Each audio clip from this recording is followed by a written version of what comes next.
Hey, everyone who might be watching or not.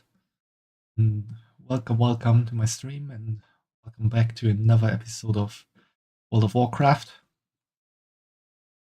Last time we left off with the new campaign quest, where we are trying to clean up the ruins of Dalaran, together with Aether's Sun River here. And we already got some support from Kaligos, and Jaina also appeared last time, or at the end of the last stream. And now we're diving into the second part of the Fate of the Kirin Tor campaign. Let's see how it goes. At the same time, we also have a world quest here that we're gonna do at the same time.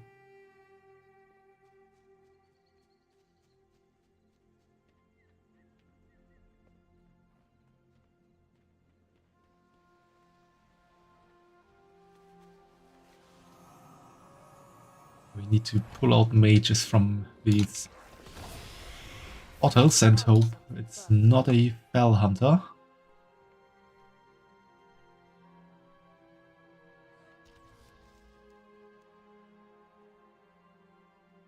Yeah, Kaliswar, I'm playing World of Warcraft today.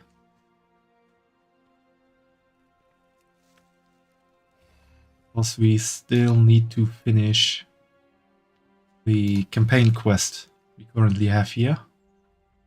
Last time we left off at the end of Arcane Desolation.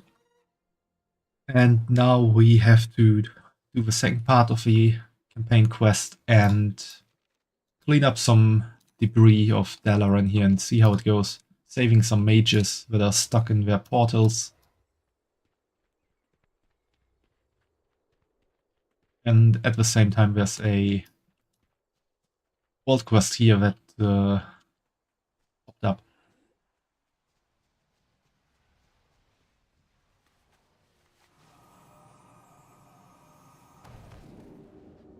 Thank you.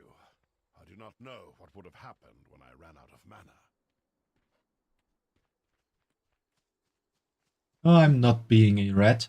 I'm a Void Elf hunter.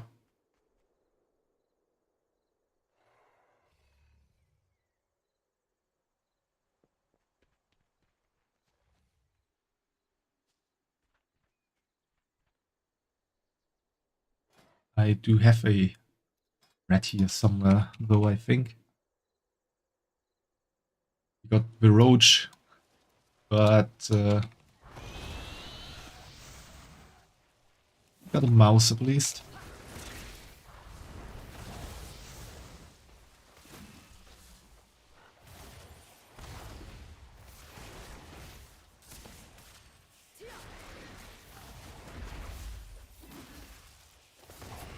Well done, champion. Your efforts have safeguarded our knowledge for generations. Yeah, my dad is not a blizzard death. And maybe let's leave it at that.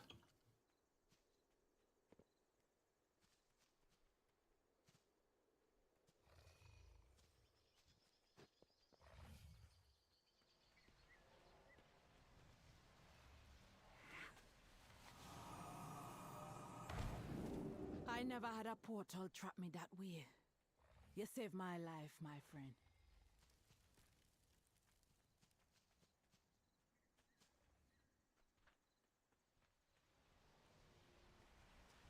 How are you doing today, Kailiswar?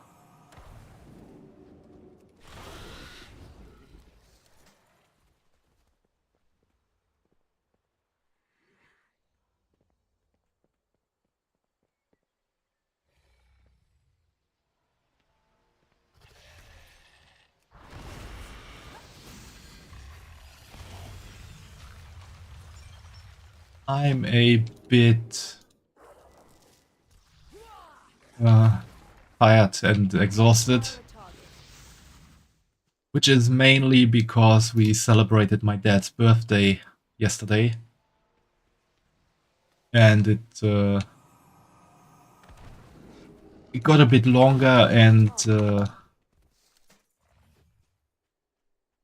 I had a few nice drinks. So Thanks. I saw the letter. I'm here to help. yeah, I pretty much woke up at 7 in the morning today after 3 hours of sleep and couldn't sleep anymore.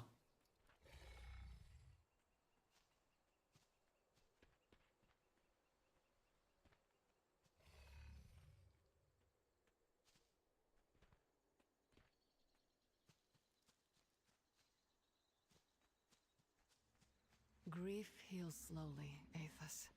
Be patient, and more will answer your missives in time. I will do what I can. Glad to see the scattered mages of the Kirin Tor answering Aether's call. The Alliance... Few mages have come, but I expected more to act on Aether's call to action. But perhaps that was wishful thinking. We need more help despite what you and Caligos did at Morning Rise. Aside from Kel'Thuzad's pendant, the Kobold's plunder was middling powered artifacts. Meanwhile, there have been reports of powerful magical objects filtering through Ashgahed, meaning the Nerubians must have scavenged Dalaran's crash first. We must find these artifacts before they are used against us. Champion, come with me. We will deal with the Nerubians ourselves. Yeah, I had a lot of fun. It was mostly talking and stuff, and we are about to have an ad break. Be so hard on her, Aethys. She's not taking this as well as it would appear. So if you have ads, just tell me when you're through with them, then we can continue talking. Arrangements. Since she had been here when Dalaran fell. Ah, I see. Well, maybe I can help. Have you ever heard of a Tuskarr chieftain named Panoliak?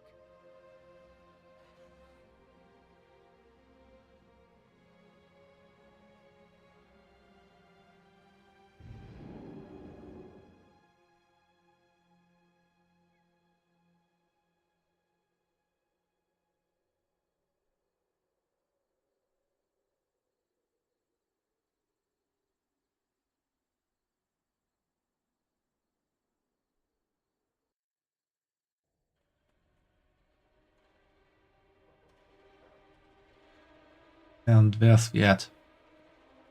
Please A man of... showing that it started for me. This is a worst-case scenario, and we only have ourselves to blame.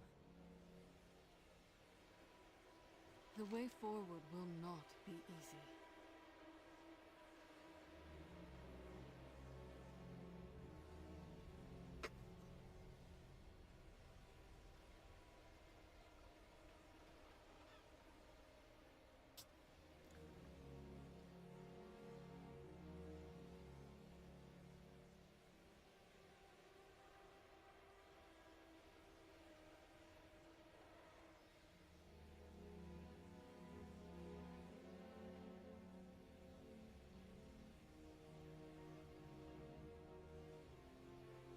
Like always, I'm gonna wait till the ad is through.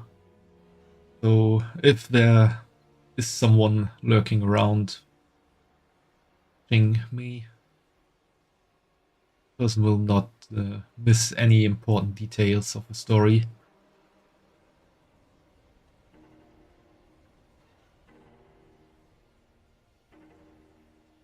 Okay, thanks for the hydrate and welcome to the stream.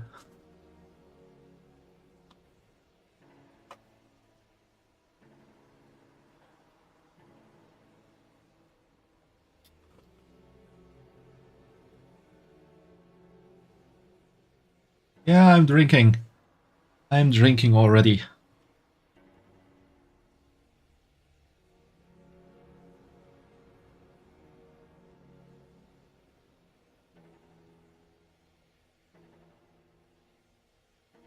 That's okay. drinking is important. So why World of Warcraft? For once, as I said before, I want to continue the main campaign, which we started on, or which we did on last stream, to finish it all up. And secondly, World of Warcraft is a game that is easy to play even if you're tired and a bit exhausted.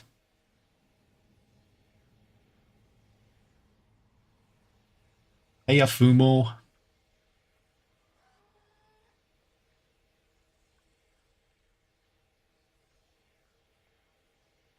Yeah, I mean, World of Warcraft is pretty easy to play if you are doing like the story stuff and just questing. I mean, even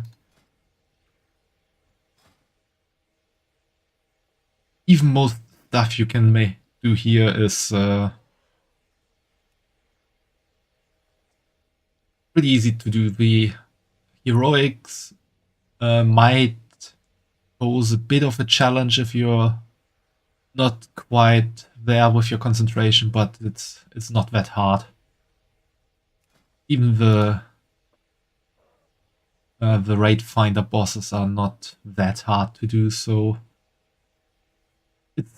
it's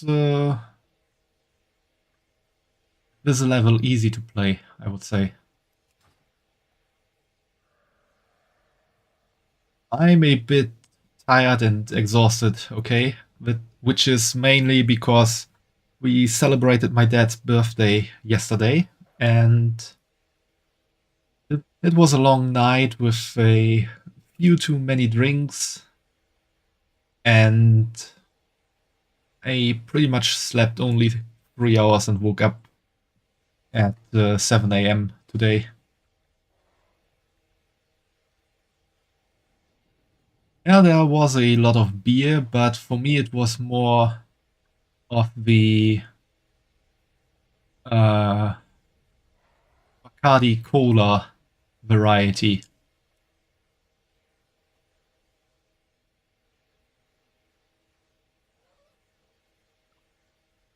Yeah, I'm German.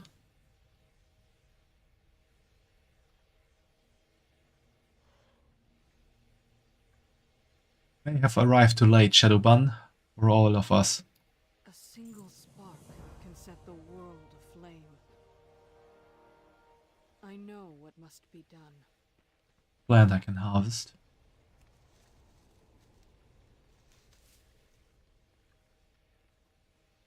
The true battle lies ahead.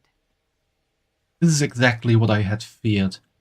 Thalen Songweaver's notes on the mana bomb he devised to devastate Theramore were under guard in Dalaran. Few knew of this. I argued they should be destroyed, but others argued if such a bomb was again created, we would need them to disarm it. And now those notes are both the problem and the solution. Thankfully, I have read these notes, Shadowban. I will walk you through disarming the mana bomb.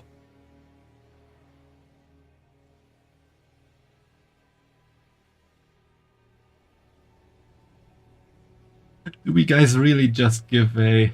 Oh god, you're sorry for using German. Bierkisten to Father Days, to our dads. Some definitely do that. Father Day tours are also a big thing, where you pretty much take somewhere between 1 and 3 crates of beer. So one crate is usually 20 to 24 bottles.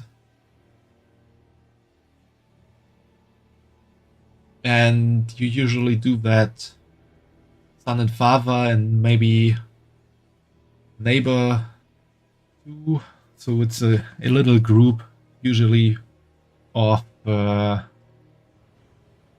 to maybe 8 people at most, at usual. And then you have this little wagon that you're pulling with you where the beer's in, and maybe a bit of stronger stuff as well. And then you just not dragon, wagon, like these or these little pull carts. The you look it up real quick.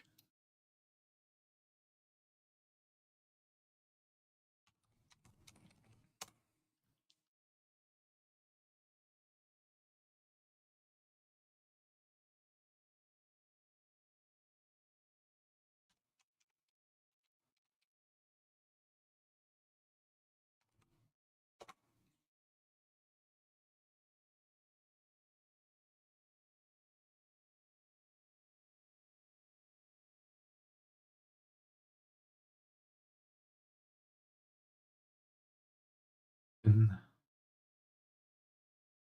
use that picture.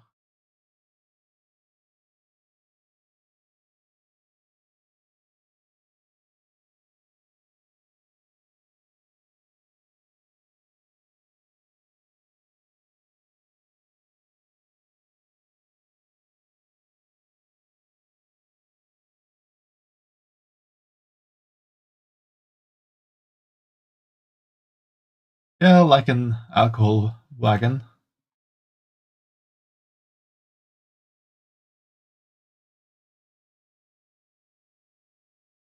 There you have it, pretty much like that.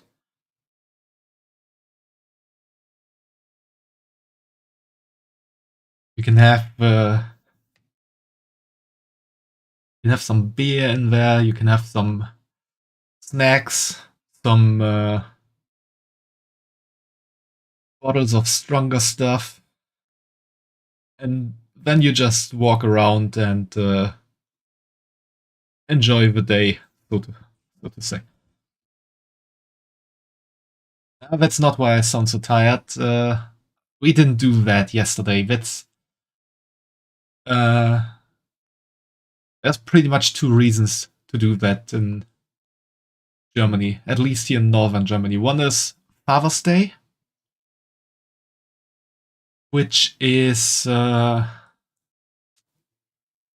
changing holiday because it on what's it called in English? We look it up real quick.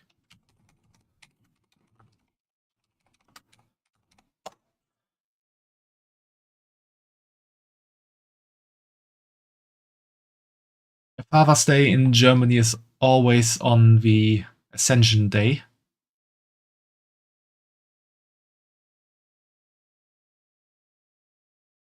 So that's one day where this is all done, and now in the wintertime, which we also didn't do, you can always have a,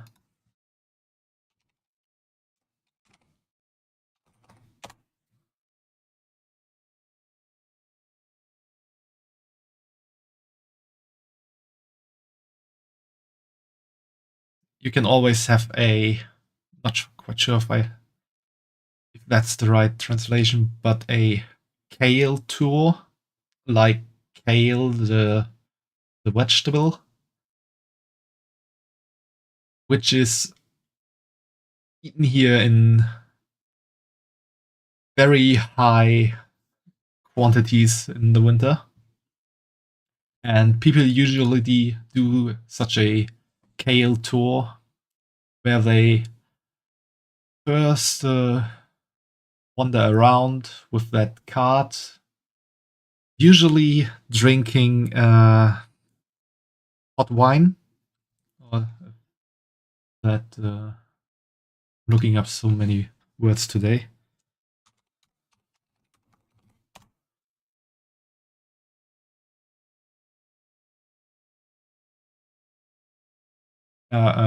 Mulled wine, or you can actually say Glühwein in English as well. Glock.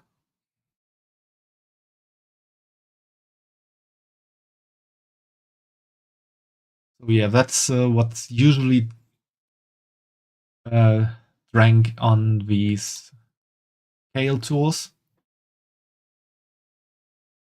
Either just the old wine or mulled wine with a shot in it. Usually amaretto, an English translation for amaretto.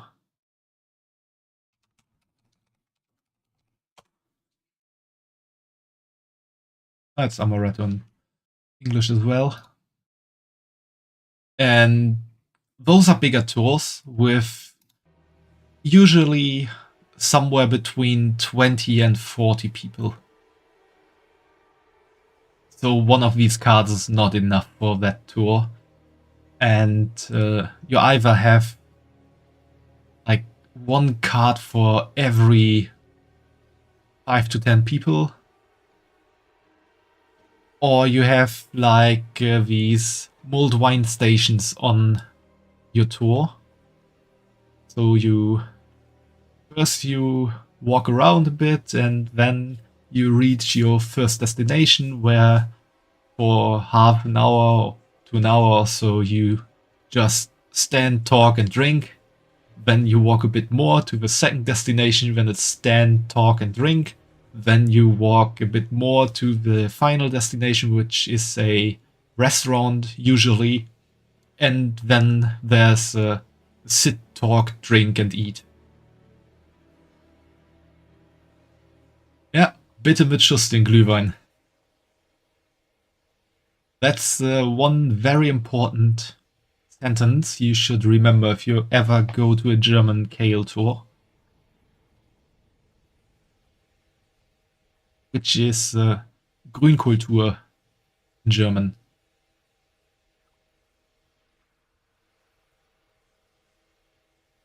This is exactly what I had feared.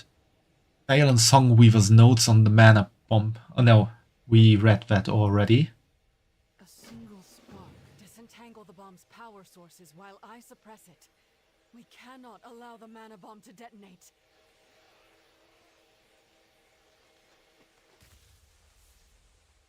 So this little thing here, the mana bomb, previously destroyed this whole city here at one point. So it's really not good if that thing explodes.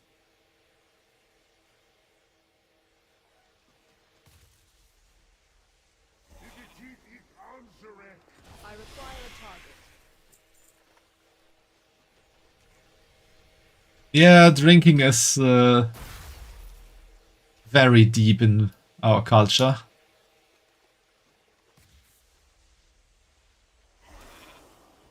I do not have a target.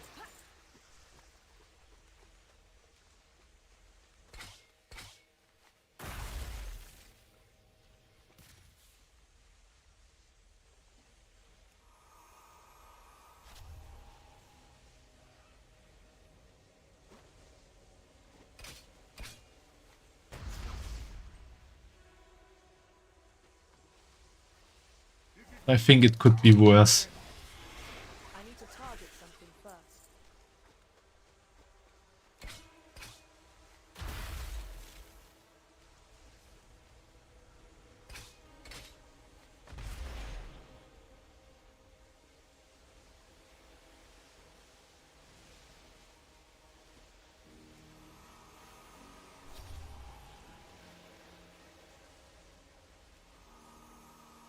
Now, champion, realign the mana bomb's matrix.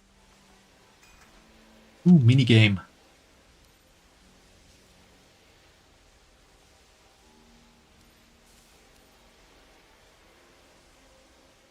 Ah, sorry. Wagon is still there. Now it's gone.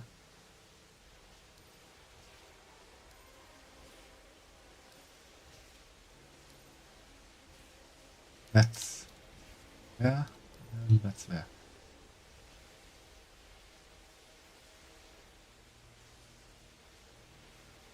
Yeah, it was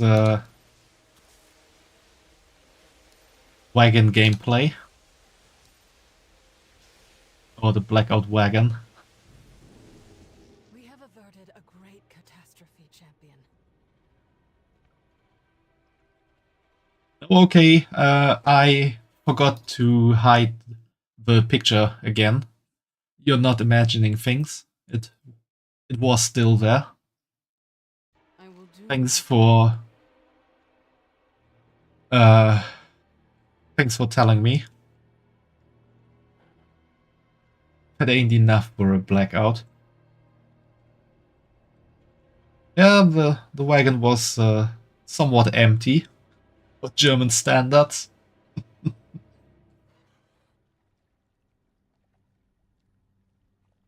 I have seen crates of beer stacked in there. Like, there was only one crate, but you can really have sometimes 3 of them stacked up on each other there. And then also have not just 2, but a few more bottles of the strong stuff. The Alliance will endure. A larger threat has been contained, Shadowban, but I believe there are still other artifacts important to our legacy, good and bad, here in Ashkahet. While they are still dangerous, their knowledge may benefit us in the long run, and we must not allow the Nerubians to profit from what they and Zalatath did to Dalaran. Leave no dark corners here in the breathing pit unexplored, Shadowban. I know what must be done. Some of the relics the Nerubians now possess were housed in carefully designed containment vaults on Dalaran. That is how dangerous and powerful they are. With those vaults gone, the only course of action we can take is to destroy them. In hindsight, it seems a grave mistake to have gathered so many powerful artifacts in one place, even if that place was Dalaran. I would trust no one else with this task, Shadowban. Find and destroy those artifacts. The Alliance will endure. This bomb should not have been built. Kirintor leadership is to blame, but we are all complicit and must atone for it. I will dispose of the bomb, destroy the other artifacts, and meet me in the Tranquil Strand.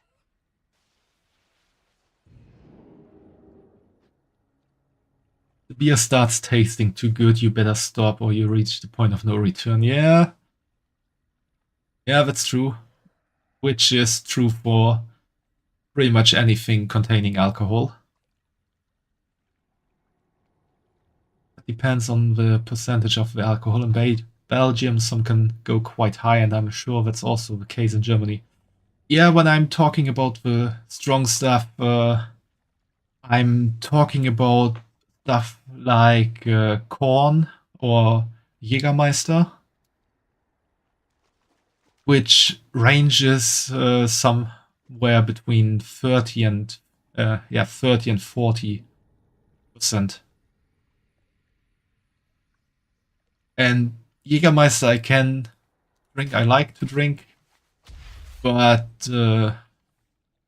Korn is not something that should be drunken, in my opinion.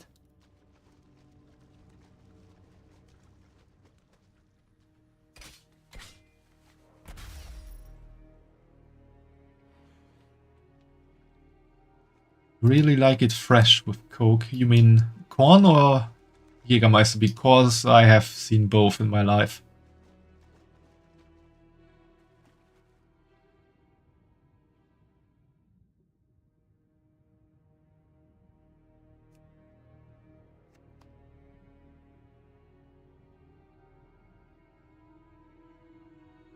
Jäger. I haven't drank that with Coke so far. I can imagine it would taste somewhat well to me, because I also like drinking Jägermeister a lot. But usually I drink it pure.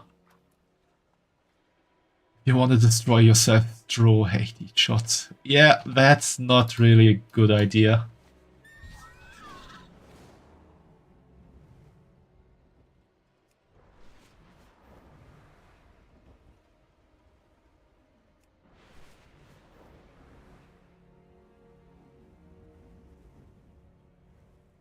We're drinking Malibu nowadays. Oh, that's good. I think I've never drank Malibu so far.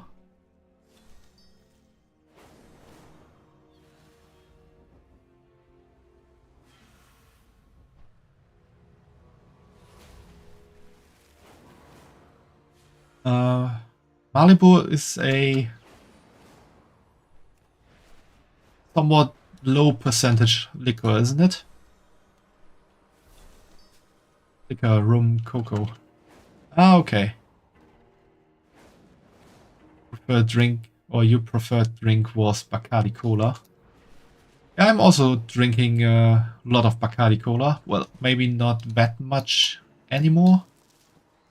These days I'm more of a pure whiskey or whiskey cola drinker.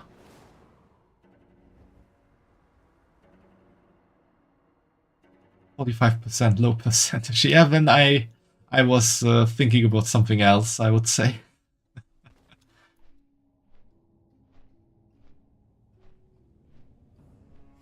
Getting married made you weak. I wouldn't look at it like that. Look at it like you're happy in your marriage and you don't need to drink so much. Which is a good point, I would say.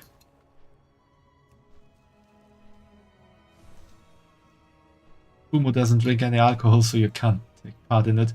That's okay, Fumo. Each their own, and if you don't want to drink, don't drink. Don't let yourself be talking into something that you don't want to do. Especially with stuff like that. Totally okay.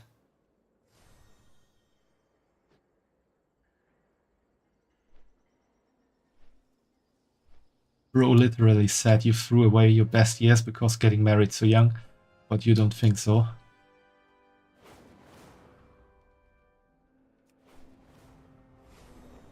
I mean, if you're happy no matter what you do with your life.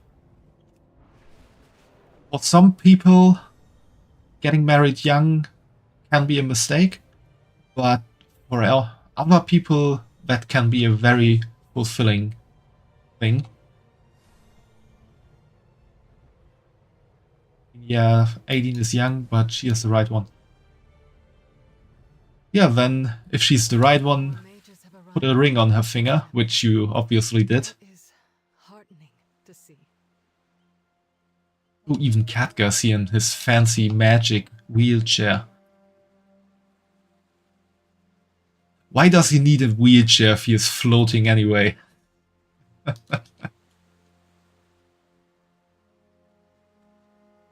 true battle lies ahead. We must reclaim what we can of the Kirin Tor's legacy. Saying fingers just reminded you. Reminded you of what? I hope nothing bad. Antonida's introduction to arcane magic, a primer on magic penned by the esteemed archmage Antonidas. It offers novices a comprehensive guide to the mage principles, spells, and the history of arcane magic. This tome is an essential one for aspiring mage. Never want to forget your gloves again in the army. Yeah, I was never in the army, but I can imagine that. Couldn't even pull the trigger with your finger. So hard frozen. Yeah, that's really not something you want to experience. I thought you also got chewed out by your superior for forgetting your essential equipment or so. Then he was known as Ice Hands. Would be a cool nickname.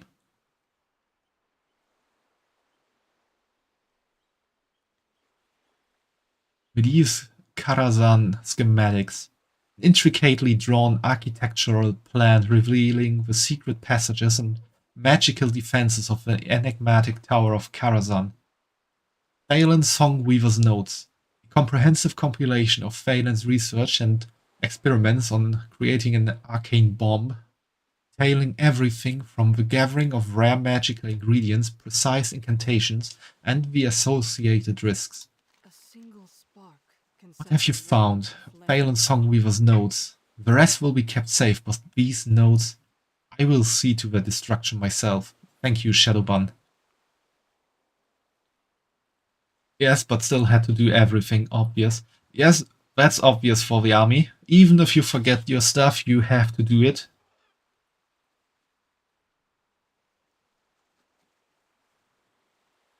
I hope your fingers are warm again and you didn't get any lasting damage.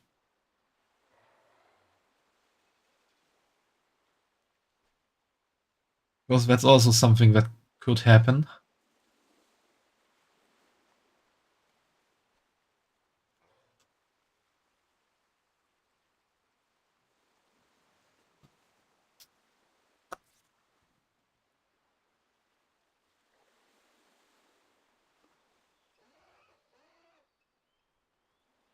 I know what must be done. Thank you, Shadowban. In the future, the Kirin Tor must find better ways to study and safeguard magical artifacts. A single spark can set the world Khadgar has a quest for us. Farewell, City of Magic. Not all the Kirin Tor's issues can be solved in one day, but one way we can act is to honor those who have fallen. After speaking with everyone here, we have cobbled together a ceremony to send off those we have lost in Dalaran. We would be honored if you would join us and participate in remembering our fallen comrades in the Kirin Tor. Everyone brought a memento of someone we lost to commit to the ocean.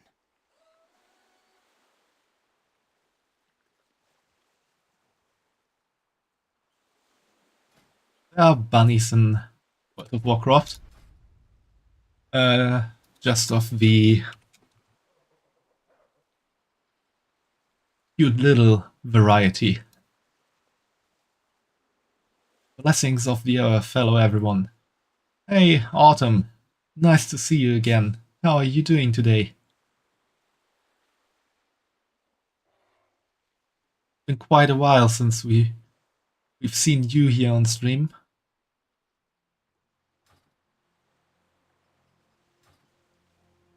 And I'm not quite sure if there's a...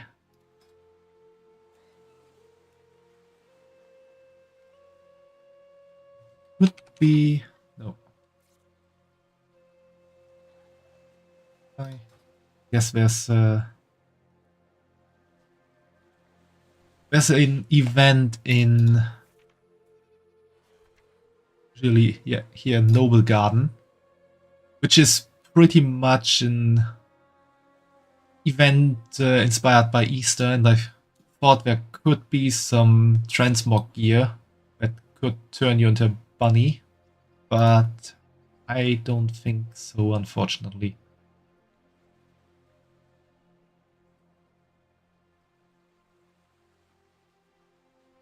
You're good, but what about me? Thing going better now? It's still going a bit so-so, to be honest, but it's on the track to getting better.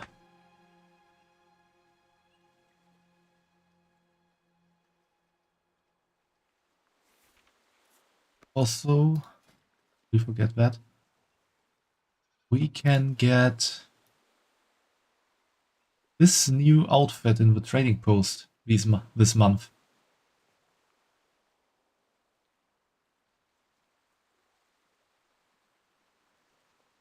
Fancy. Bit Chinese inspired for the Lunar New Year, because we currently have the Lunar Festival happening here in World of Warcraft. And next week the Love is in the Air festival is gonna start. And tomorrow the Dark Moon Fair starts, which I also need to show you all at some point, I guess. Best of luck to everything, cutie patootie. Thanks, Autumn. Really thanks. And I also hope that stuff will always be good for you and for everyone else as well. Not really nice to be in a bit of a down phase of life.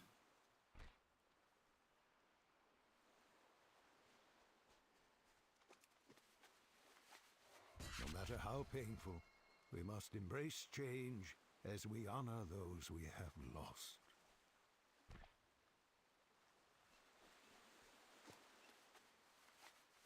As we send them off, we let go of the past to face the future and become stronger. We must acknowledge our past errors and correct our course. This boat is gonna get destroyed. The way forward will not be easy. Closure is finding peace and saying goodbye. Let's begin and see how the cutscene goes.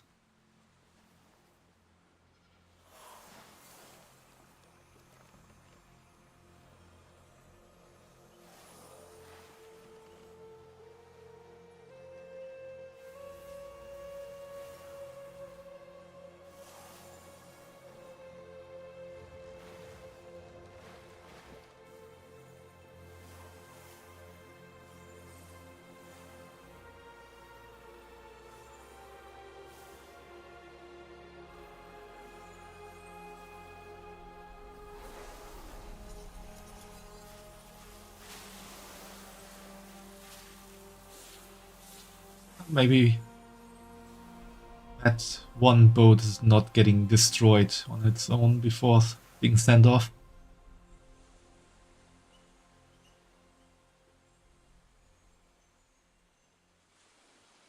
Yeah, but it's fine, we just got a stalagmite through it.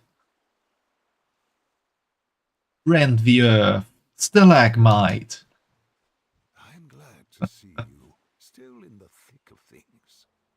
I will stay here with all of you and help however I can. Be careful out there. So, what now? We rebuild, but not just brick and mortar. We need changes to our foundation, to us. Agreed. We must Don't be angry, Fumo. and learn from the mistakes we were too prideful to before. I admit I was blinded by the ivory towers of Dalaran.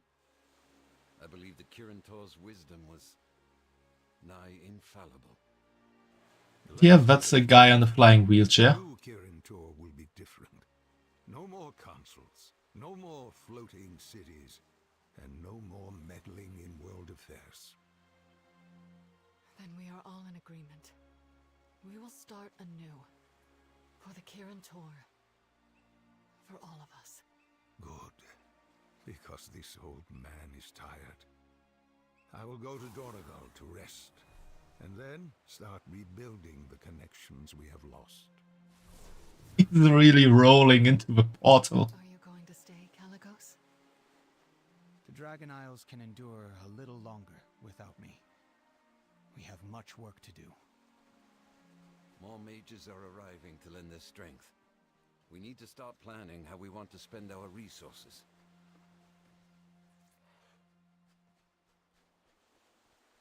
So the guy in the wheelchair just now was Khadgar, the leader of the Kirin Tor. And he's not quite the average WoW player, he is more like the most powerful mage in the world. Or at least he was until he got captured by the Nerubians and I don't quite know if he got prevented on or his strength was siphoned off by Zalatath. But he is pretty wounded at the moment and not really in the best shape.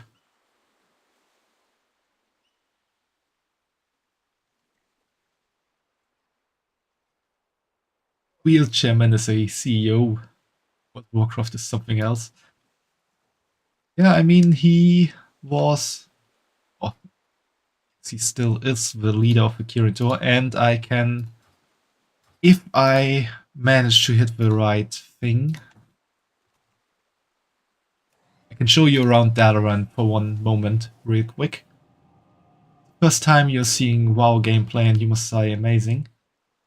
That's nice. I hope you enjoy your time with World of Warcraft here, Autumn.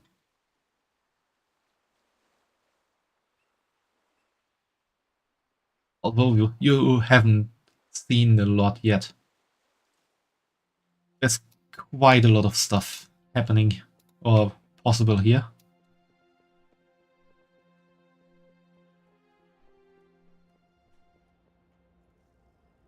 I don't know why there's everyone standing around here.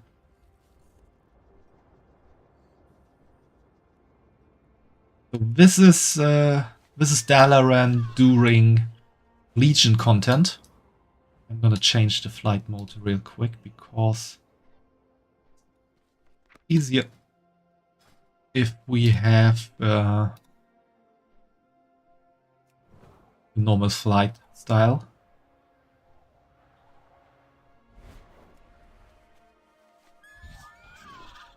Show stuff because the mount is not moving then. You just see the 300 plus icons on the screen and get scared. You don't really have to get that scared about it. I mean, there's not that many icons. Up here you have your own health bar and your secondary resource, or first resource. So health is green, resource is this orange for hunters. Hunters do have energy, spell classes have mana, other classes have other stuff. Then down here what you can't see is the chat, which I'm hiding because I don't really know why I'm hiding this, to be honest. Because most of the time there's just spam service messages here in the city. Anyway, up here you have your buff icons. In this case, I don't really have buffs on me that strengthen me, but this is just everything that's on me right now. Like the first is August Phoenix, that's my mount I'm riding here. If I would right click on it, I would dismount and fall, not to my death, but I would lose some health. Second is the Alchemist Stone, which is a trinket I have equipped here as an alchemist, because it's needed for some concoctions you can do. Also increases the effect of healing and mana potions I have, or have by 40%. Then there's the Sign of a Pass for the time walking dungeons. Then this is my mastery, which is always shown. Then this is a new one from Dragonflight, from this dungeon, the flight style. And from this I know I can also walk on water with my pet, my mount. And for example, if I press one of my skills, I get another buff up here, and all my buffs get lined up here, and here my debuffs would be lined up. Here we have the minimap. Here we can search for stuff on the minimap or track stuff, like what we see here, these icons. We can zoom in, we can zoom out. Does that mean my mount is Jesus? Not quite. I'm gonna get to that in a moment after explaining the UI. Then we got our calendar here, which we can check for any kind of event that can happen. Here we have the quest tracker. which can track, depending on how many sub points a quest has, it can track a bit more or less. These are just our bags.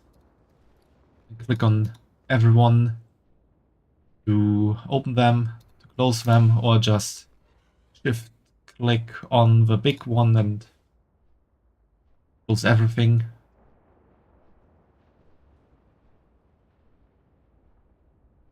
Average Persona gameplay there. I got 1 point of a class. Yeah, MMOs are a bit more difficult in you have to click a bit more, but it's really not that. This bar down here is really just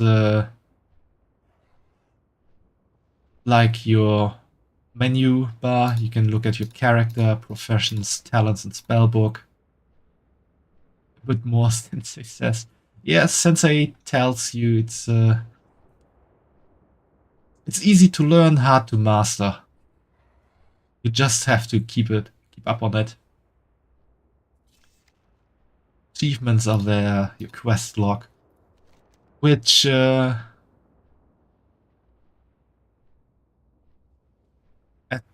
not quite sure which expansion it was, but the quest log got fused into the map. You play Metin, that's like 200 less icons. I mean, you don't really... There are some icons you don't really need that much, to be honest. Like, these action bars are pretty important stuff because those are all my important abilities, or some other stuff like here this healing potion I have here to quickly heal myself. It's the important stuff. This is the action bar of my pet, so not every class has this. More like only 2 or 3 classes have this ever.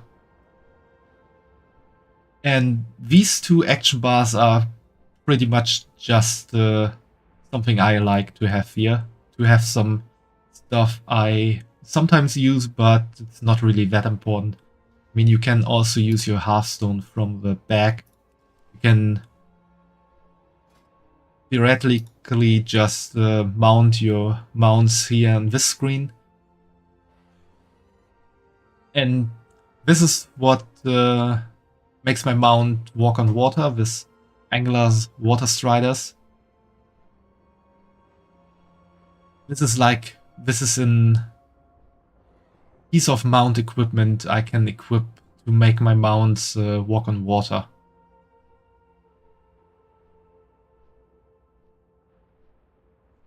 They're there, make eye contact with you. You can't just ignore them, it's rude.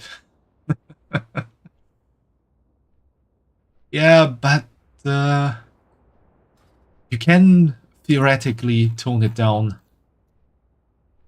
Like here, for example, you can hide your buffs, you can hide the quest objectives. You don't really need these bars that much. The bags can also be hidden. So it's stuff that can be done or can be hidden and put away. But you would look smarter with them open. Not necessarily. Because there are also people judging you by your UI, which I don't really care that much about. Because everyone has their own playstyle, and some would say my UI is totally messy with how I'm arranging my abilities, but I like it like that, and I'm doing it. And it's just in my blood, so to say. And you have to remember, Autumn, if you start playing the game, you don't have these abilities. If you start as a new character, you have like 1 or 2 abilities down here that you can use. You get all of that while leveling up.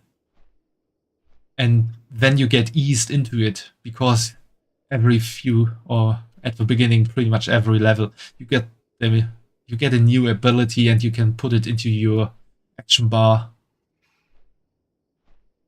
and learn the importance of what you need, what you don't need. I mean, there's probably some stuff I don't even have equipped here because you don't really need it. Like for example here, Arcane Shot. I don't need it because I'm not using a ranged weapon. Same with Steady Shot. I have the abilities because they are general hunter abilities, but I don't need to use them. Amazing too, and that's enough. Yeah, but it gets more autumn. And hey Verge over on YouTube. Nice to see you. Yeah, it's been a long time. I was a bit down in the dumps, so to say, over the past months. Still not doing the best, but I'm trying to get better, and I'm trying to at least stream somewhat regularly again. Nice to see you again. And yeah, what I wanted to do here is give a little tour of Dalaran. So here we have the flight point where you land with when you work with the flight master. Not really that important, to be honest. Here we have the Violet Hold, which is Dalaran's magic prison. Yeah, I'm also glad to be back again, Verge, because streaming is fun. I do like to stream, and it's also something I missed during my downtime. And Violet Hold is actually also a dungeon you could run. Show it to you if you want to. Maybe after the tour. Then we have this... yeah, it's a bit like Azkaban. We have this Tower of the Guardian also. Chamber of the Guardian.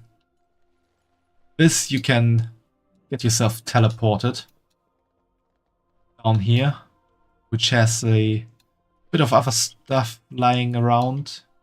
This was introduced in Legion because you have to gather some artifacts like these lying around here. These are just holograms at this point to see what you need to gather.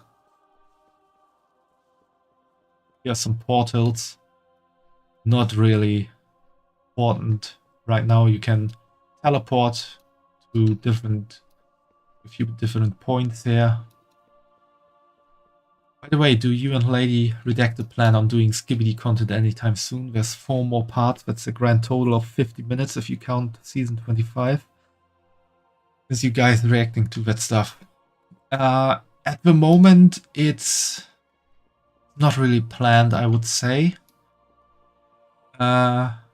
Obviously, because I wasn't really streaming a lot the last 2 months, we didn't really do any reacts, but it's probably coming back in the future. Maybe if there's a bit more stuff to it, because 50 minutes it's a bit short to make a whole stream of it. Maybe if we combine it with something else. Yeah, you heard correctly, Autumn. Me and another streamer, Lady Redacted, did some reacts to Skibidi Toilet. Also, we are seeing Khadgar without his flying wheelchair here. Be mindful of your duty.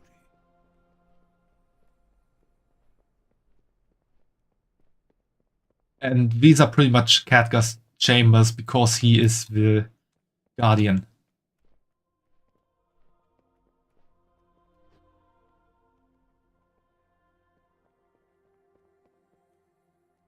He didn't really get nerfed. He got... it's more like he got hurt in battle.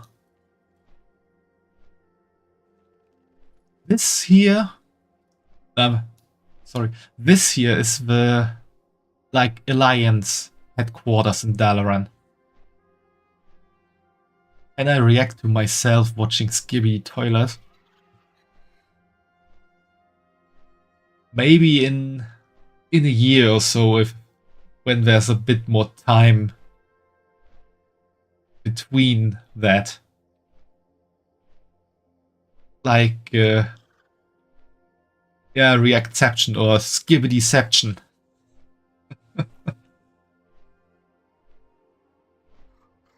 That might get weird. This is the bank that's usually affiliated to the Alliance, but Horde characters can also get in here. Or the characters can't get in here. Because that's the sanctuary for the Alliance. Here we could teleport to Stormwind. And obviously the Horde has their own quarter here. Easily discernible by the red roofs. Alliance has blue. Dalaran is normally purple. Yeah, Skibidi Toilet is season 25 is 51 minutes, and if you add the Godzilla vs Titan, Cameraman, X-Titan, Speakerman, it should add to an hour somewhat, maybe even add a new multiverse episode. That could all add up to 2 hours. Yeah, that sounds more like a possibility. I need to talk with Lady about that.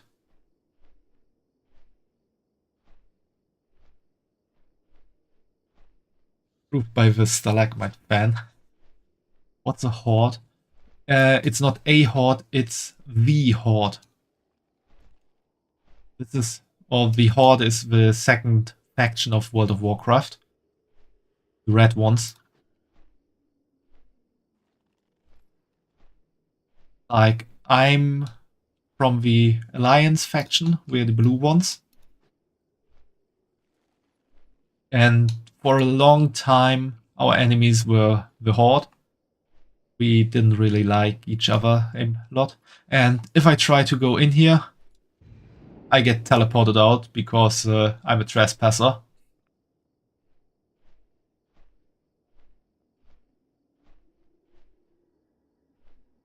By the way, that Godzilla video's peak cinema, even Defuk Boom commented on it. Well, then we definitely have to do that at some point. Color shaming, oh my. That's not really color shaming. It's more like humans versus orcs. Which is where all of that started in Warcraft 1. And this is the Violet Citadel, like this is the government of the Dalaran and the headquarters of the Kirin Tor. And this is the circle, the highest archmages of the Kirin Tor. Usually it would be 6.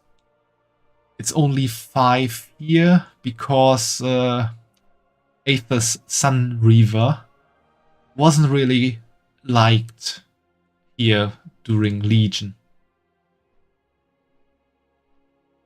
Are there any dwarfs? Yeah, there are dwarfs. We have by now 3 different races of dwarfs.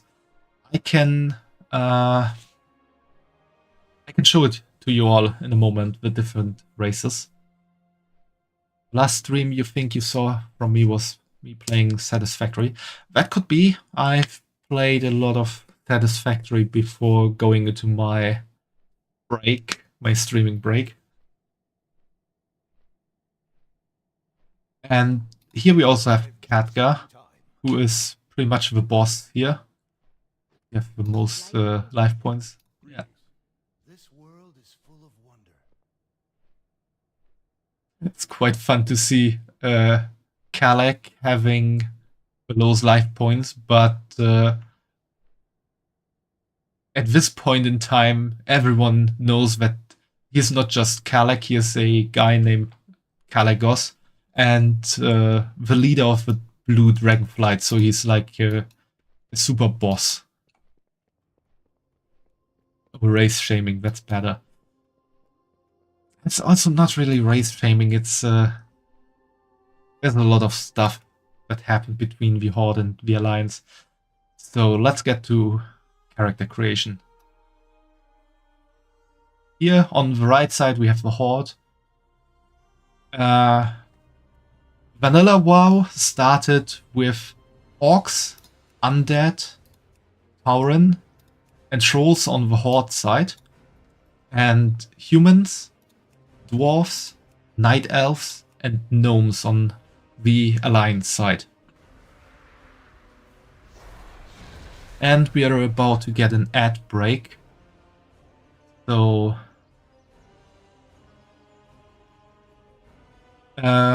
which red one you mean? This one?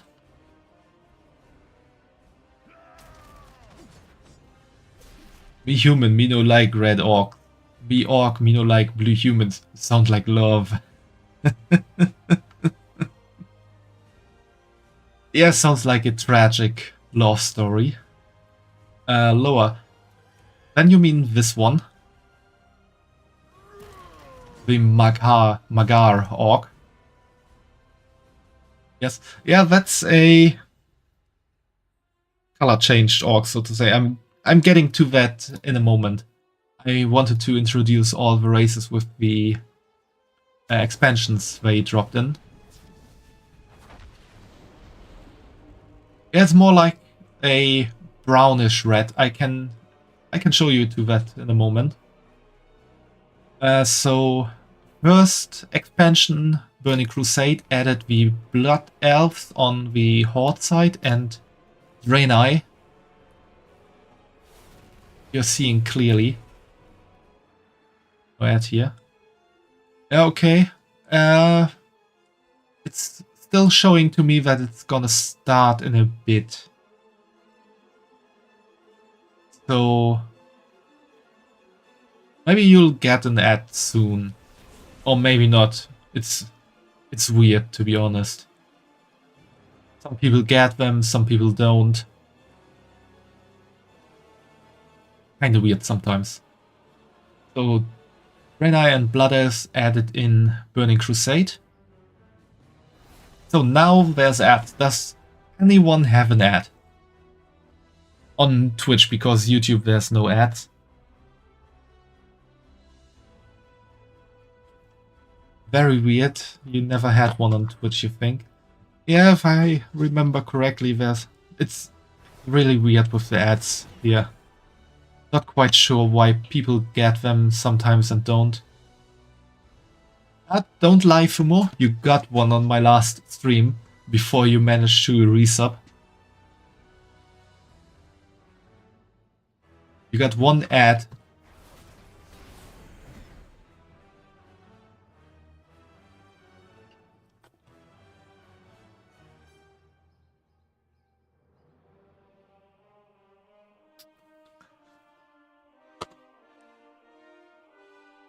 That's that drink finished.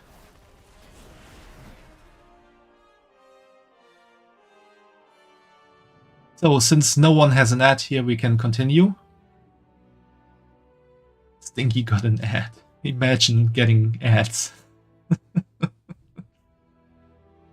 Yeah, it's weird. Then second expansion didn't add a race, but a class. We got the Death Knights, which we will explore when we get to Wrath of the Lich King content. Fourth expansion, Cataclysm, added the Worgen. Yeah, let's go to Warrior again. The Worgen to the Alliance, and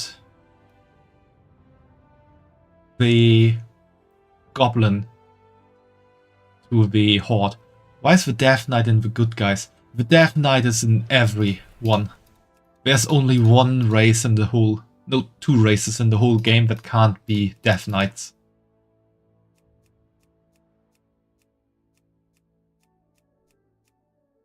And those two races are the Earthen and Draktyr. Everyone can get... can be warrior. Yeah. Which are, like I said, Draktyr here. Oh, if I hover over it, you see it pulsating. Everyone that could be it. Draktyr can't be Death Knight, and Earthen can also not be Death Knights. Which is matter of law, because Death Knights are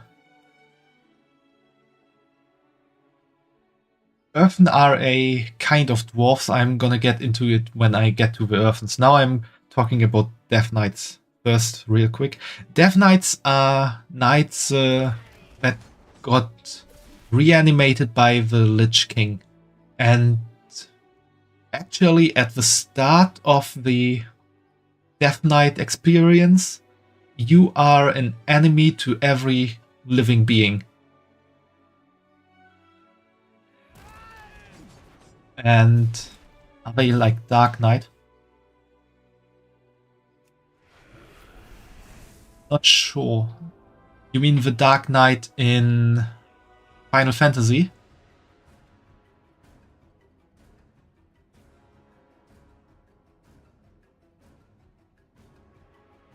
Have to go for a bit. Your water heater broke and you have water everywhere. Your house looks like an aquarium. You'll try to be back soon. Yeah, don't worry too much, Autumn. Take care of your problem, because water in the house is never a good thing to have. And maybe see you again. I'm gonna try to stream a bit longer. Maybe you'll get back here that time. Yeah, it's getting to your room. Yeah, take care of it. And don't worry about missing the stream, Autumn. It's alright. So, the Death Knights are... Do worry, you'll bully me. Or do you mean you'll bully Autumn? Don't bully Autumn, Kylie. He has water in his house. It's already bad. Kinky, don't do that.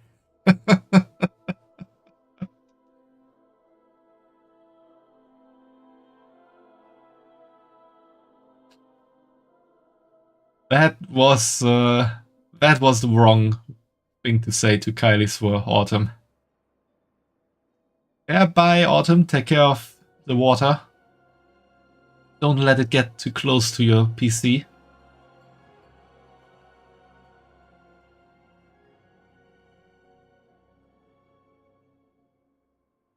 So, Death Knights. They are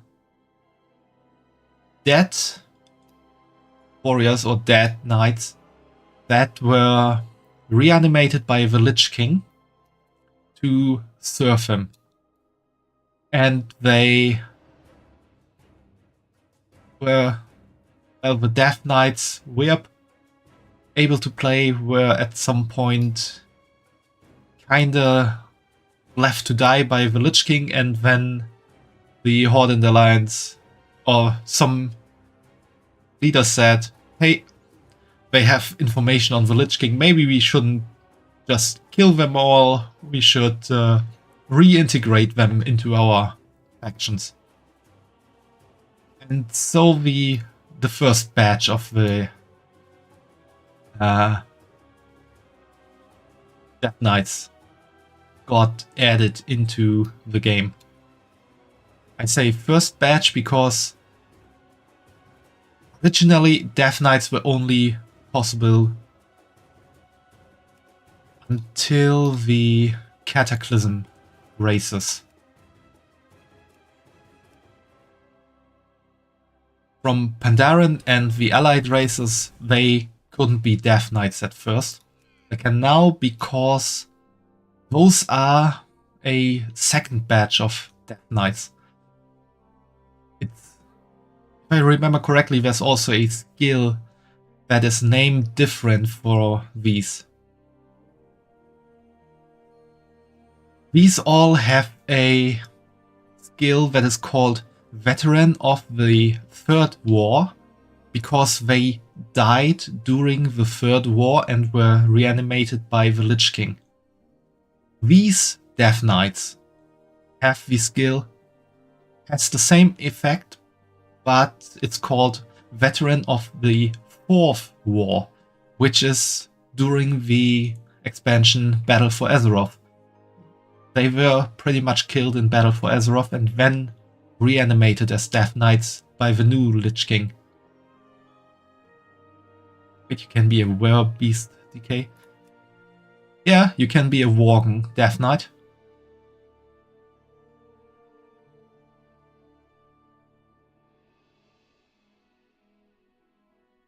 Like I said, any race except Draktyr and Earthen can be Death Knights. That looks badass, yeah, it looks pretty cool. Although you don't get this armor at the beginning of your life as a Death Knight. Pretty much like no, I have to change here if I want to show other classes. Pretty much like these armors here, you don't get them so easily.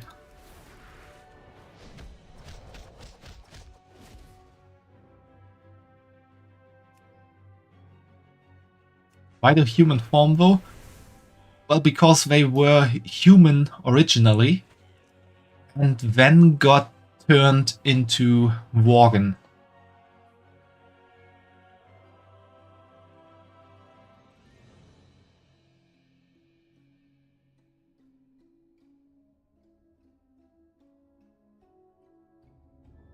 We could, if you'd like to see it, we could create a new Worgen character today and play through the Worgen Start quest, so you can experience the Worgen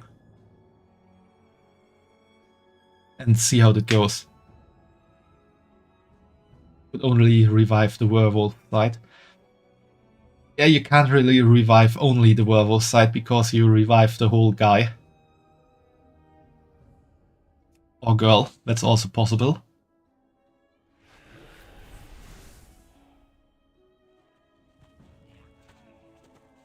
Maybe we could play together. You want to play World of Warcraft, Alisor?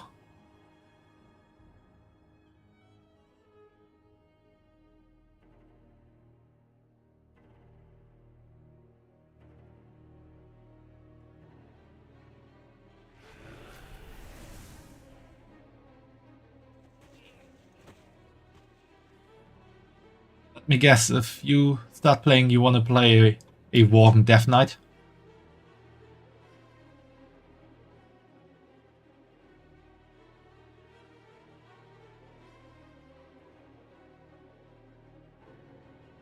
You want to see how bad you would need a victory.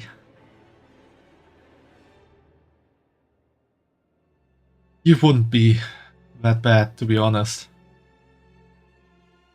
I mean, you are already playing Final Fantasy XIV. You have experience with MMOs.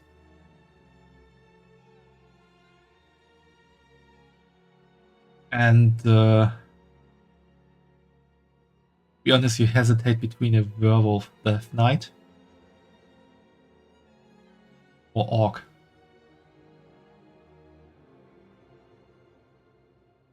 Orc Death Knight?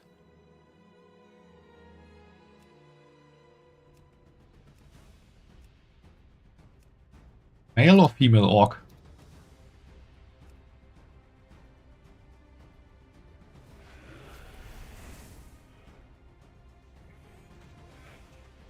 And scan the Orc's Daka? What do you mean with Daka?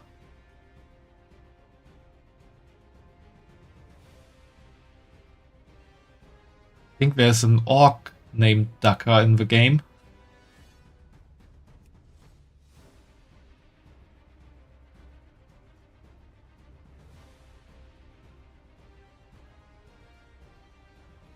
Big ass gun going Daka Daka Daka Daka. You don't have a gun as a Death Knight. You obviously have a sword. If you want to have a gun, you have to play Hunter.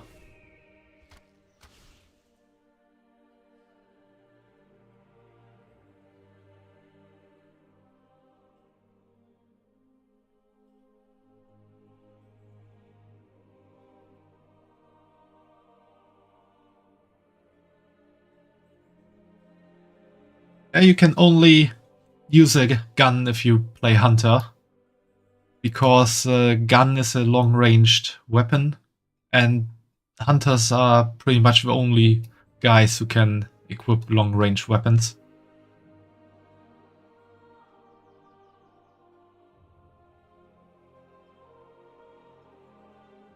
I'm not really sure if Hunter doesn't even have a machine gun skill or so.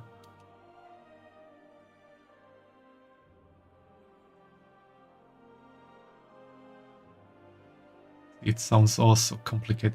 It's not really that complicated.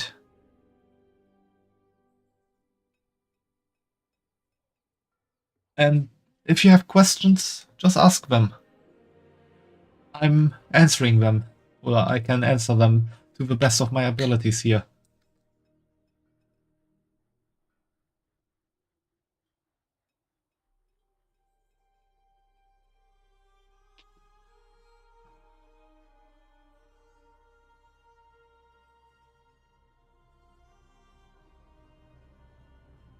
Also, if Orc is no-go, then you can always be Worgen Death Knight. Okay, well, what's Hunter like? Hunter... Hunter has...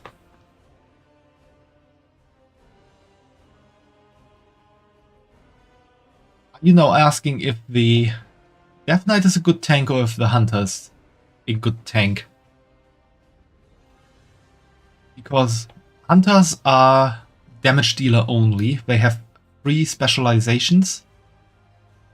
Death Knight. Death Knight can be tanks. They have 3 specializations. Unholy, Frost and Blood. And Blood is their tank specialization. And they make pretty good tanks.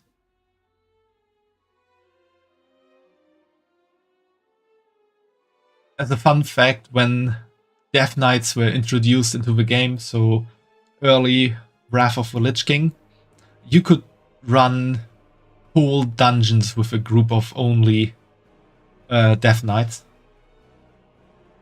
Can they dual wield? Yes, they can. Only in the Frost specialization, which is a damage dealer specialization. There's no tank that can dual wield. As a tank, Death Knights use a two-handed weapon.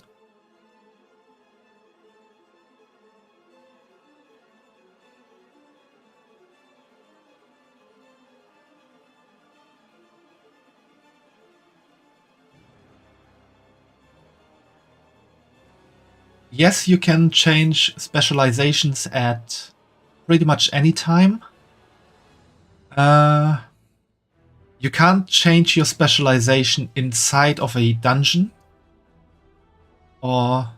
no, that's not right. You can't change specialization inside of a mythic dungeon. Anything else is good, I think. I'm not quite sure if you can change your specialization during a battlefield, so PvP. But you can change it easily at any other time while you're out of battle. At and in any place. Fair enough. Yeah.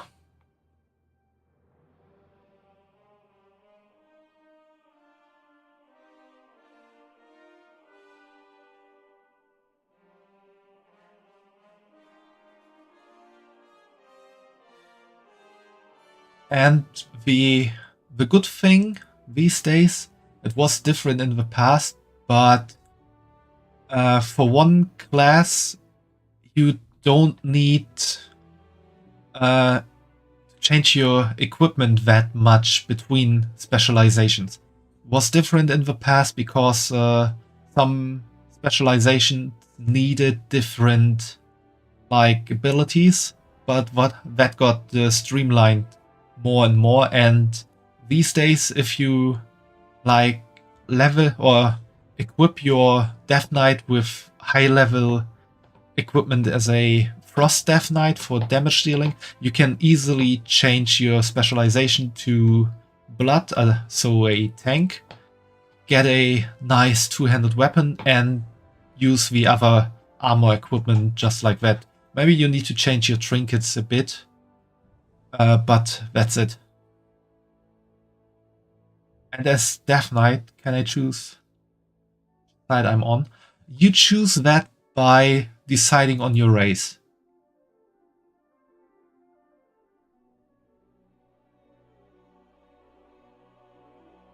Yeah, it's pretty cool that you don't need to change your equipment around so much. It was, for some classes, it was horrible in the past. For example, Druid. The Druid has 4 different specializations. They have 2 damage dealing specializations, 1 close quarters, 1 close ranged damage specialization when they change into a cat. That one needs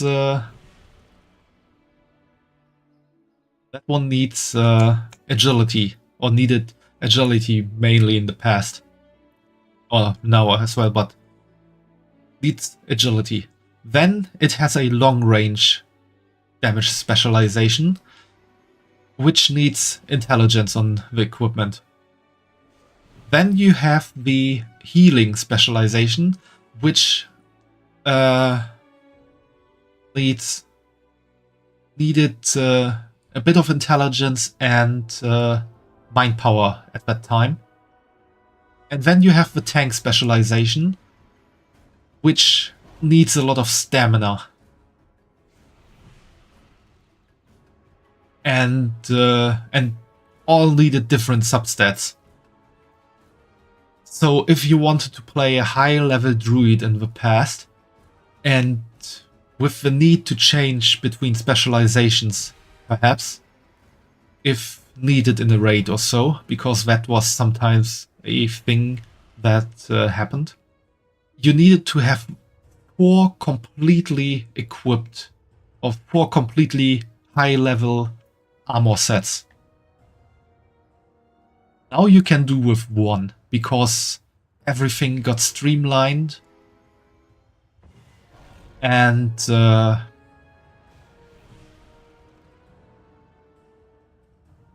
pretty much all attributes are on every armor piece, but only the one you need for your class and specialization is activated on that armor piece. So you can easily change between specializations. It might not be the best equipment if you're changing from damage dealer to healer, for example. But it's good enough equipment to be a pretty good healer. Not a perfect high-level healer one. Then you need the best in slot equipment you can get. But that's a different thing. But just for a casual player, it got very easy to change specializations and try out something new. Druids are bad because they jump. I mean, Warriors can also jump. And they are a pretty cool class.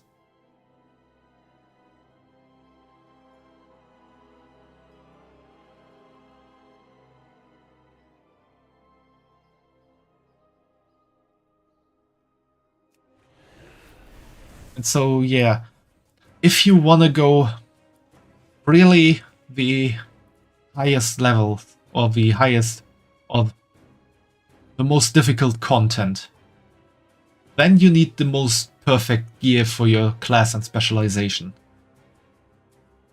That perfect gear for one specialization might not be the perfect gear for other specializations, but you would be able to do quite a lot already with that gear and a different specialization, and that would make it far easier to get better equipment faster. Is it hard to farm? It's... Let me get back here to talk a bit easier about it and to demonstrate. To be honest, if you're playing, you aim to play World of Warcraft, it's either tank or DPS. That's fair. Healer is annoying because everyone in the group is always berating you if something goes wrong. If the tank dies, it's the healer's fault. If the damage dealer dies, it's the healer's fault. If the boss is not killed quickly enough, it's the healer's fault. If the healer dies, it's obviously the healer's fault.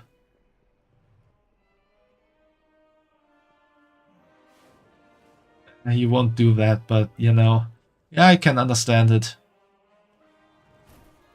You don't want to need others to do stuff. That's fair. But every healer also has damage dealer specializations. At least one. And as I said before, the way the equipment works, you can easily do group stuff as a healer, like lining up for dungeons and stuff, and get better healer equipment,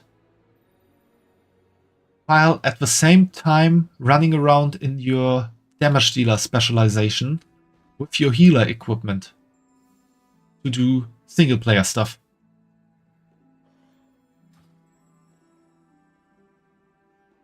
That's also the thing. It got far easier to do that.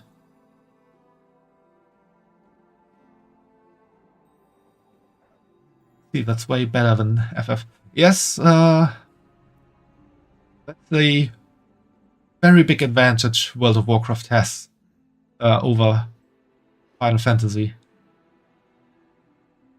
You are not that much bound by your class and specialization. So now for getting equipment.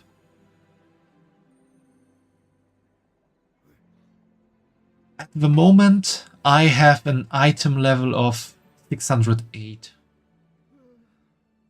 The highest that is absolutely possible at the moment, if we look at the equipment that can drop at in the mythic rate, which is the best equipment currently possible,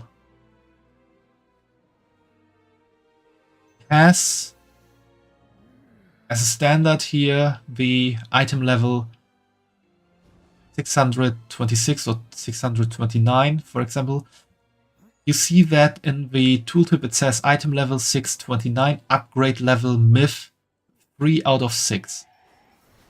That means this item can get level up 3 more times, and every time it gains another item level. So it gets 9 more item levels. The maximum like that will be then 638. That is the pretty much the maximum item level possible at the moment. I I have 608. That's obviously lower because I don't run mythic raids. The most I do is run raid finder raids. But as you can see, I have somewhat pretty good equipment already. The most of that I got through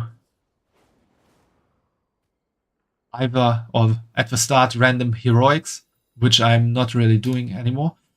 Then the raid finder, which works very good to get more equipment. And then you get one quest here at the moment each week where you can get an item with item level 610. This boosts you quite a lot already, and these 5-time walking dungeons can be done in 1 to 2 hours depending on how good your groups are and how fast you can find one in the group finder. Because you have to line up here for time walking dungeons if you don't have 4 other people to do that.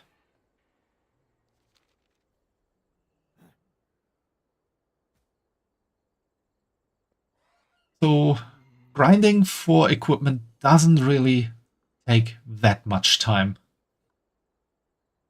Another thing you can do which brings you better equipment. We're talking now about a somewhat good level, but being off from the high level stuff. What you then need is either do at the moment these delves, which if you do delves at level 8 or above, you can also get a chance of getting here at level 600 and above, as well as mythic dungeons, which are the most difficult dungeons. Or you need to find a group to do raids with.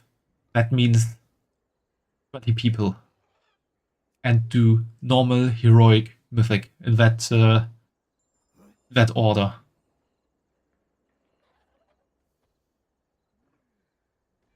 Can you play it like a Path of Exile 2? I haven't played Path of Exile 2, so I'm not quite sure about it. Can you? You just want to run and grind. Grind equipment or grind pretty much anything? Because we have to do a...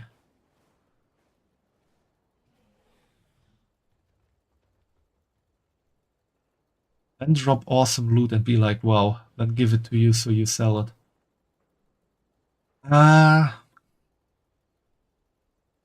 That's not quite possible.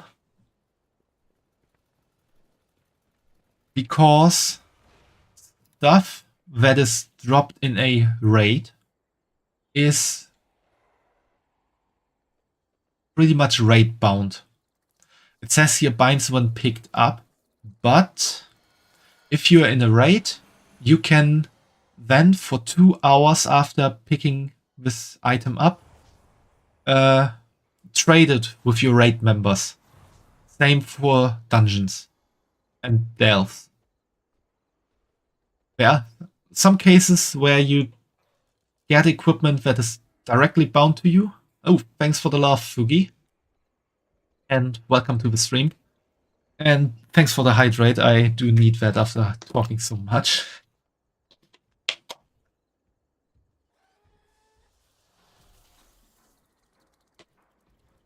It does happen that you get equipment that is bound to you directly, which you can't trade. Usually that is bound to your warband these days, so you can at least give it to another character sometimes. And so, if you want to give it to me, we would need to be in the same raid. Then I also can't really sell it.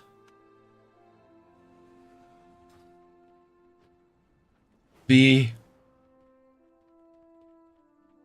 thing what's really grindy and where you can get really good money is doing crafting.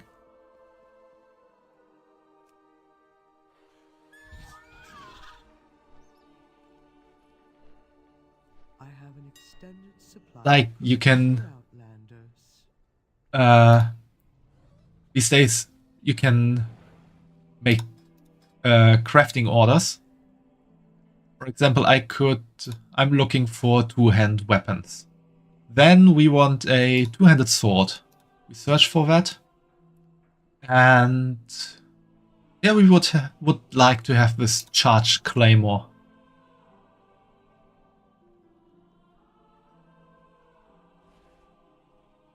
Then you have to supply all of this. And also supply a commission. You can either do a public order when anyone can see it, or a personal order to someone. And that person is then crafting your equipment. That can get really expensive if you want the best equipment. And some equipment you need to have the best in slot is crafted equipment these days.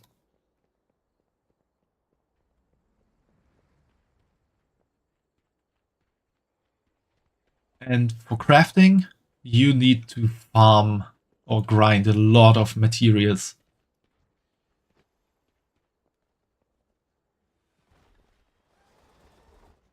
Not gonna lie, Sarah, too much information.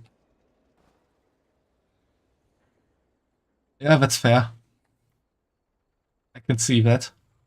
It's a lot of information I'm dumping here.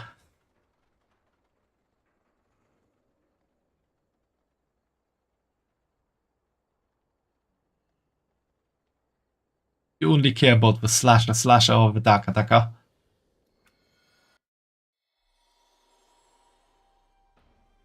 Yeah, that means make your slasher here. Slash your way through the content. Slash your way through the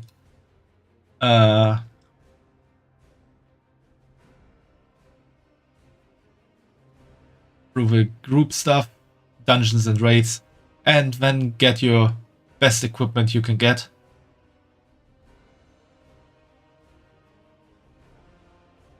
And you can make some decent money from that.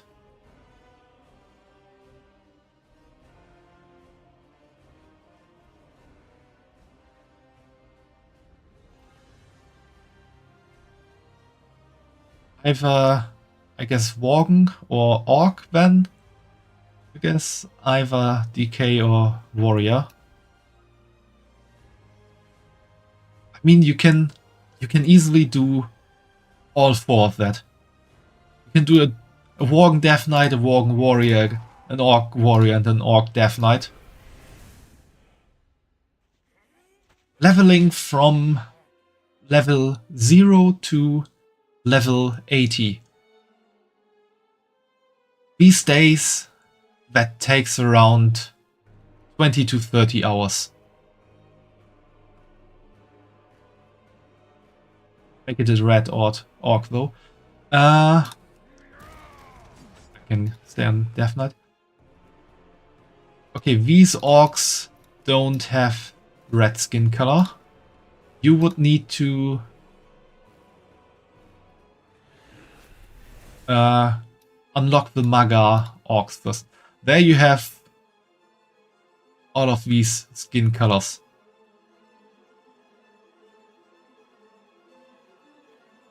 Because that's pretty much 4 different clans of Maga orc.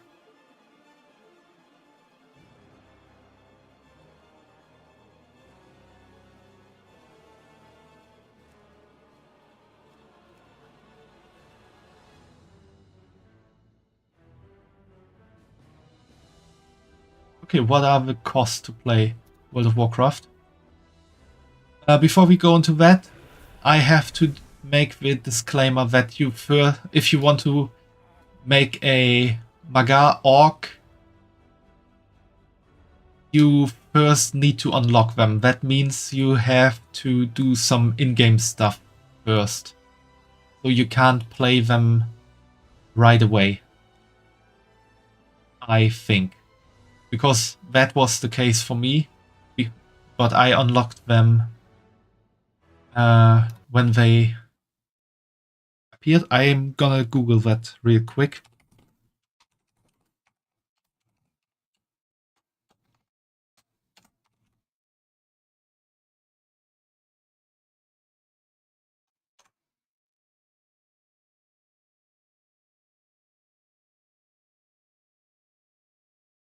Okay, it's gotten... Alright then, so Worgen or Green Boy also bring it back, need the restroom. Okay, I'm gonna wait for you to come back then. Before I continue.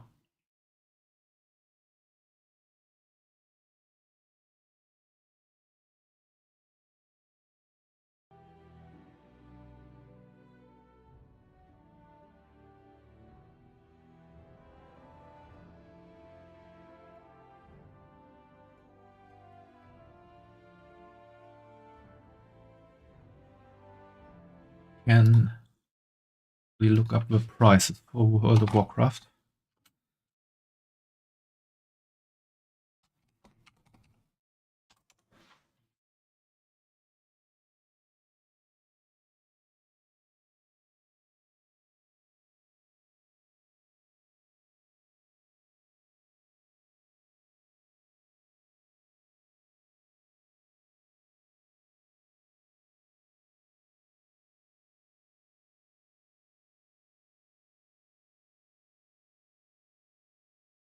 Okay, welcome back, Kylus War.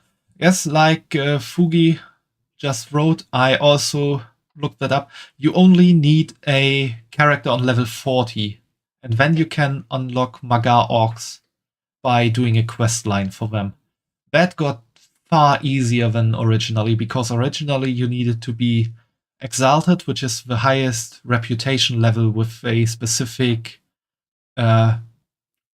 faction of your own faction,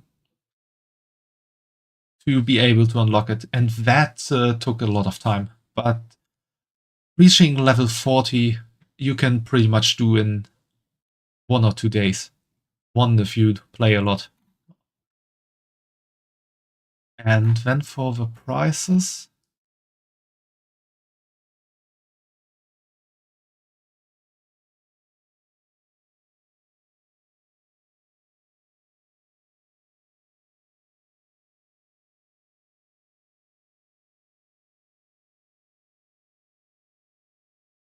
the races don't have different stats.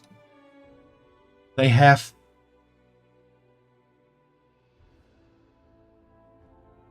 Not really. There are some that have a very little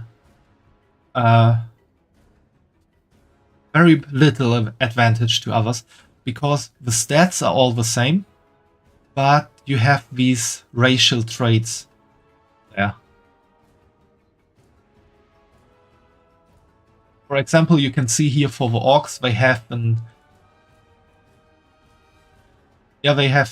different racial traits. For the orcs, for example, you have an enrage ability to increase your damage. Then you have... Yeah, they can enrage, and then they get a...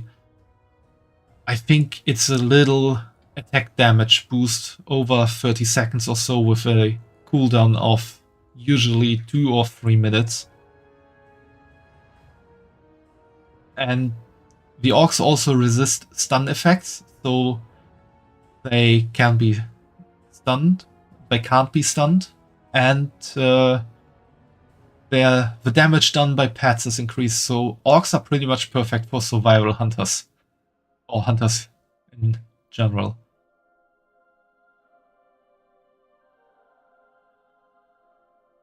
Also, Fugi, I think the Enrage could also be good for caster classes, because I'm not sure if it it only increases melee damage or damage in general, then it would also be good for casters. Before we do the trolls, we do the Worgen. They have a ability to move a bit quicker for some time. I think it was 20% increase in movement speed for 8 seconds or 10 seconds or so. So they can run for a bit, doing a sprint. They have an increased critical chance, which is also pretty nice. That really is a stat advantage, actually. A little one, but it is a stat advantage.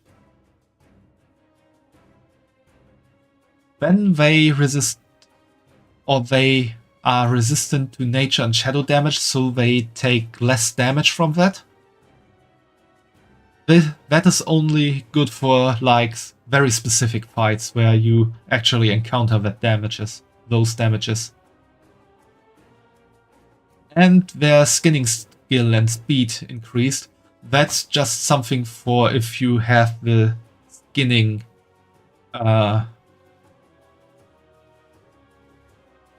profession. I have the chat hiding squares there. Sorry. Let me go away with that.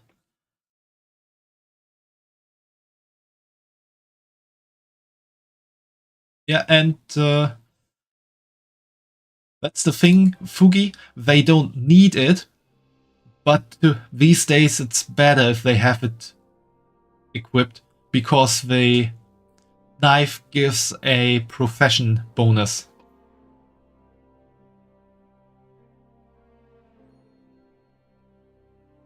So it's better to equip the knife even if you don't need it. They are resistant to shadow and nature damage. This doesn't mean they don't get any damage from that, but they get a little less damage from nature and shadow. Which is an advantage as a tank if you are tanking enemies that deal nature and shadow damage.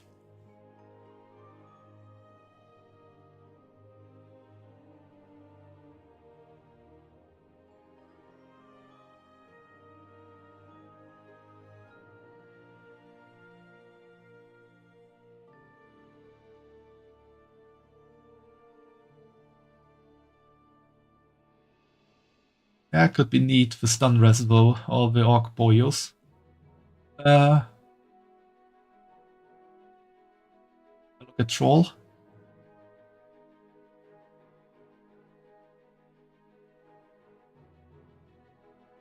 Green ones have the same res, right? What I read before is the green ones. The brown ones have different traits, but Fugi wanted to look at the trolls. The trolls have a berserk ability which increases attack and casting speed. Then the out of combat regeneration is increased, so you heal a bit faster. Ooh, they get a bit more experience from killing beasts, which can make you level a bit faster, but only if you keep on killing beasts. Which is not that important later on, because you make your most experience from quests and stuff. And they get a bit faster out of movement impairing effects. That's the troll. And then we have the brown ones. The Maga Orc. They can invoke the ancestors, granting you their power. Which I'm not quite sure what that is. But it's probably a buff on your abilities in some kind.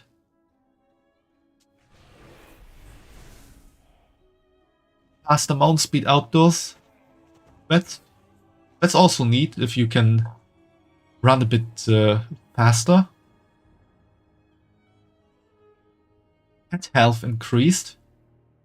Yeah, that's more something for hunters, but also for unholy death knights, because they can summon a ghoul like you see there in the background. That also counts as a pet.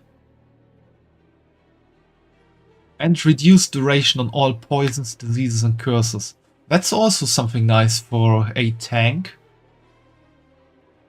Because if the poison, disease or curses on you for less time, you take less damage from it.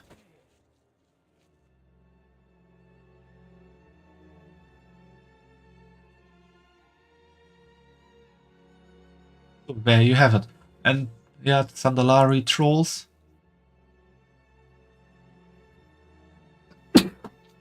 Yeah. They can heal yourself rapidly over a short time. That's a little healing spell they have. Then they can also get a buff from the lore. They can get a bit more gold from slaying creatures. That's nice. And they can summon a Pterodax to reduce falling speed. That's also nice, so they can jump from high places and not die. Money!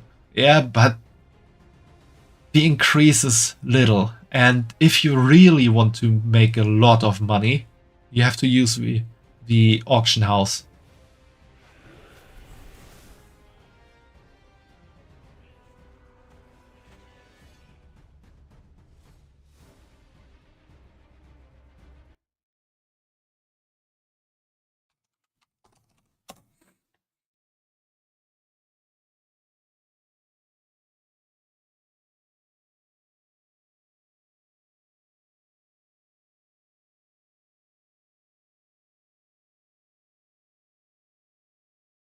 You don't care about money, hence why you wanted me to sell the items. Basically, you are the brawn and I'm the brain. Yeah, we could do that. There is some stuff that can be sold from going into dungeons and raids.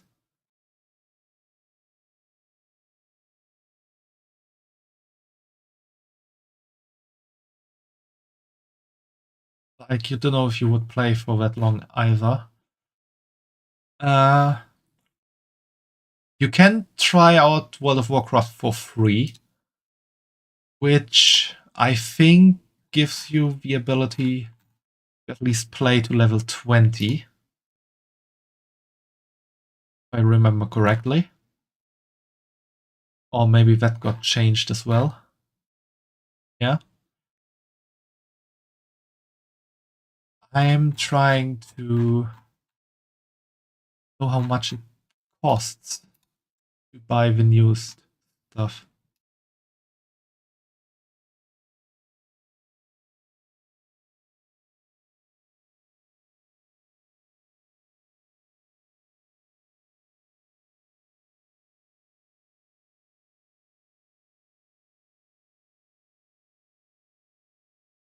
Level 20 doesn't let you experience much. Blizzard really are a bunch of cunts.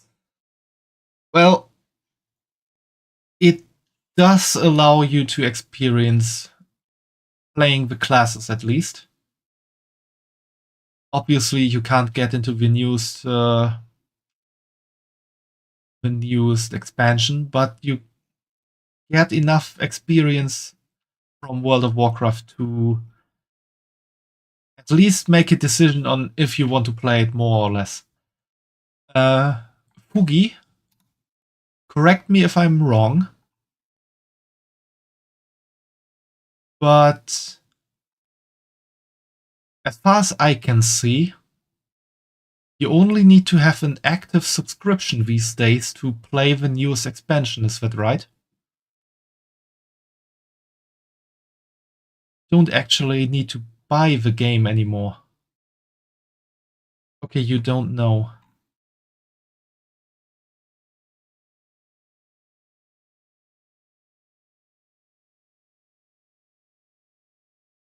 Oh, hey, Marcus. Getting the Vive Pro in a few days. You're excited. Nice.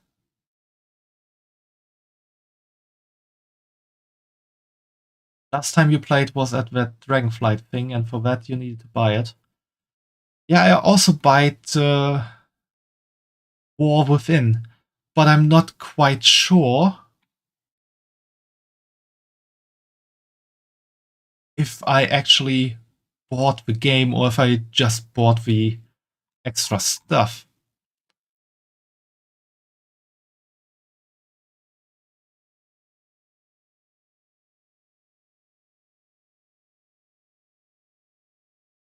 A sub ranges from $14.99. No, that's dollar.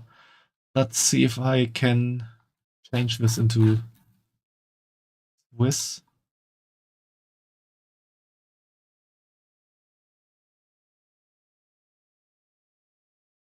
Doesn't look like it. I'm gonna look at it in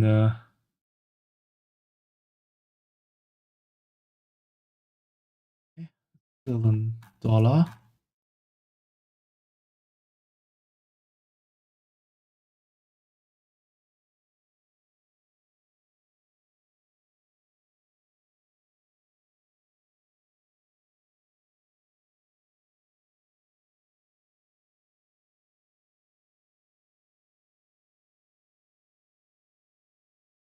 Okay, at least got it to euro now.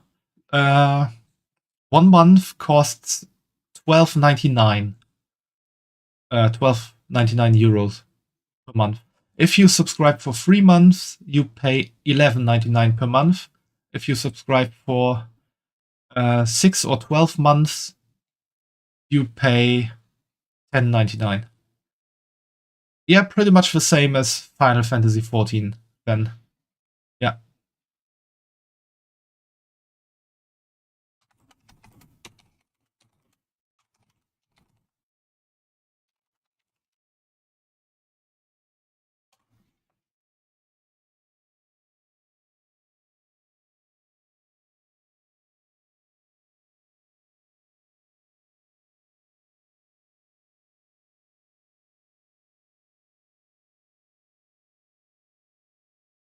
You just saw a car that would look in Warhammer 40k. You mean you looked it up somewhere, or a car in World of Warcraft? Marcus says it's modded with better lenses. Aftermarket mod called Gear VR Lens mod. Sounds nice. So you're getting your next VR headset. The Drive. Yeah, that's a new mount that gets added in the next big patch.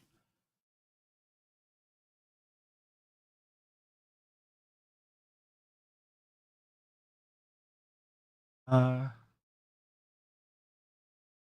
must have bought the most recent retail expansion if you want to play it. When? Okay, you need to buy the War Within.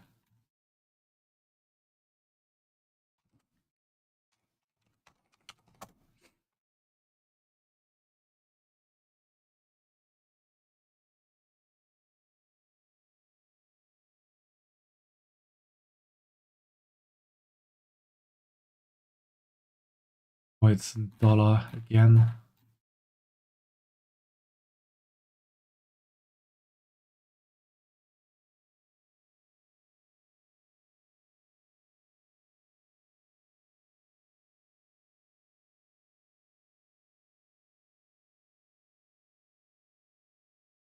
Okay, at the moment to play the newest expansion stuff on World of Warcraft, you need to make a one-time payment of $49.99, which I would say is pretty much the same in euro, probably,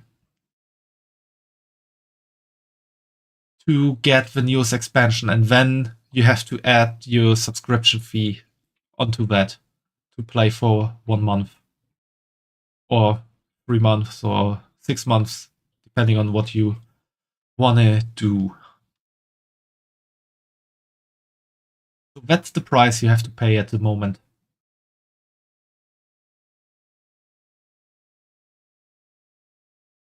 This mod, it's better than an index, except controllers not relevant though. You can just buy index controllers and use them. So that's not a reason to avoid it at all. Sounds good, Marcus.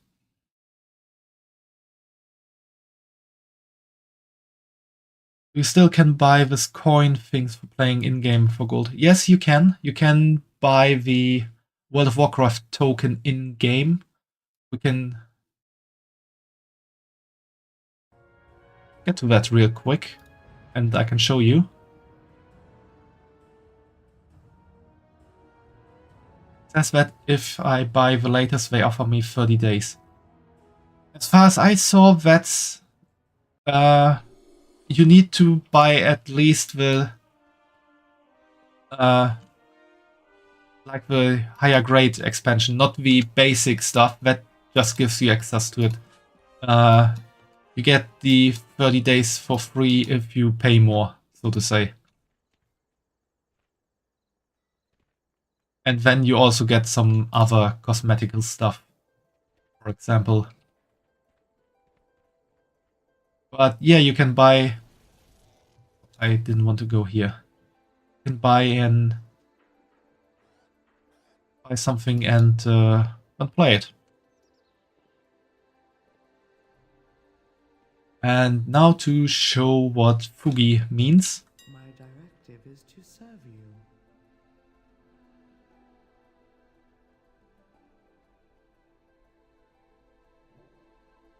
Only in the most expensive. Yeah, that's... if you really just want to play it and don't really care about the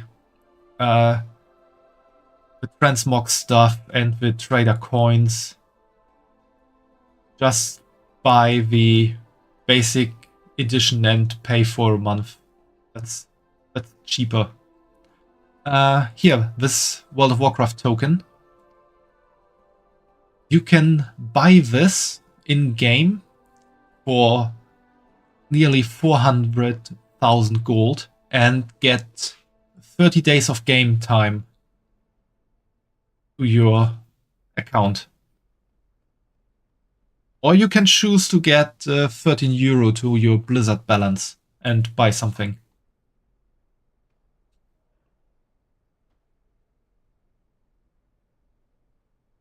That's something Blizzard offers for you. You can actually, if you make enough money, you can play the game pretty much for free. No monthly subscription needed.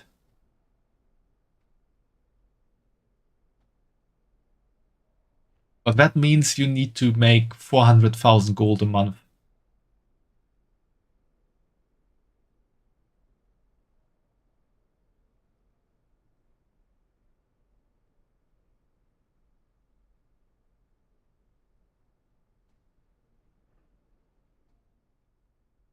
Yeah, it's a bit of a fuck you from Blizzard. I thought it was in the basic edition too, because in the past, if you bought an expansion, you got 30 days for free. That was usually always so. It's grinding like no tomorrow. Not necessarily.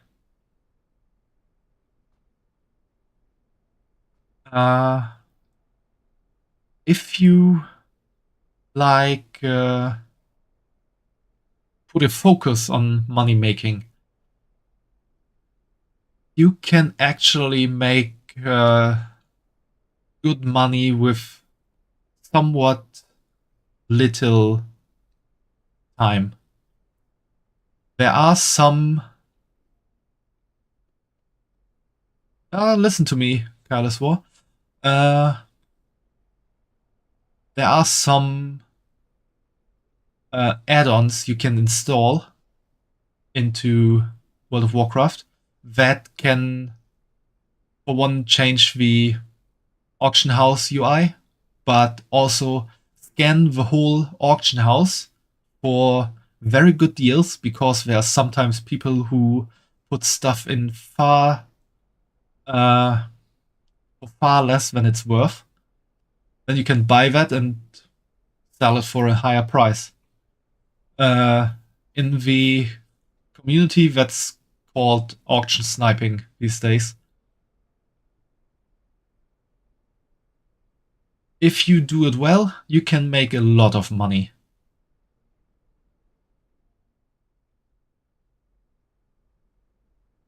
Some years ago, you made a ton of gold with that. Yeah, I also made quite a lot of money of gold with that once. But I didn't really keep up with it. And for example,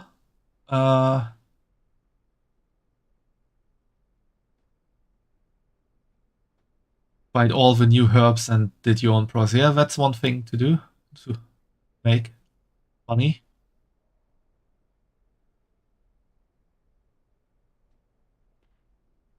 Probably, but you don't even sell stuff with your retainers on FF. You can't be bothered to babysit a bunch of NPC to sell shit.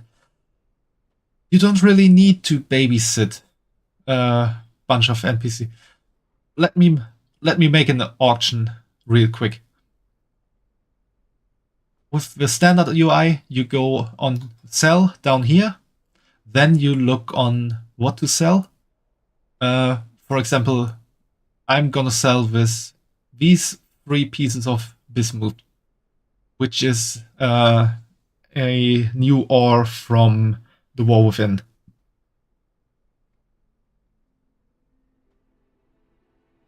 Fine, I cannot be asked pay for the sub for a month here and there.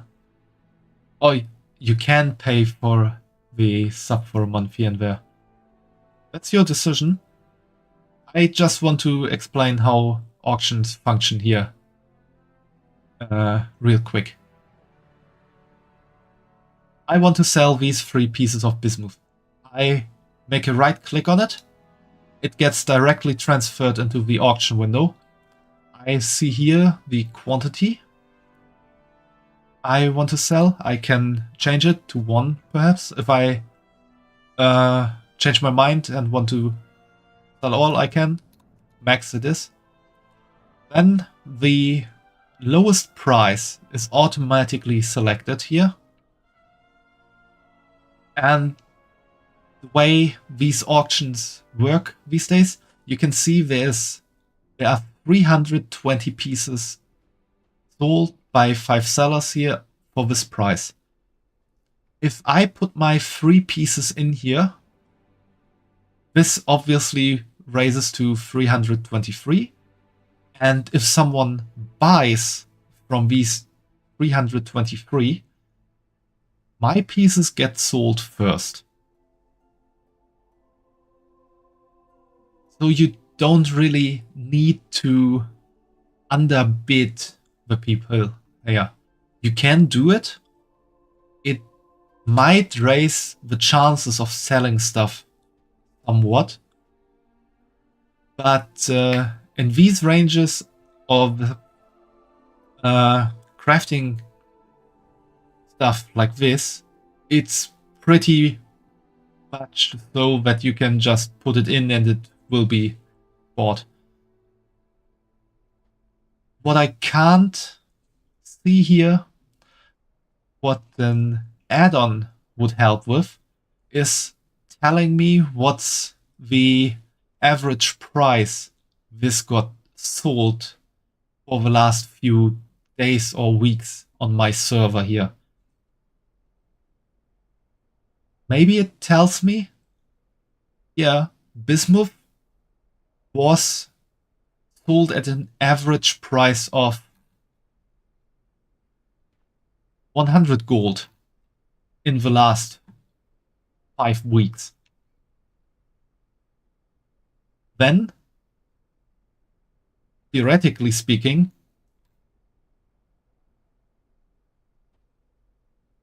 $13 gold is a very low price. I could buy these 320 easily. I could buy some more if I wanted to, and I could just put it in for 20 gold pieces each. Reduces the chances of being bought immediately, but knowing how much is needed, it will be sold. And yeah, that's how auctions work. It's not that you need to go to your retainer and put the item in the retainer's bag, then go to the marketplace screen on your retainer, click on the item in a different way to see the prices, keep the lowest price in mind to be able to know at which price you need to sell. You only put it in here. If you want to make it quick, put it in here, lowest price, create auction, done.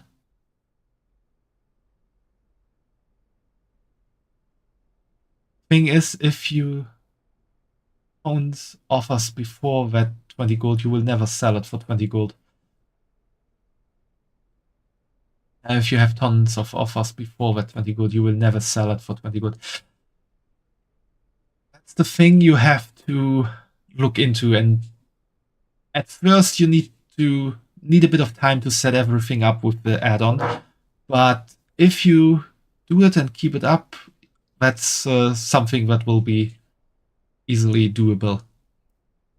Also, that was really just an example, Fugi. You could also buy everything here for 1370 and then sell it for 1383. You don't make much money, but you will make money. And that these will be sold is pretty much a given.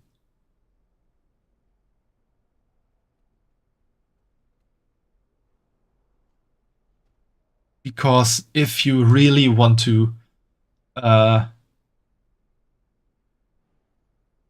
level up your profession, you have to have a shit ton of stuff. And if you want to make money with your profession, you need to have even more. Return and peruse my inventory again. So yeah, that's it. If you want to, you could pay your whole subscription by making money in-game.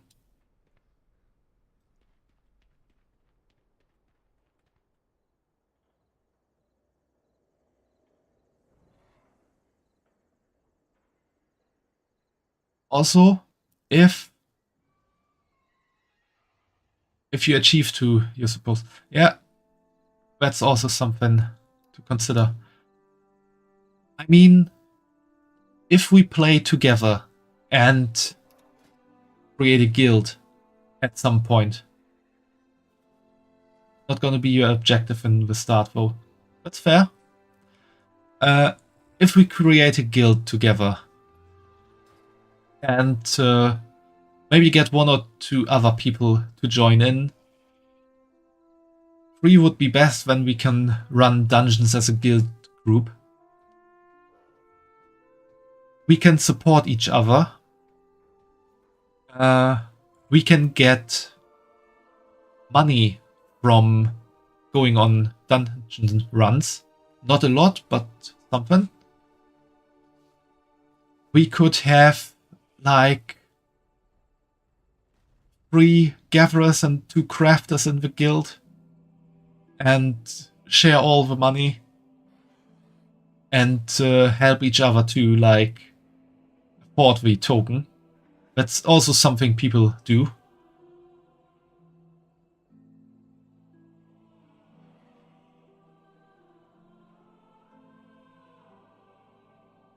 Marcus, maybe I'm gonna get a VR headset at some point, but it's really not my main objective at the moment.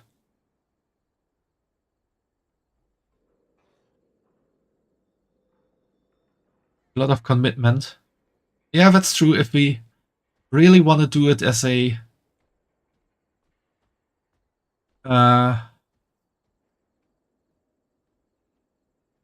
we want to do it as a guild, it needs a lot of commitment.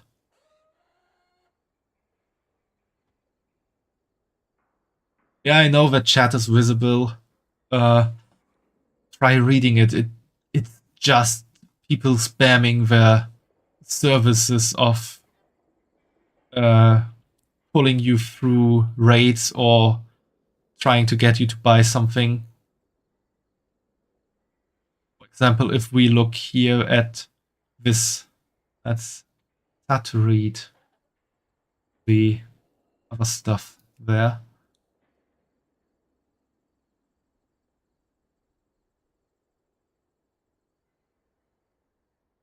But who am I talking to from time to time? You don't see anyone typing. In my YouTube chat, there's someone. Marcus is around there.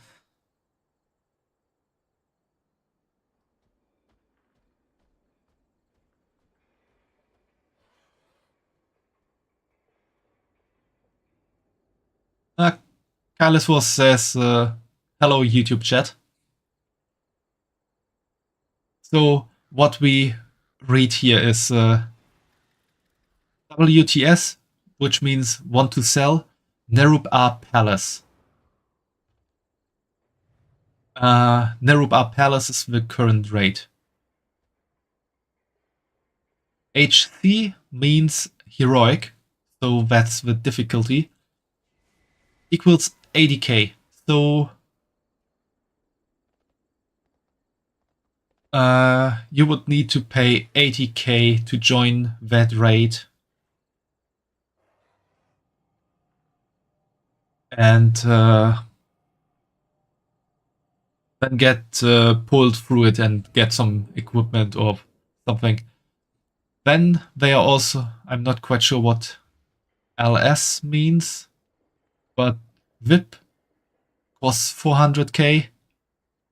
Then you probably get all the best gear that drops. Last two only pay 45k, but because then you want to get the raid full. They also sell the achievement ahead of the curve.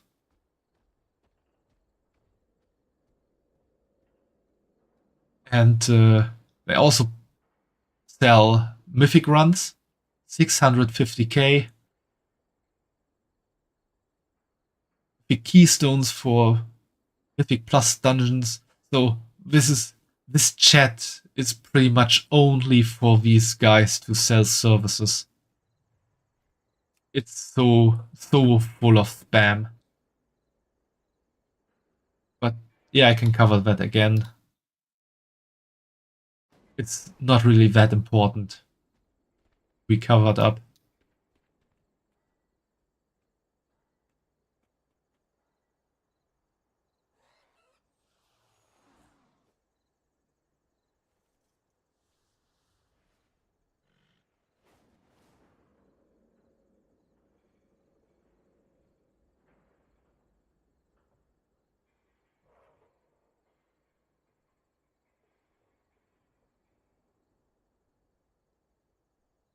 Oh, what kind of idea do you have, Marcus?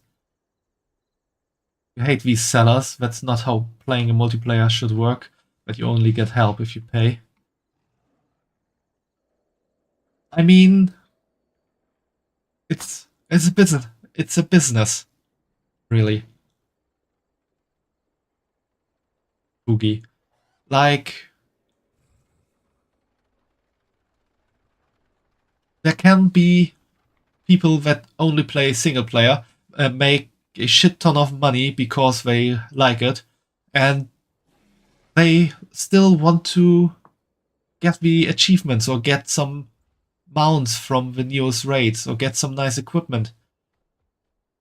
And they can buy that. I mean, some of these guys have 6, 7, 8, 10 million gold.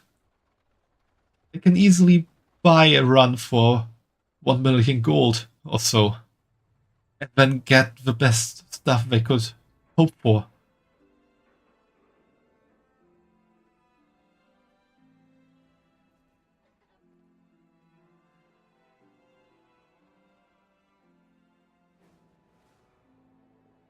Imagine someone made Metal Gear Solid 1 VR missions, but in VR in first person.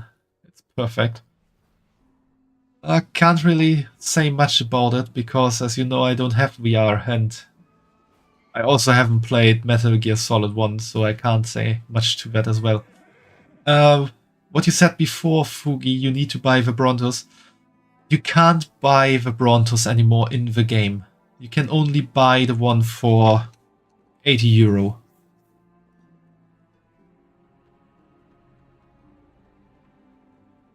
But, I mean, you can also pay for that with in-game gold.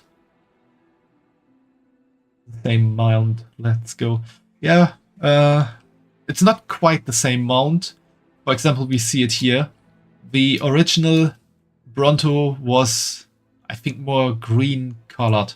And this is the gilded one, the gold one, you can buy for 80 euro. But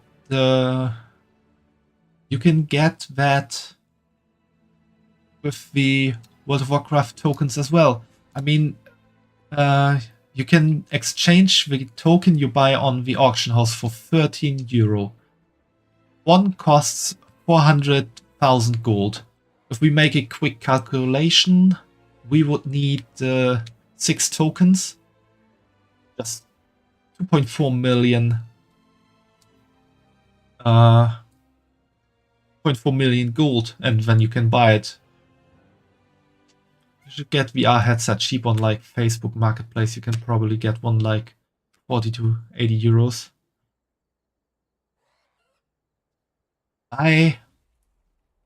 Like I said, VR is not my highest priority at the moment.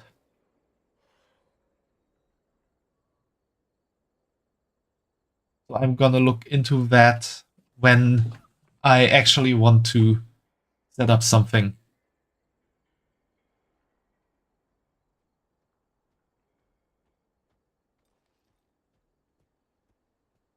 I do appreciate the offer, but it's really not that high on my priority list right now.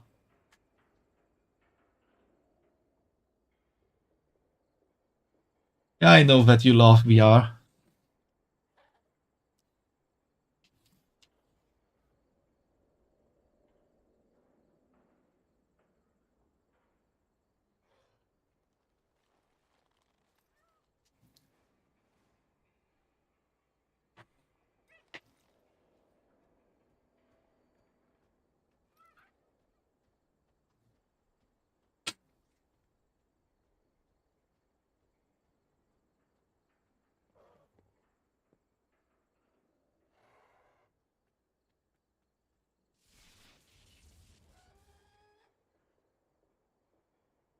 You own 5, count them 5 fucking headsets.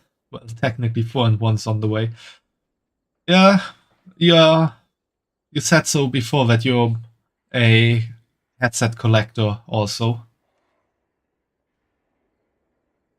But if it's your hobby, then it's your hobby and do as you like. Still have headache, really sucks. Yeah, headaches really, really suck. It's annoying.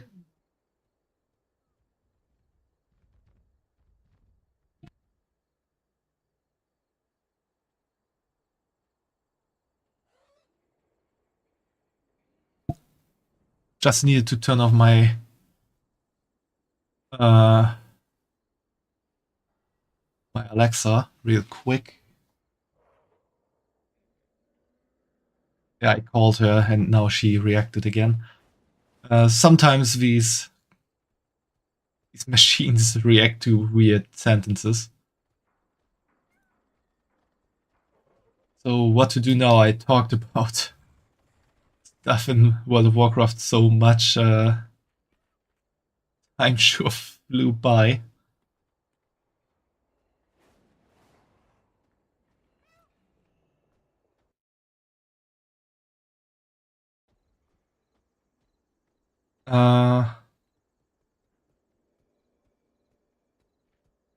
Oculus Rift Development Kit 1, Oculus Rift Development Kit 2, Vive Pro, Quest 2, Oculus Rift Consumer version 1.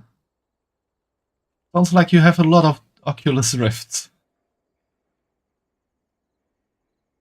Anyway, is there something special anyone wants to see from World of Warcraft right now? Does anyone have further questions?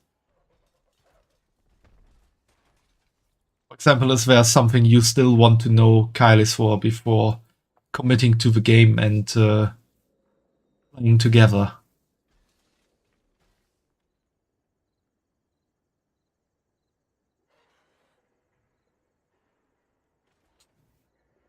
What about the free trial? I haven't really looked into it lately. As far as I know, that's like information from around 2 or 3 years ago. Free trial, you can just download, install, make an account, play. You can get up to level 20, if I'm not mistaken. And you can play some content like that. Not everything, but you can experience quite a lot already. You can't trade with other people. You can't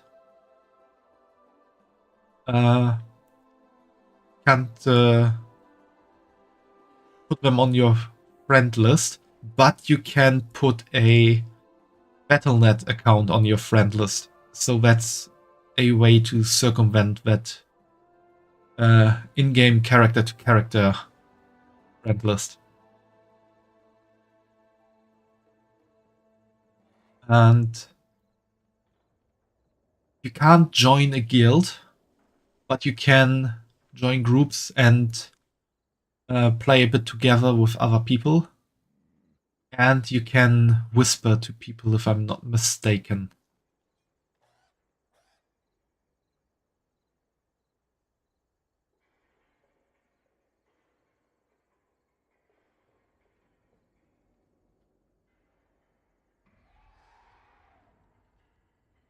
I'm not quite sure if you can, but I think the prerequisite for the Death Knight was deleted, so you could also try out Death Knight right away. I'm not quite sure about it. Let me see if you need to unlock a Death Knight still.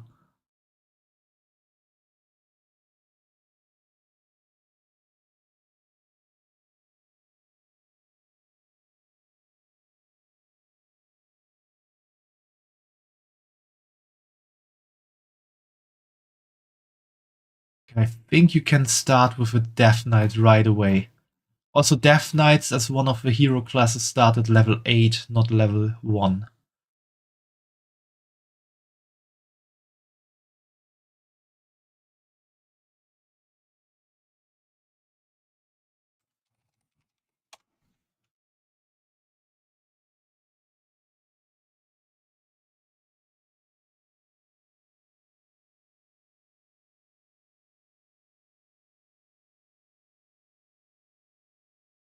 Okay, if you have a brand new account, Death Knight can't be your first character. The level requirement was, however, reduced to level 8. So you need to make one character reach level 8 first to make it Death Knight. Reaching level 8 is a matter of minutes. You can do that in less than half an hour if you really do the quests.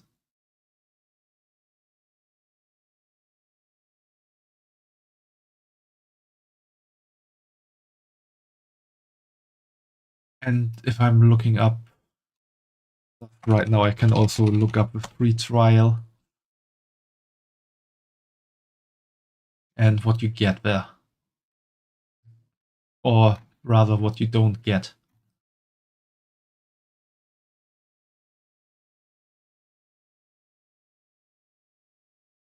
So what are the limitations of the free trial version for World of Warcraft?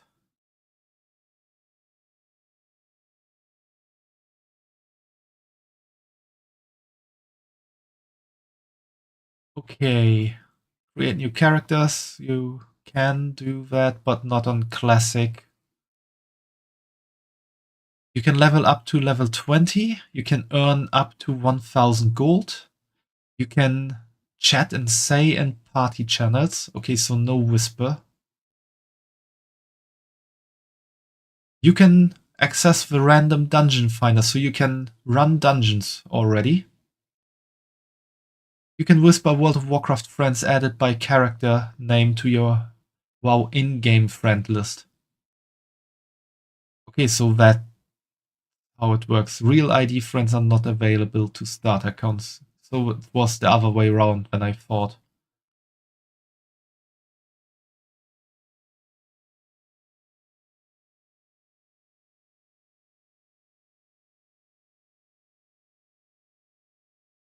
On the starter edition, you will not have access to most recent expansion content. Yeah, that's just the most recent, so you can pretty much go into any other content. Characters above level 20, that's a given. Pet battles. All other channels, chat channels, and whisper to non-friends, that's a given. Can't join a guild. Value-added services, yeah, that's also a given because you don't really want to spend money on a free trial stuff. You can't form parties. Not quite sure if that means you can't invite others into parties, but I thought you could be invited into parties. A trade, mail, or auction house, real ID, World of Warcraft voice chat. Yeah, but that one pretty much no one uses anyway. And no warband bank. Yeah, but you get quite a lot already for the free trial. Guess why your name is Marcus the HMD man on YouTube. HMD stands for head mounted display and shows your love for VR headsets.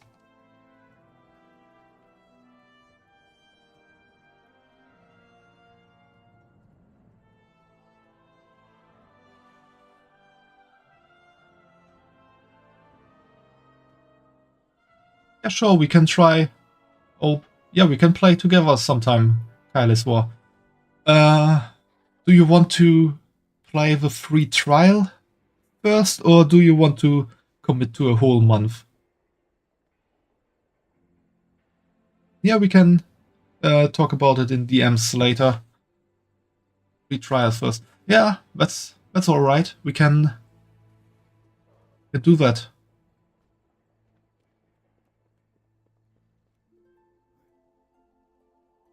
If you check Discord, I sent you pics of a DK2.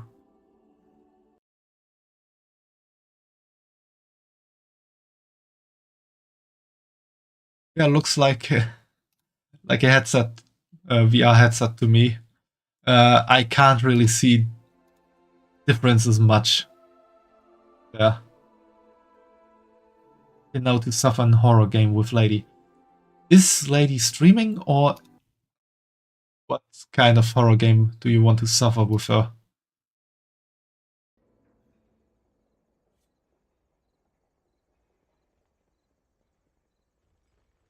He's on her server. Yeah, okay, have fun with her. Which horror game is she playing? Outlast Trials?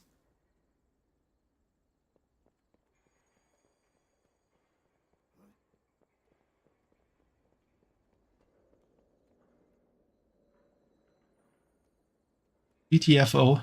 Never heard of that one. But yeah, have fun.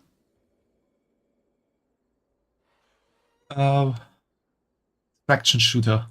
I see. I see. Yeah, I can guess that there could be horror moments happening there. Yeah, talk to you later.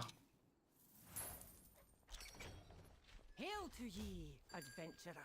Oh yeah, we can have a quick look into the trading post. What nice stuff to get.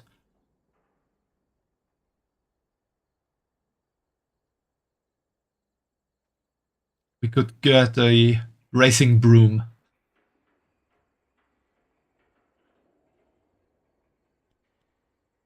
This is just a color change of the outfit we can get for free. The little pet we could get. Color change of the same pet.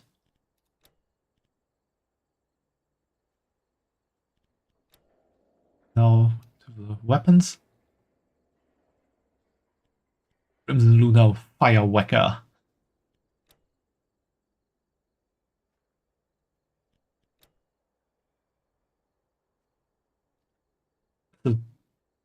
A back equipment piece. Dangerous. And item. Now we're getting to the not so event focused stuff.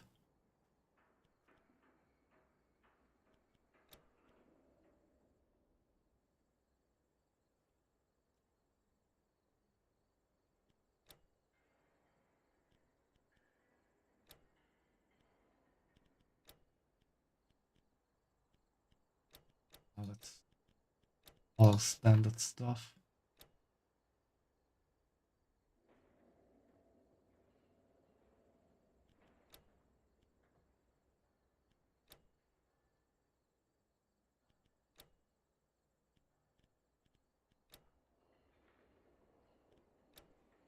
I've seen nothing.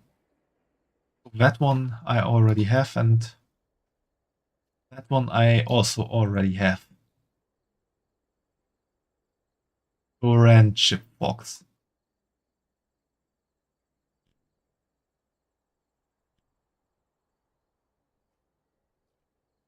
Now don't you be gone too long. So, what to actually do now?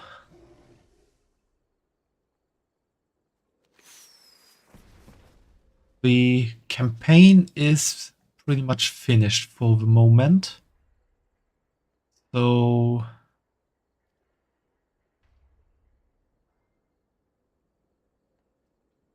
there are a few things we can do. We can either do some time walking dungeons to finish this quest, but that's not that important right now. We could do a bit of the Lunar event, the Lunar Festival, which is pretty much just flying around and talking to people all over the world. We could play our warrior in the vanilla content that we played before, or we could make a new character. I'm gonna go to my dehydration break real quick, and if you all like to, you could talk about it in chat and decide on that. So, see you all back in a moment.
Okay, I'm back again.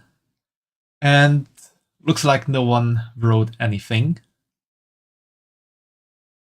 I'm gonna make a poll real quick. See if that...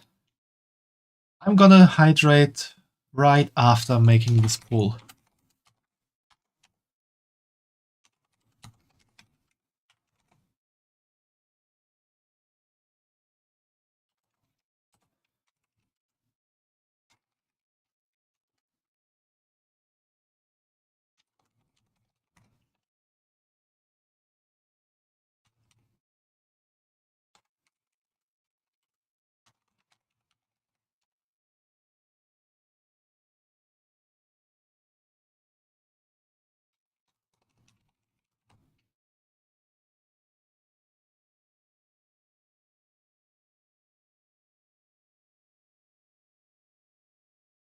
Thanks for the hydrate, Boogie, and thanks for the love. So, I made the poll. You decide now.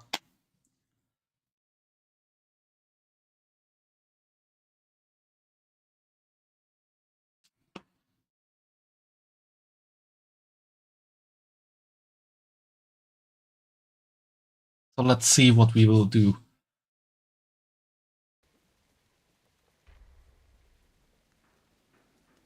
Till then, I could clear out my bag a bit.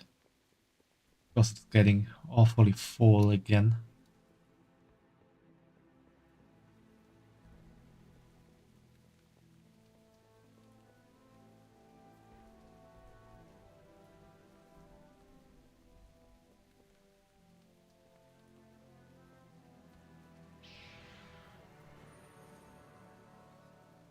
There's someone who wants to accept my loot. I have an extended supply of goods for Outlanders. All the junk first, that makes it easier. Warbone can be sold. Also soulbound, soulbound, warbound, warbound, bound, warbound, whipped.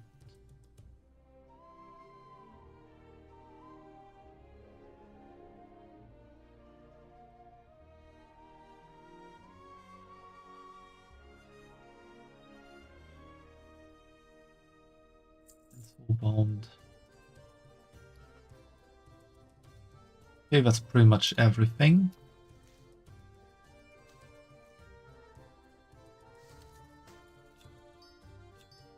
We stored it real quick. We just bring it all into one bag. Make it at least look nice and clean. My thanks.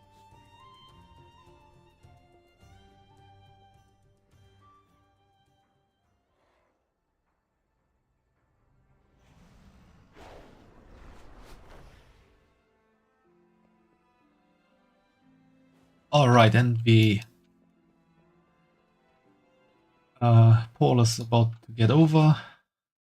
Oh, Luna Festival is winning at the moment.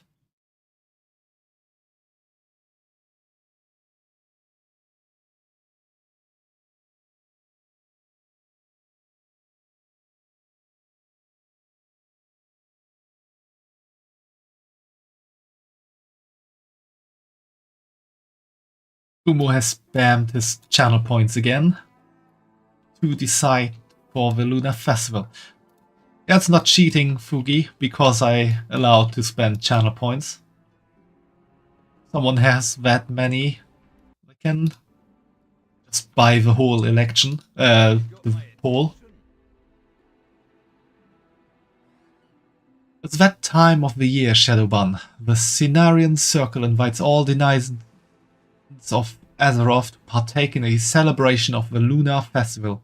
You will find the Lunar Festival Harbinger in Stormwind at a location marked by a blessed circle of moonlight. She can tell you more about the holiday. Safe travels.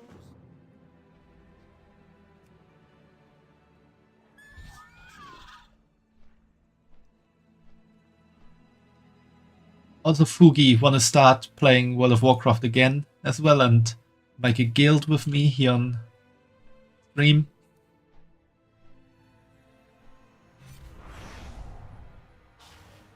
Fumo, Marcus, you wanna join in too?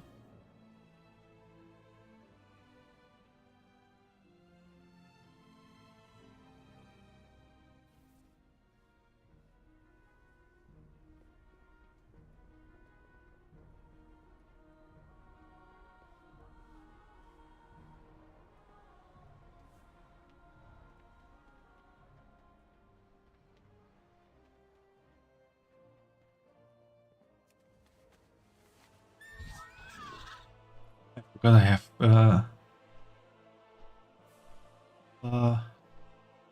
flight mode activated.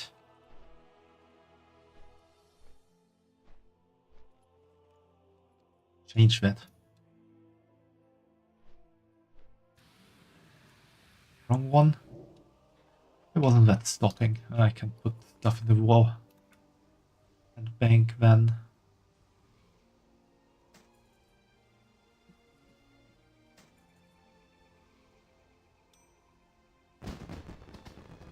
That's all.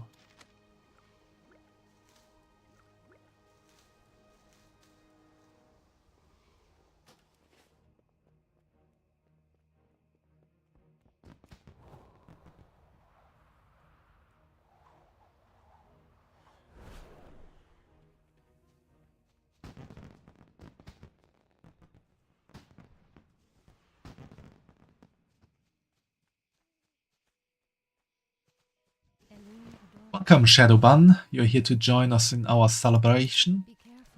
Every year, the Druids of Moonglade hold a celebration of our city's great triumph over an ancient evil. We celebrate the wisdom of our elders, share in magnificent feasts and, of course, shoot fireworks. For a small donation, you can purchase colorful rockets from our vendor. Try using some of the launchers around here, Shadowban. Where's the... Yes. Can I assist you? We need to buy 8 lunar fireworks and 2 lunar fireworks clusters. Oh, that's the new mount you can buy. That's looking cool.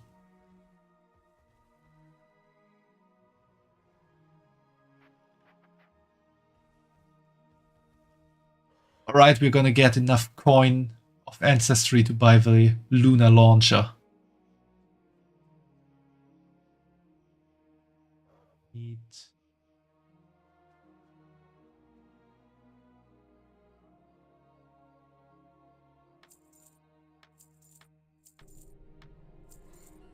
We have 5 and 8 of those.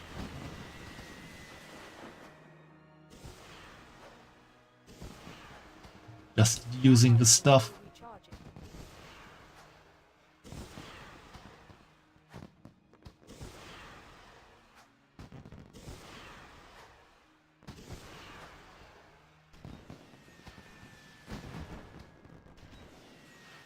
And done.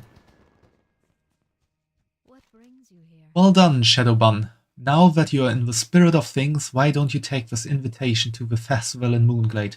It's quite an enjoyable celebration if you have the time to spare. We share food, drink, stories, and of course, more fireworks. Open the invitation while standing inside the circle of greater moonlight and you'll be transported to Moonglade. Now that you have your Lunar Festival invitation, you may travel to Moonglade. There you will find many revelers, and in the village of Nighthaven, Valadar Starsong and his sister Fariel await those eager to participate in the celebration. Travel to Moonglade through the greater moonlight and speak with Valadar Starsong. See what prizes you might gain during the festival. Also, we're gonna do this here. These elders are like dead spirits of people, and they are giving us these coins of ancestry that we want to farm. We need 75 of those, so we need to talk to 75 of them. And we get a lucky red envelope, which is leaned onto the tradition of giving out New Year's money in red envelope in China. You can get something from there, like a lucky rocket cluster. Also gave us buff. The luck of the moon, plus 5 health. That really buffs my health.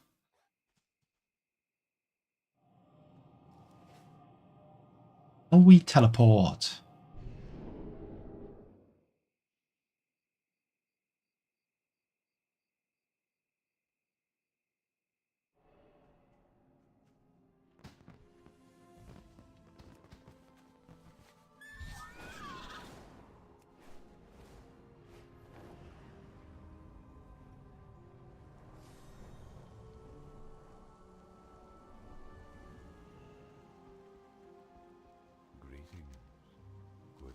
Shadowban, welcome to Nighthaven, host of the Lunar Festival.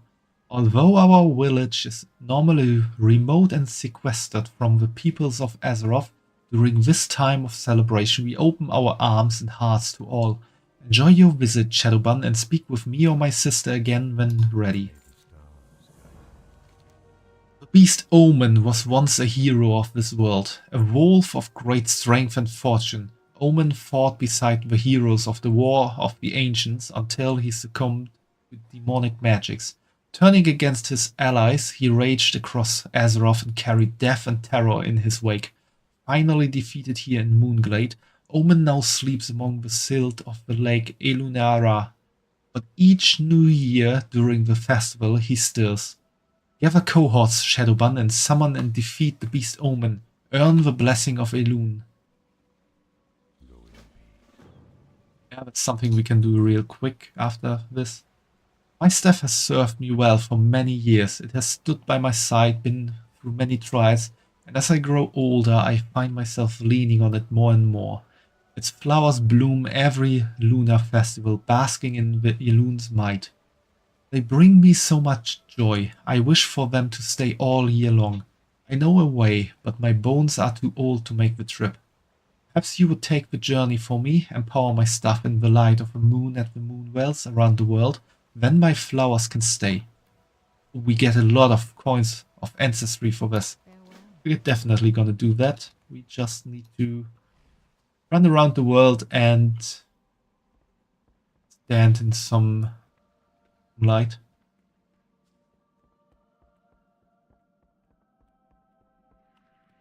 Which is here. Stand in these pools of water, which are the, what's it called again?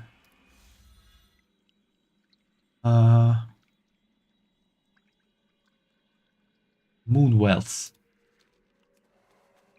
So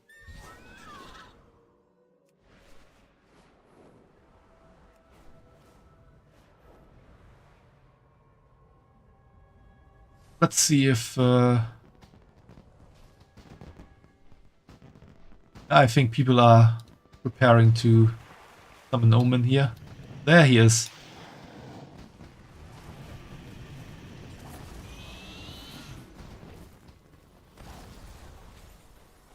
Too far away.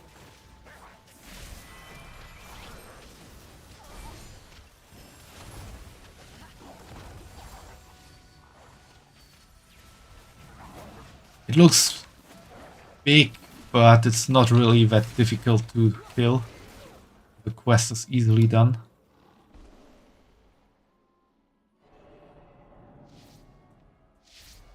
Then we just need to stand here in the light.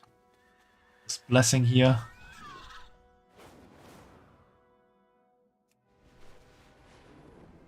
Yeah, it's a big wolf boogie.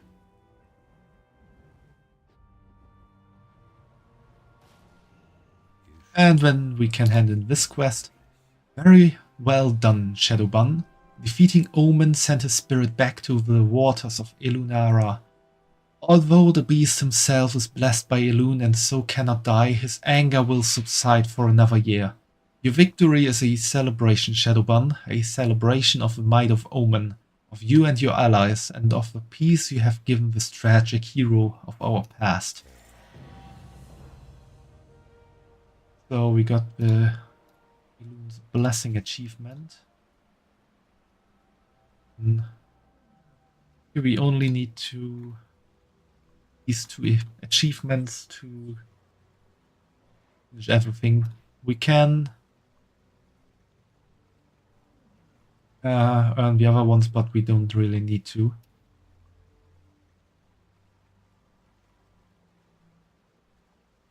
These we will complete at some point because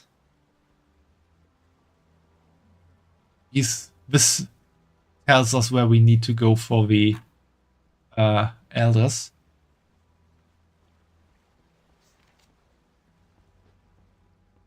But before we do that, we are gonna get quest and get some nice 25 coins of ancestry.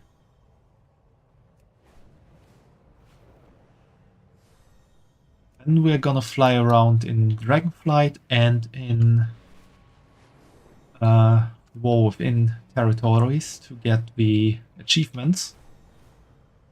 And whatever on coin we are still missing by then, we're gonna get another way.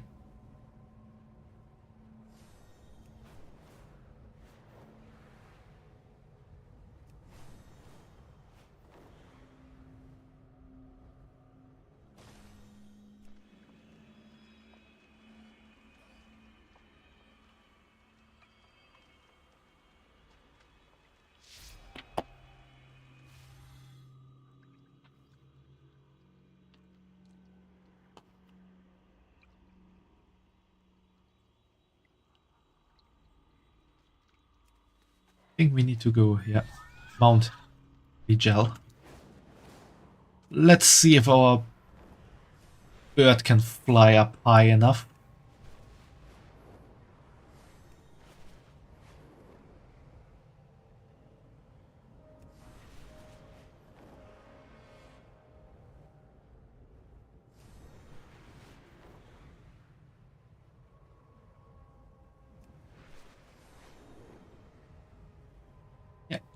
We did it.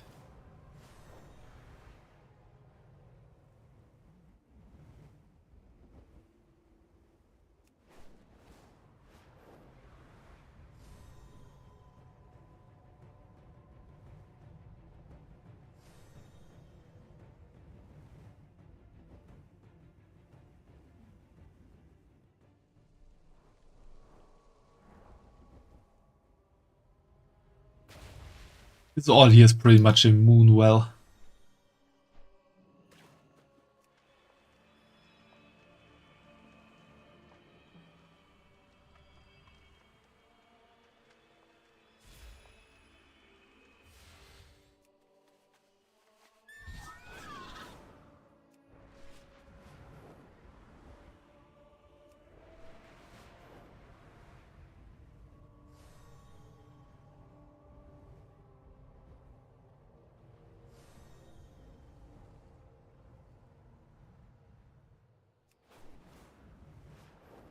Aviana, why is that marked?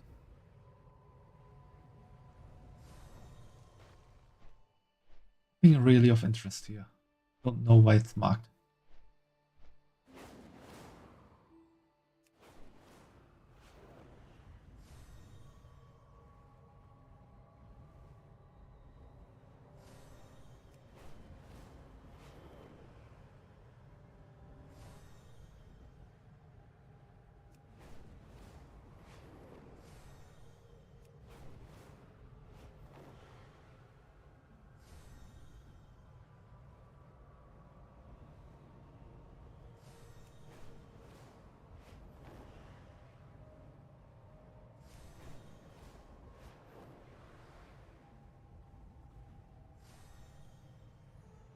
That's it's surprising. I didn't expect that to happen. Hey, Peaky. Nice to see you. Or Schön, dass du da bist. Ich weiß nicht, ob du es wusstest, als du mich geradet hast, aber ich streame eher in Englisch. I was rated by Piki just now and just told him that I usually stream in English, if he didn't know that, because he's a German content creator, and I'm gonna give him a shout out real quick.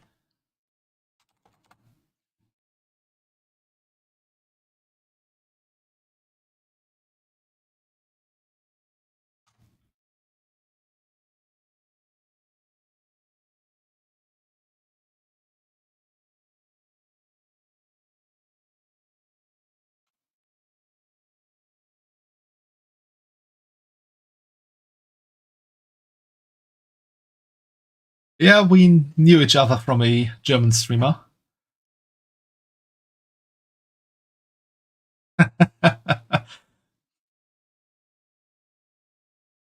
Yeah, so you've been lurking around in Piki's stream and not mine.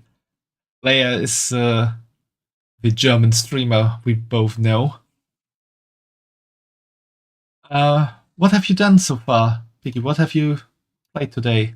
Art, Killing Floor, and Phasmophobia?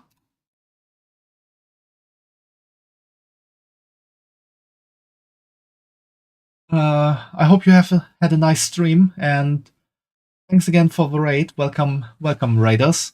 I'm Cyrene. You can call me Syra. I'm a variety VTuber, and I started streaming again after a bit of a break for different reasons. And as you can see at the moment, I'm playing World of Warcraft, where we decided to do the event that's currently running, which is called the Lunar Festival.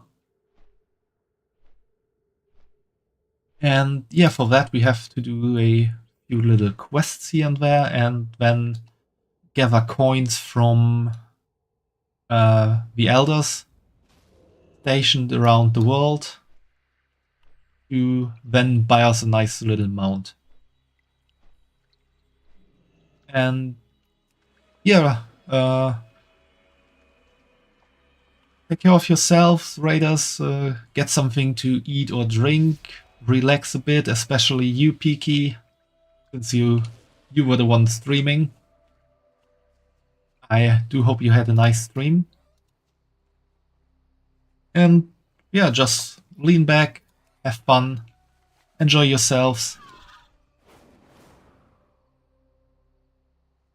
So Leia, you lurked here for a while now. Right, I guess you would have done the raid leader plate if you would have been with Peaky.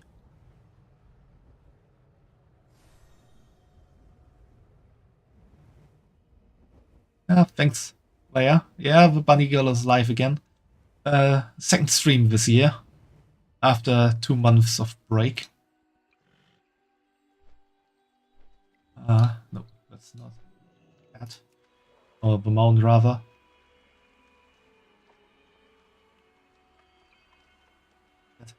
This is the last well we need to stand in. Nope.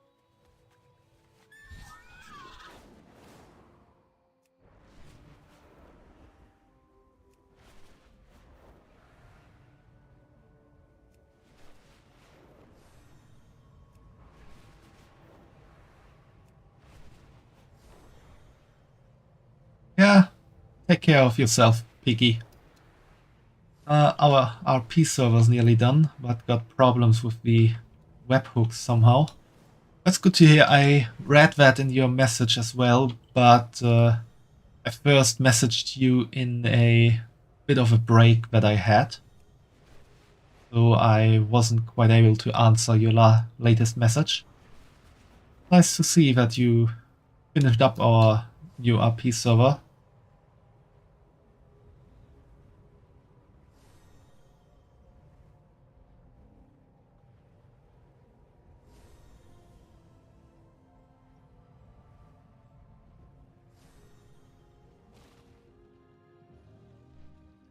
Yeah, that's okay, Peaky. I do know myself that streaming can be a bit exhausting sometimes, so it's really okay for you to lurk now and get some rest, that you won't be too tired tomorrow. And yeah, thanks for raiding again. And I hope you also have a good night.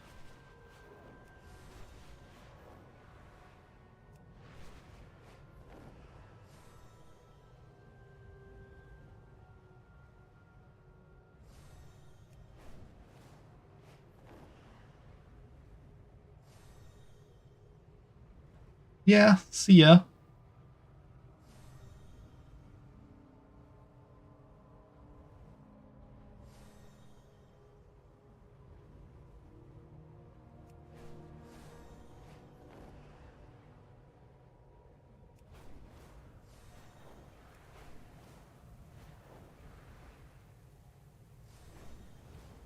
A long flight. Where do I actually have to go?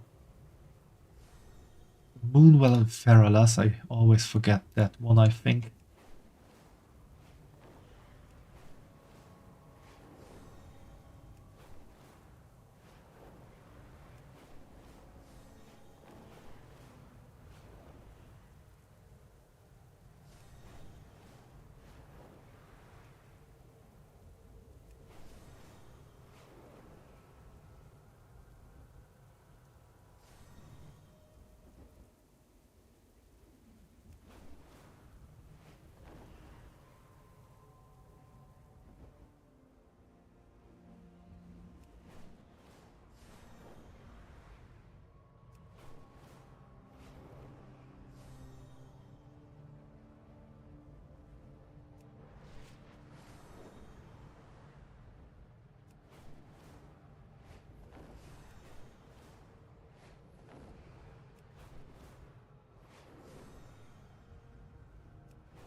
Another one?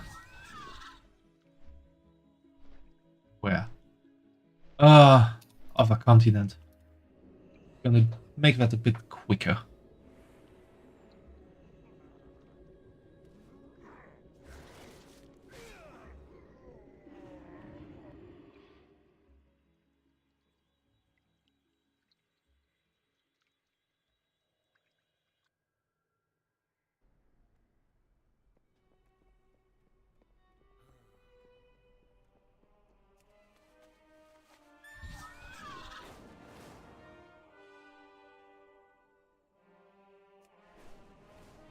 Also, Leia, you wanna start playing World of Warcraft as well? You can make yourself some hot guys.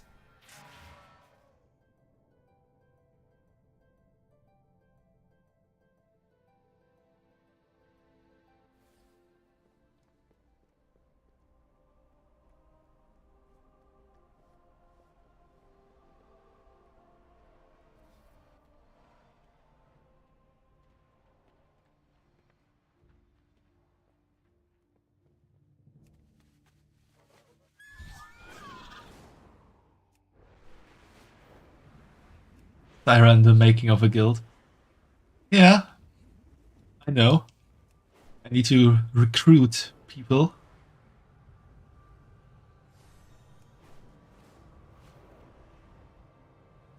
I mean, we should at least be 5 or 6 people so that we can easily run dungeons.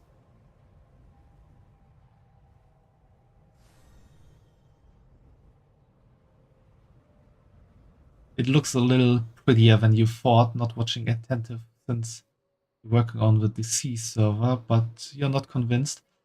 Maybe I can show you something to convince you in a moment, but I want to finish this quest first. FF14 is much prettier. That's in the eye of the beholder, Boogie. Also, I know that for Leia, it's really a matter of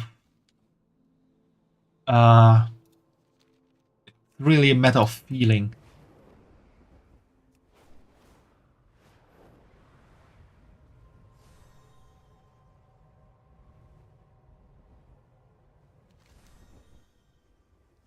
And you can only play 2.5 games at a time, so it's Genshin, Stardew Valley, and sometimes some small games. Your brain isn't big enough for more.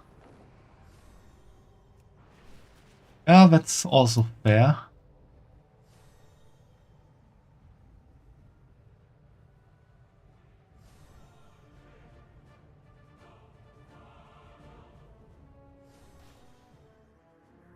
Show me hot guys and I consider. Yeah, give me a moment. I want to finish the quest here first. Because need that.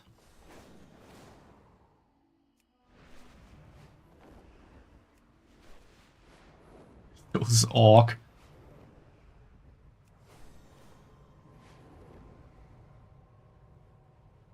You haven't seen the World of Warcraft orcs yet, Leia? Maybe they are hot.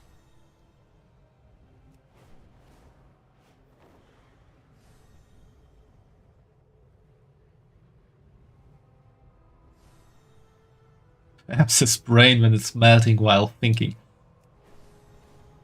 We can have orc mages. They are intelligent.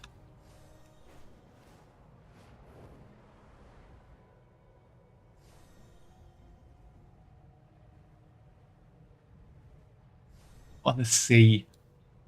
Yeah, give me a moment. You've done it. I can feel Elune's power within. Now I can enjoy the company of my flowers for the rest of my days. Perhaps I can do the same for you. If you have flowers you wish to preserve, bring them to me. I may be able to help. Here's the vendor here. What can we buy here?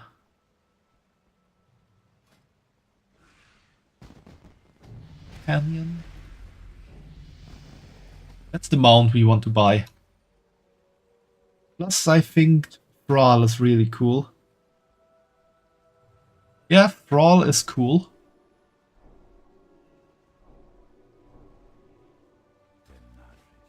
But I need to take a long while to get to Thrall. See, we want to log out quickly, so we're gonna get to the inn. If there is an inn. Hope there is an inn. There should be an inn. There's the inn.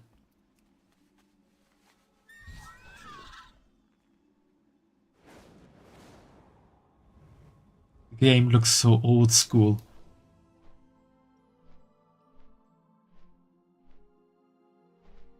Yeah, it is a bit old school. And yes, World of Warcraft Classic is even more old school. Because the graphics did get a overhaul. At some point.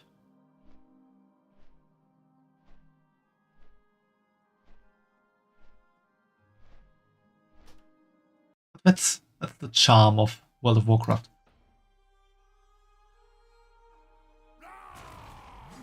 You want to see hot guys? Yeah, what do you think about hot stone dwarf?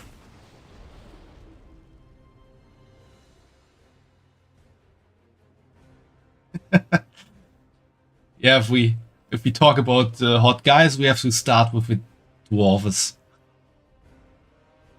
Pass. Yeah, I know that you don't like dwarves. How about a void elf? Not really the best face.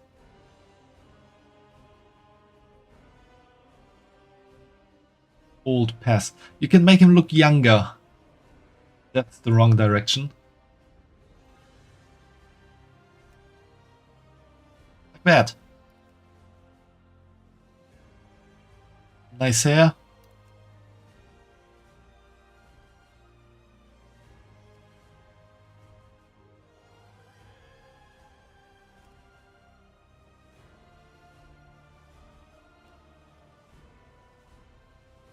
not the bed. Well, we can also change the bed.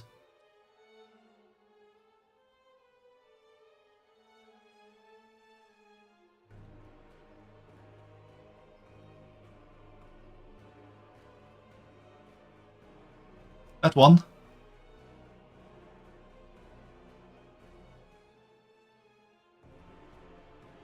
No?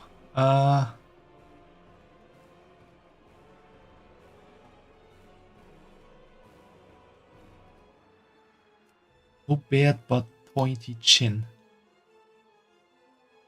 I think we can't have a pointy chin.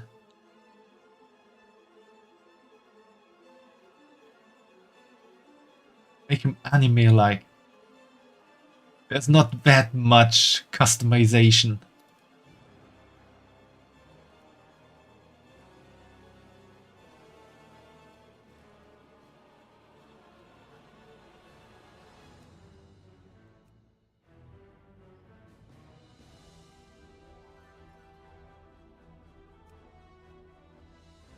Well, I guess he's dismissed. Okay. What about a troll? Not troll, a Draenei. I shouldn't talk while reading.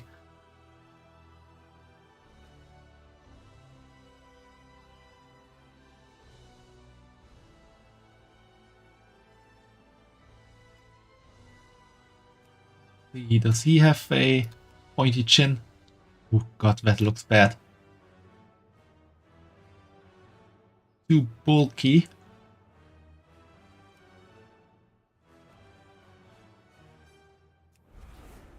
Yeah, they are bulky.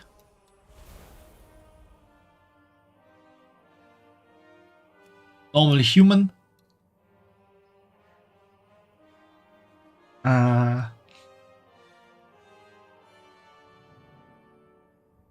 I guess we have to try the blood elf then.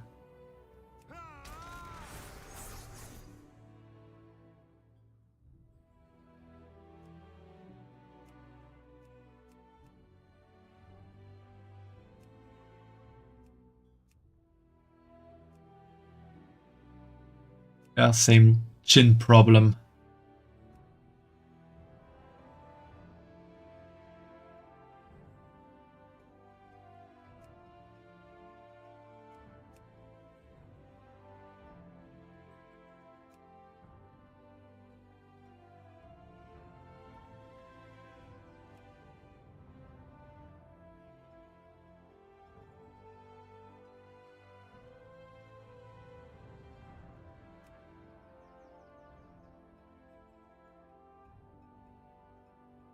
The faces are awesome since they give much character, but not my type.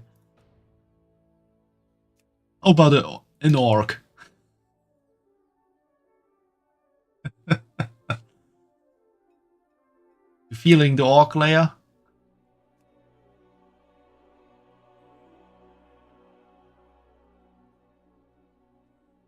Well, all in with no clothes at least. Yeah, I'm not quite sure why he's not wearing clothes.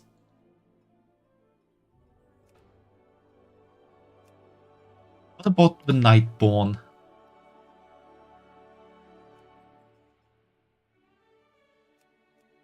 The younger face.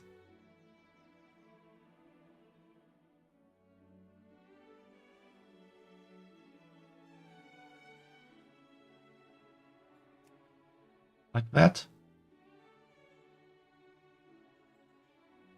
Let's give up humanoids. Let me see furries.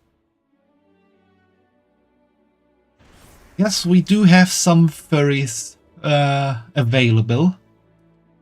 How about something small and cute?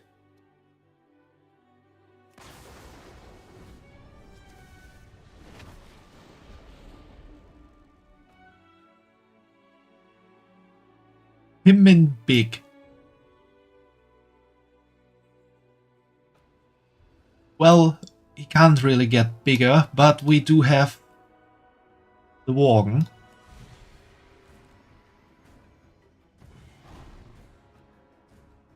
And he is also without clothes again.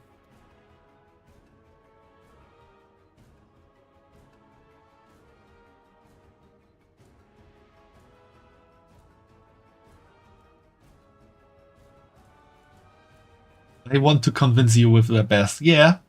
And additionally, the Worgen comes with a human. He can change forms. No.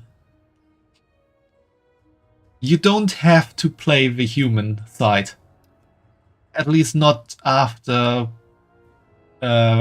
finishing the introduction questline of the Worgen races.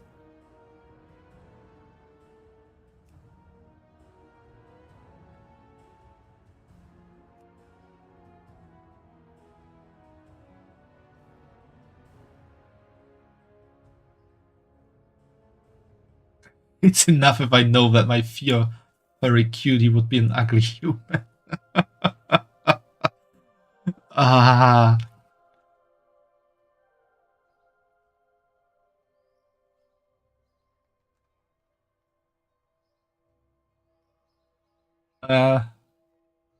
It's not Wagen, it's Worgen with an O.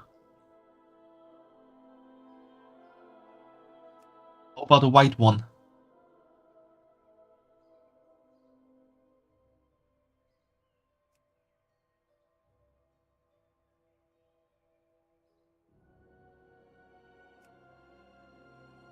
Damn, he lost.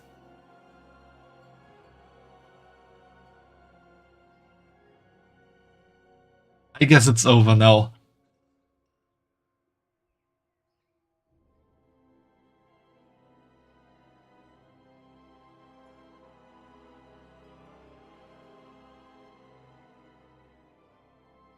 Where's the tail? What's a furry without a tail?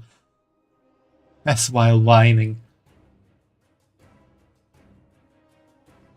Yeah, the panda has a tail. Also, if you go Worgen Druid, you get the furry mode and be a cat. Or you can also be a bear.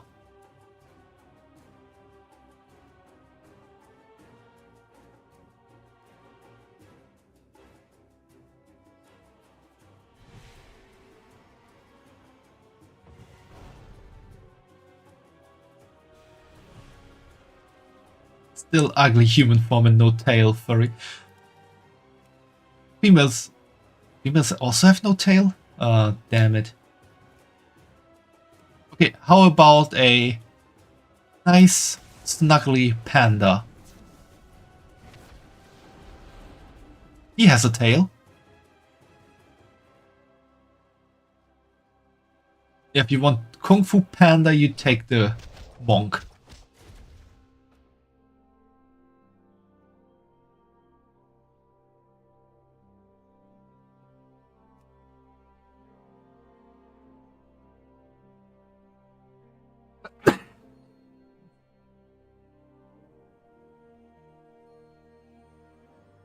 Tail is short, no judge though. Yeah, but he has a tail. Only at the backside. Spooky.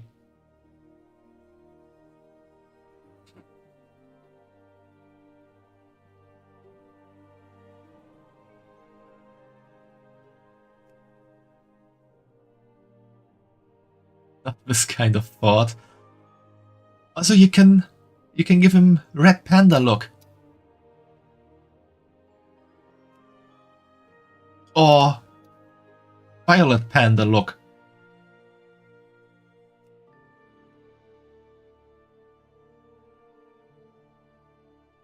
Your panda won't do it.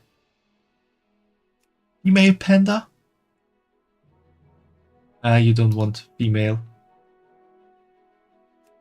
Females can have a long tail? Oh, yeah. Can male also have a long tail? No. What's that tail discrimination?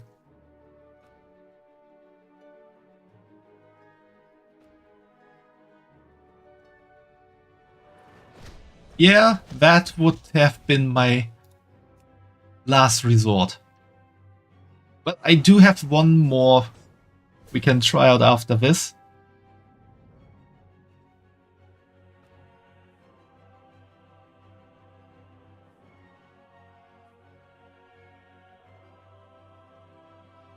Yes, we can have dragon. Bulky, less bulky, not so bulky, very not bulky. Change the colors. The Draktyr really have a lot of customization features.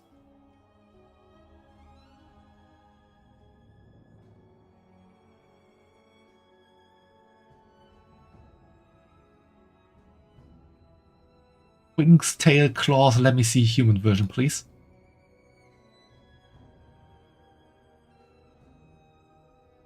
It is a somewhat very human version, but he has horns. And some scales on his body.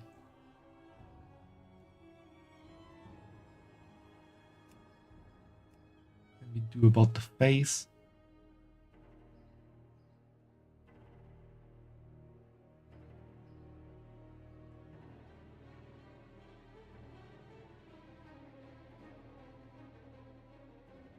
Okay, we're gonna get in a razor.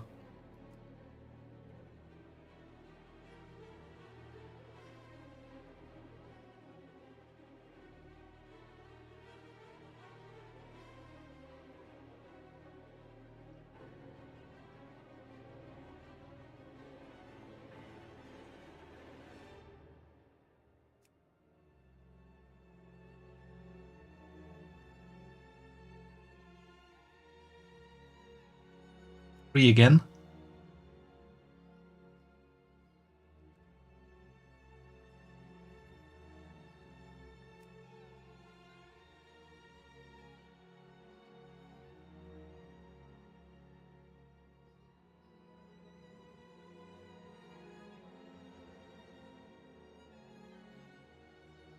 Horn diversity possible. Yes, horn diversity very possible. We have 20 choices.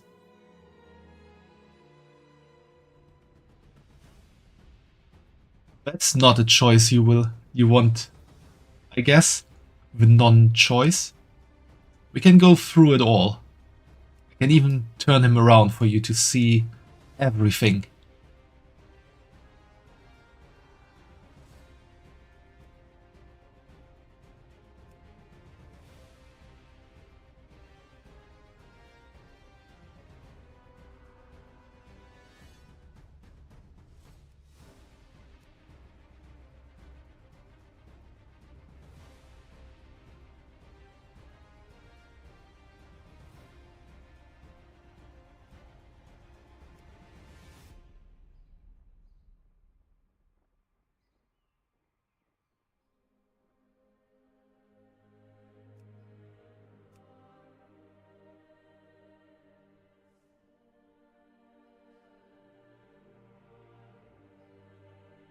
Yeah, they are all pretty good.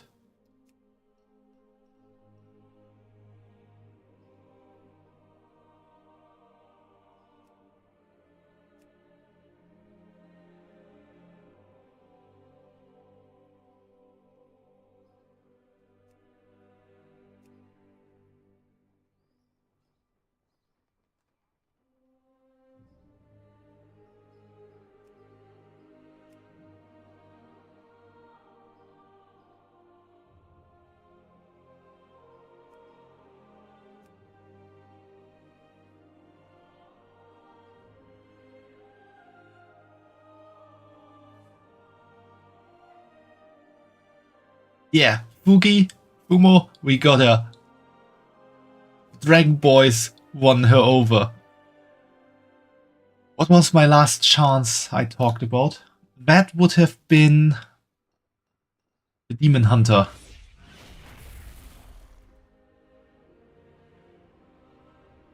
Because of horns.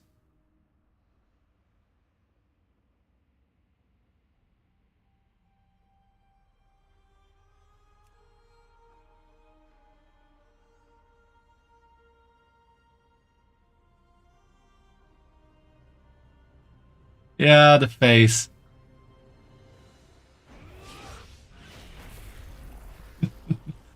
But he has also demon form, which he can't take for all of the time.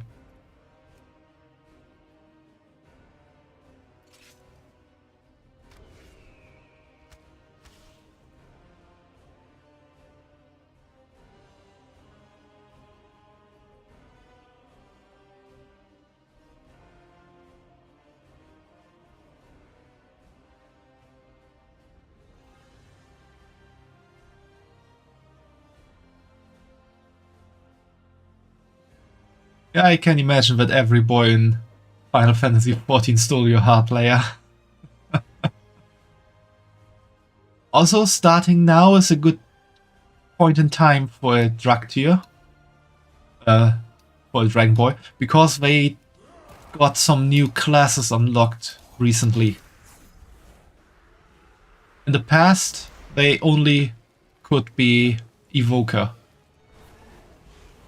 But now they can be Warrior, Hunter, Mage, Rogue, Priest and Warlock.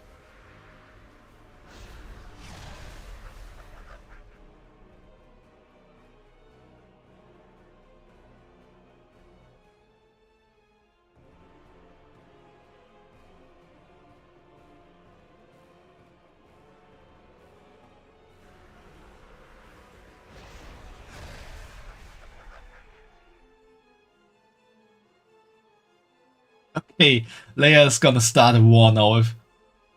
If we could play one game forever, nothing else, World of Warcraft or Final Fantasy? Is that a choice between, like, we can only play one MMO anymore, or that's really the only game we are allowed to ever play again?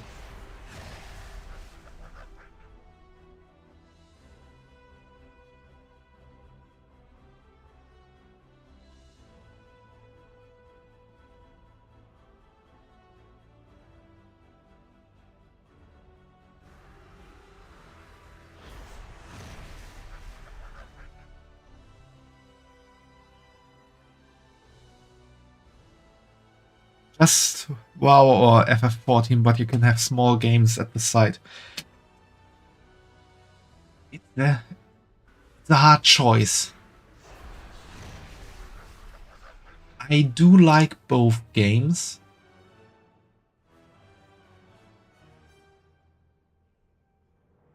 But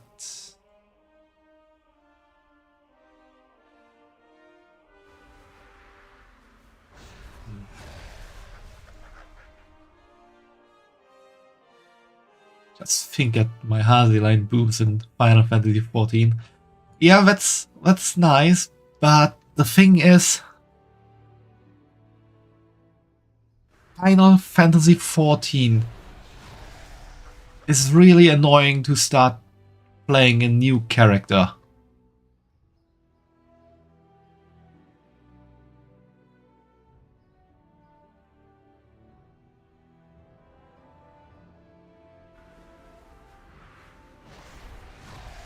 And after playing for a long time, I would like to have some change at some points. Like a new appearance with a new race or so.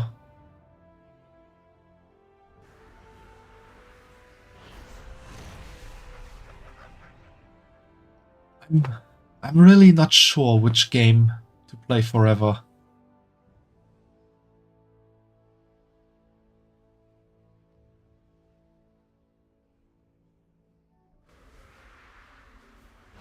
I'm gonna allow that. But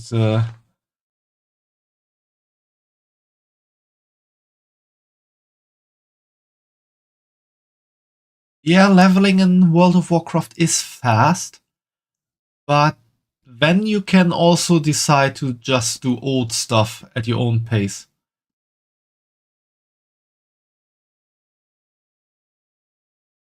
And you can every time you start a new character, you can level it in another way.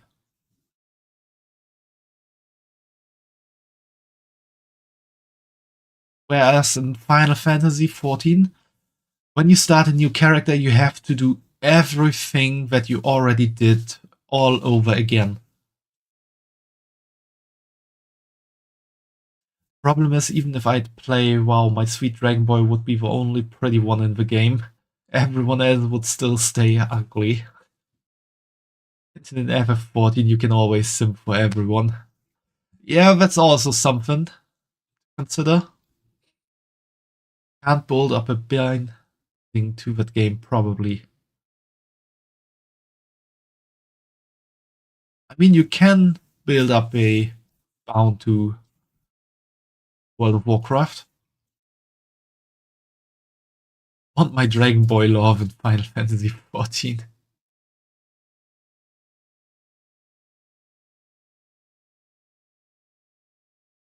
Even if in WoW you just skip so much of a game that you don't have in Final Fantasy XIV because the story follows a track and you see everything that way. The thing is, Fugi. In WoW, you can decide if you want to skip it or not. I could decide now I'm gonna create a character and I'm playing through everything from start to finish. I'm gonna be max level before I have even played through 1/4 of that. But I can just continue to play through everything in order. On the other hand, I can also decide to just play a character on the fastest way to max level that is possible. Whereas in Final Fantasy XIV, you don't have that choice. There you have to play through everything all over again if you want to reach the end content with a new character.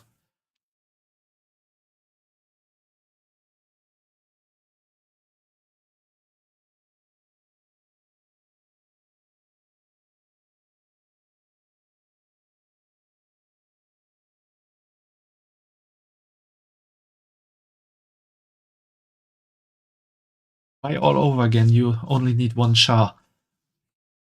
That's the thing. Some people are totally okay with only having one char, but personally, I would like to have one char of every race, to be honest.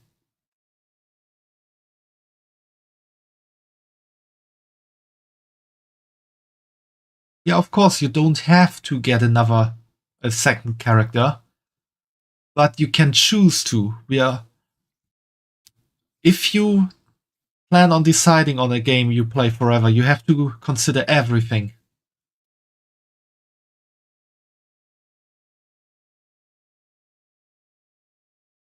No, you can't switch through races in Final Fantasy XIV. At least not without paying money. And at the moment, personally, I only consider stuff that can be done in-game without spending any extra money on the game.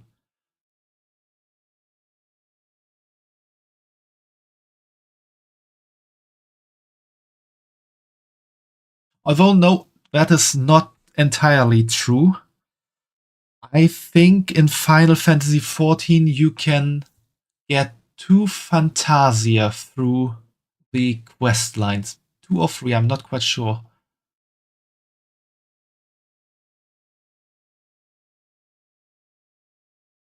So you can get 2 Fantasia for free. That would make it possible to change everything on your character once or twice in that kind of sense. But after that, it's over.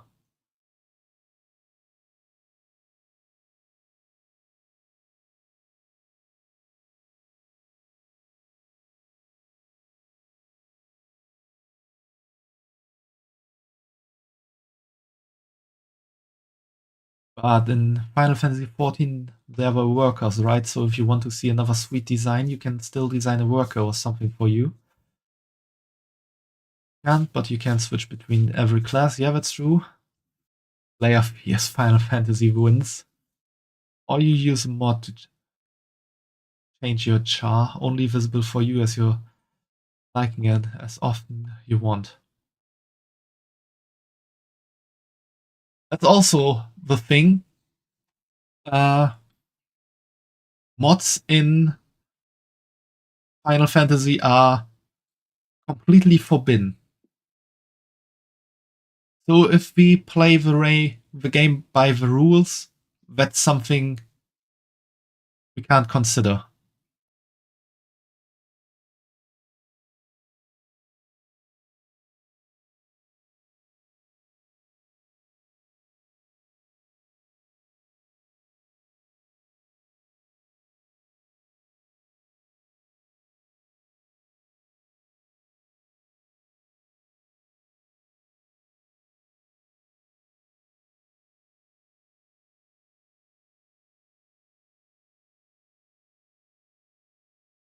No one sees it if it's only appearance. That is true, but it's not really part of a game. And then it begs the question, what else would be allowed in the definition of your question?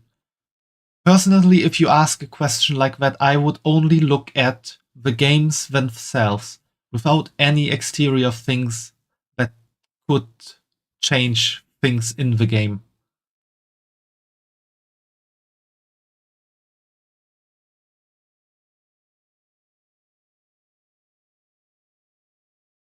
There will be housing in World of Warcraft with the next expansion. We finally will get it.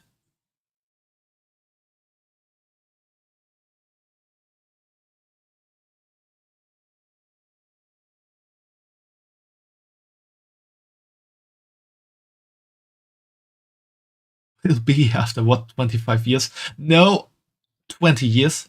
21 maybe. We just celebrated the 20th birthday of World of Warcraft in November and December. Maybe October already, but yeah, 20th birthday.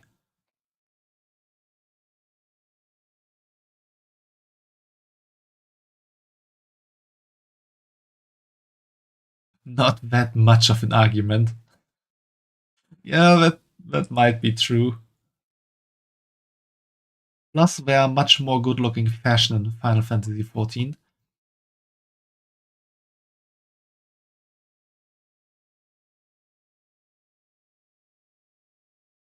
That is true.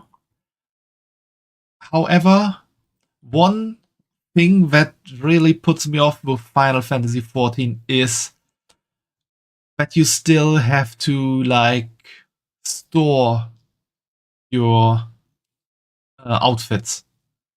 Like you have a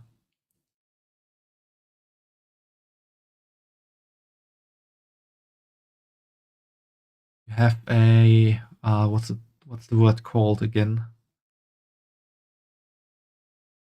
Thanks for the hydrate, Fugi. Don't know word in English. Word. I'm also missing a word right now, Leia.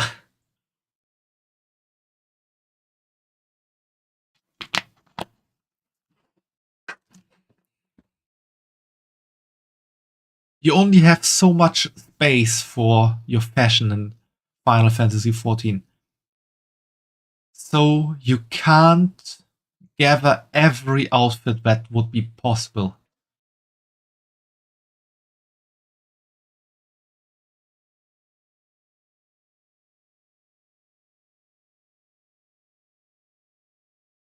Whereas in World of Warcraft, you have the what's it called again? You have your collection where everything is stored.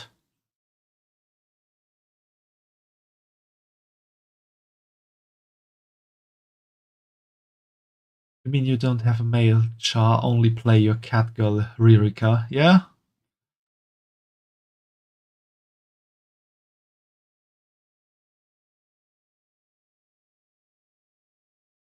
You can ask Kazila and she's hella cute. Yeah, my character in Final Fantasy XIV is cute.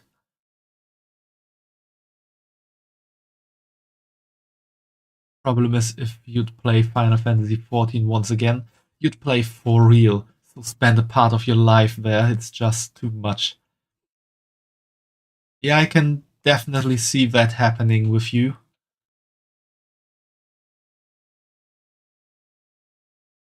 Maybe that's the point for World of Warcraft, since it's not a second life. Yeah, I think ultimately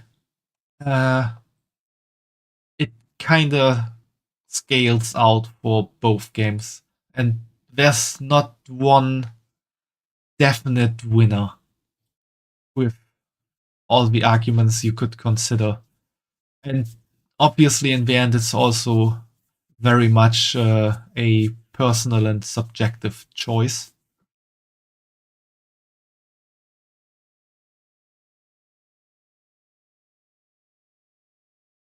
So yeah, it's no housing equals Final Fantasy XIV has more for me, for you. Well, only one more year, and we have housing in World of Warcraft, so that's gonna cancel it out. I think it's better to have more than to less, because standing around is boring. Well, you can do a lot of stuff in World of Warcraft, Fugi.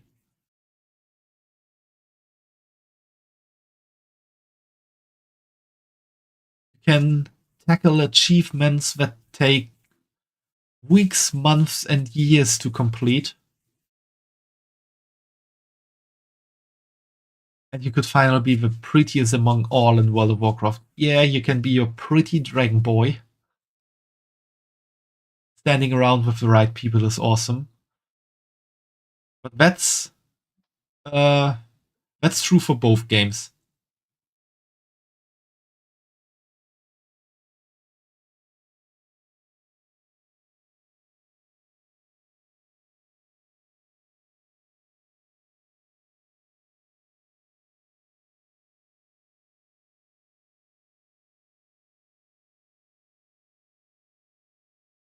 You can also find awesome people in World of Warcraft, and you can also play RP in World of Warcraft.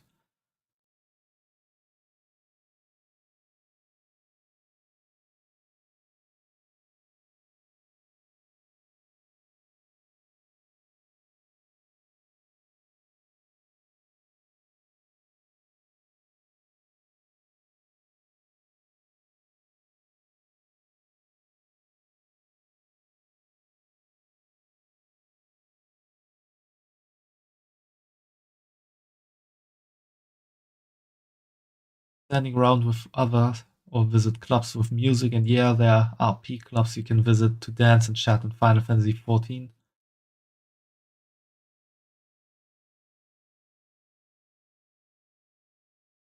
Does World of Warcraft has anything like the gold plaything?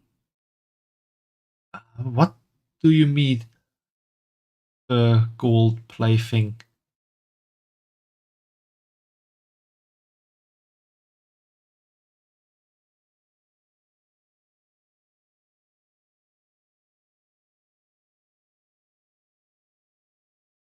Ah, the gold saucer.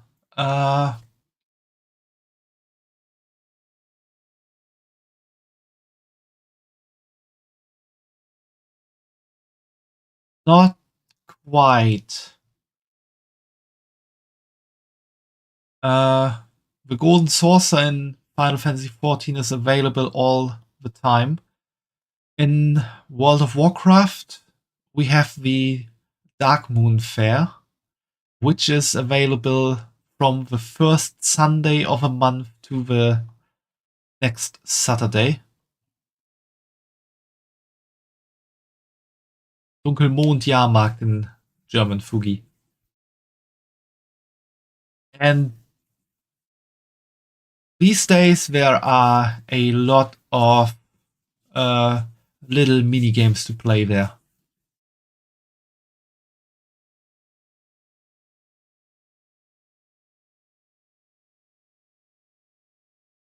Yeah, it's okay. I know that you haven't played in 2 years.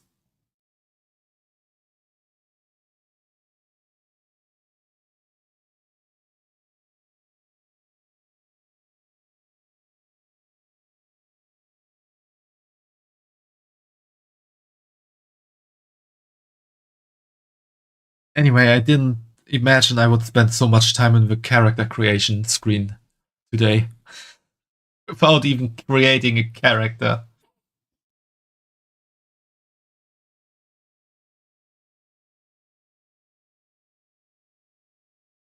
We played Dragonflight like 2 weeks and were like, nope, going back to Final Fantasy XIV.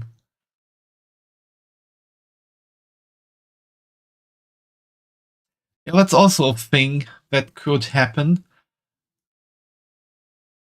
There's always the possibility of an expansion dropping that you don't really like. And then you're stuck with a game that you don't like. Let's all fall in love with your Dragon Boy.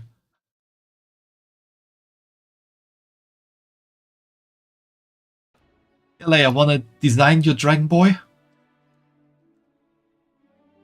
You can go through everything and you can see how it looks in the end.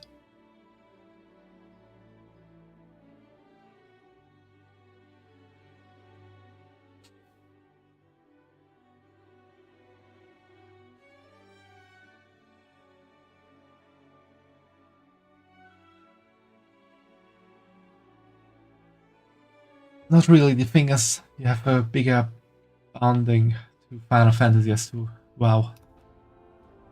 But for a minute, no, you think you want to see the world, the prettiest places. Prettiest places. I have to look for the prettiest places. That's an interesting task.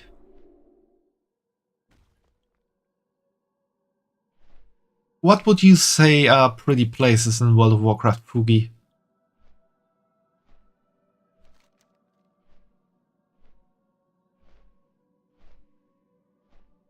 Yeah, Final Fantasy has a lot of pretty places, but we're talking about World of Warcraft right now. And not everything is destroyed through the war. We can find some nice places. I mean, we could go to...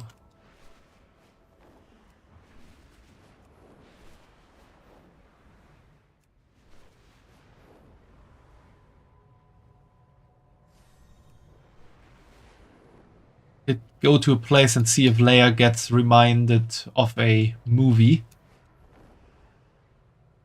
by the site.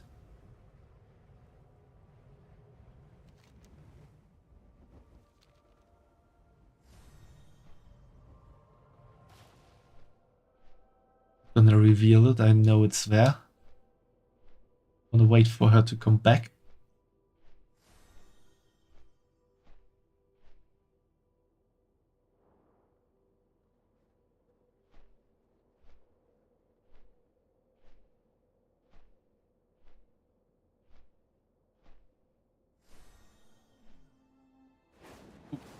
Didn't want to do that.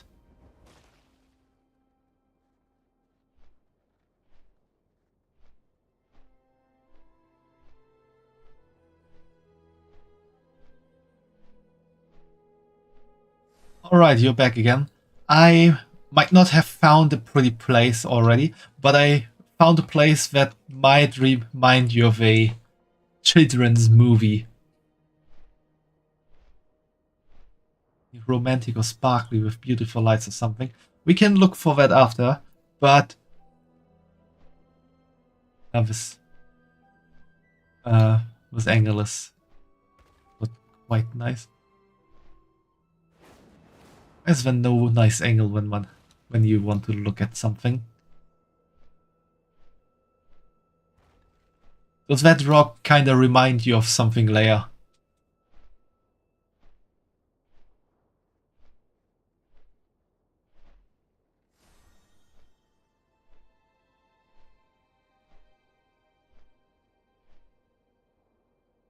Let's see, where's...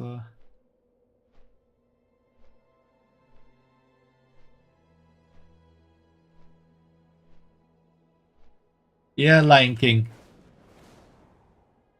You can actually do a quest line here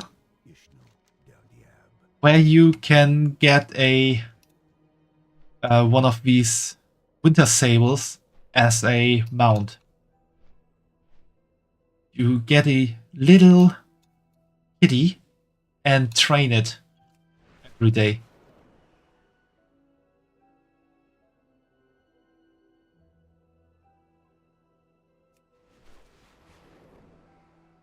Yeah, there's stuff. There's ironical stuff like that. So nice, sparkly places. Where could we go? Mount Jal could work. We just were a couple of minutes ago. Unpack the power of light sparkle blue magic.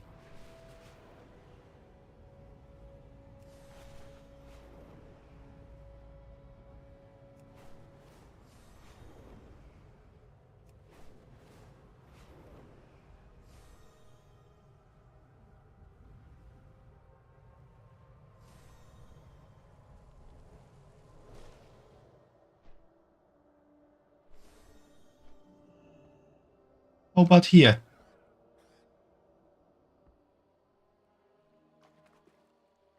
This is sparkly.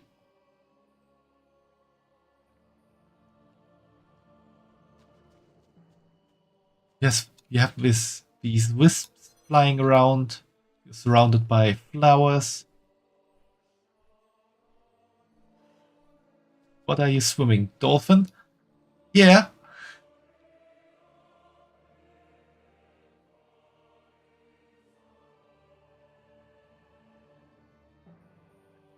More like seal. I can also... Let's see... Can I summon this here? Swim like a seahorse.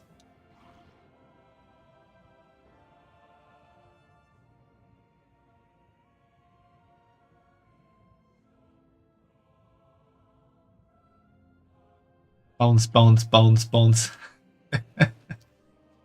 Yeah. So where could we also go? Yeah, I'm riding it for real.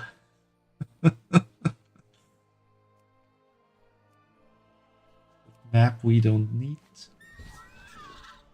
See, there's one pretty location already found.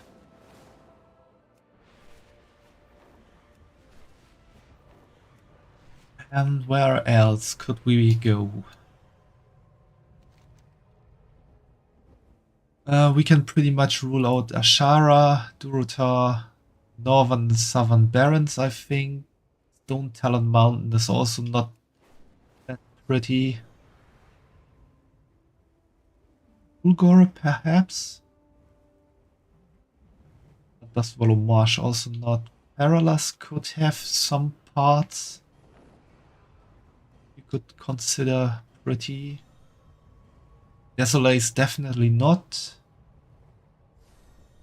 Silithus, probably not. Goro could have. Interesting. Naras, that's more desert. Like Silithus.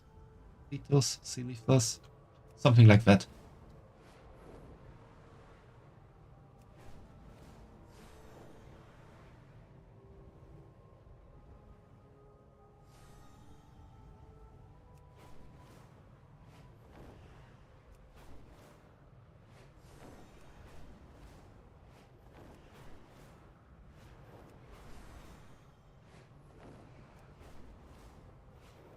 Why don't I meet other flying people in the sky? Probably because there are not many players around here. For example, we can look here in the social. That's not it. Chat channels. In this whole area here, there are 3 people at the moment. Chances are very slim that we meet each other. Now there's only 2.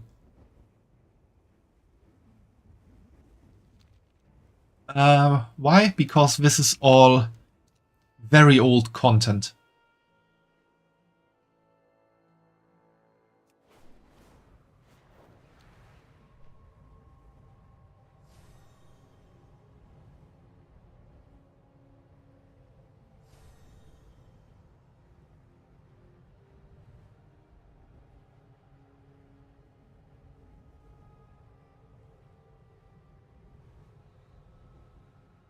Google for Ilmag, it's an area in Final Fantasy XIV. Not quite sure if that is an area for Leo. Maybe I'm confusing it with something else. And here we have Thunder Bluff, which I can't enter. Because if I do try to enter here, I will see the graveyard soon. But I think it also looks nice. Can we look at it at daytime? Yeah, but we need to wait a bit for that.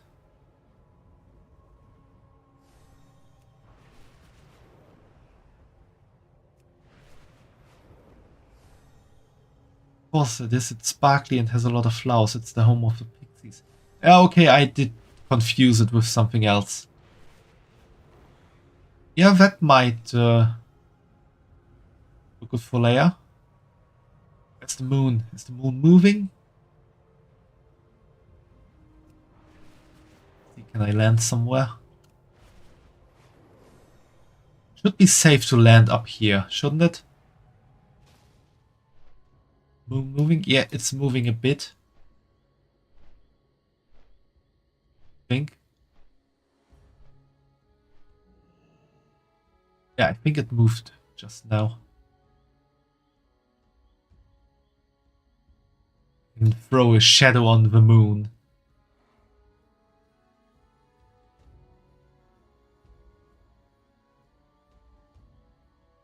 What is my reason for choosing World of Warcraft and not Final Fantasy XIV right now? And the city is quite pretty.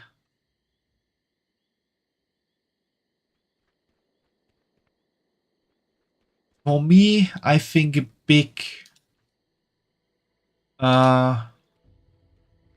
thing would be replayability of old content and how it changes. And there, World of Warcraft definitely has the lead. Because in Final Fantasy XIV is a very story-driven game, and therefore there's no variation in the leveling process. If you do a new character, and I can say with 100%,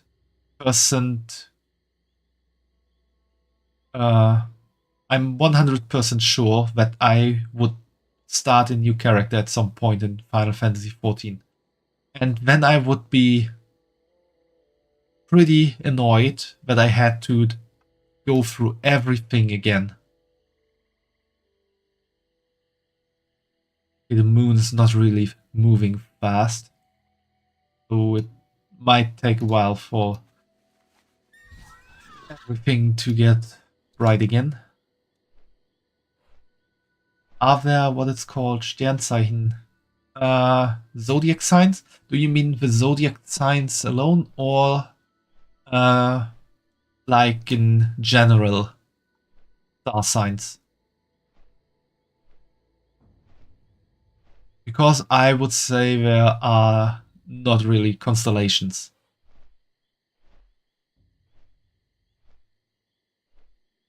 But I don't know, I have really never considered myself very much with the night sky in World of Warcraft.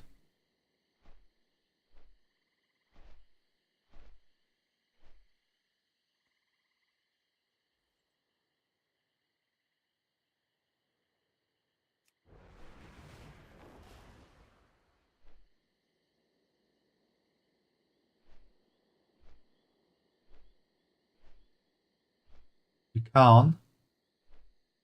Okay, maybe there are constellations in World of Warcraft.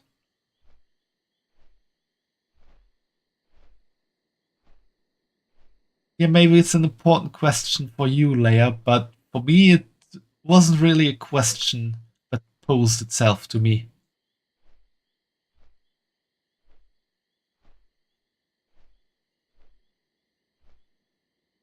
Also, I forgot to show you a furry race. I realize now.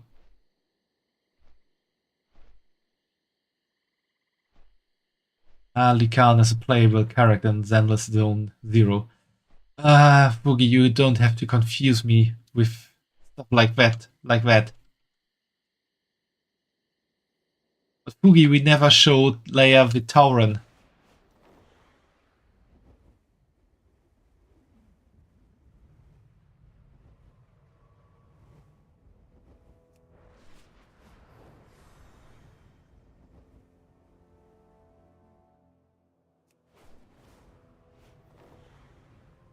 Tauren? My unicorn boy needs a Tauren boyfriend. Yeah, we can see. Can I log out fast in here? I mean, I'm in a...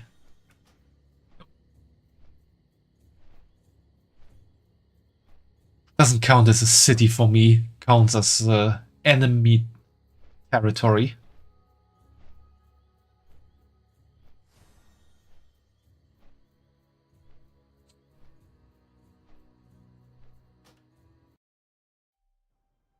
Because where we just were is the capital city of Vtuber. You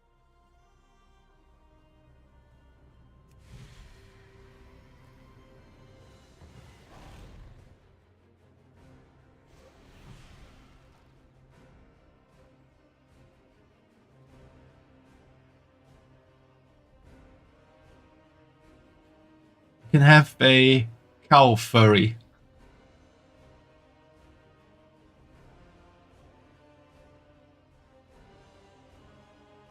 Sadly, no, he looks like there was a Disney character. I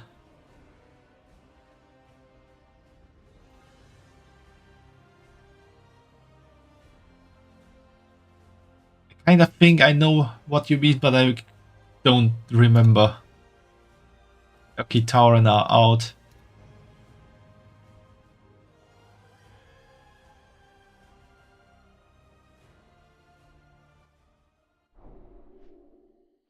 And yeah, Thunderbluff is an enemy territory layer because I'm from the Alliance and Thunderbluff is a city of the Horde.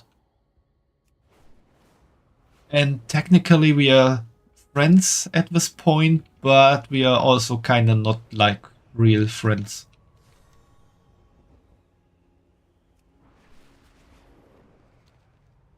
And I guess you found a new hot boy. Yeah, Arilea is Horde, but because of lore reasons, we are actually kind of friendly to each other right now, and the developers lifted the restriction on how groups are being able to be created. So it's now possible for Alliance and Horde people to be in the same group and even be in the same guild. Yeah, I'm working with the old enemy, but even lore-wise, we are working together right now.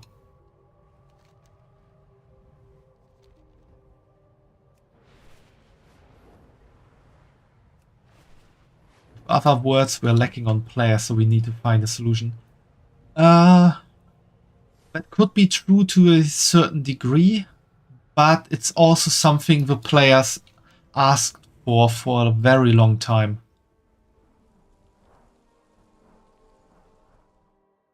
Maybe we go to there. Moon Stronghold. Nice. Don't really know my way around in Feralas here.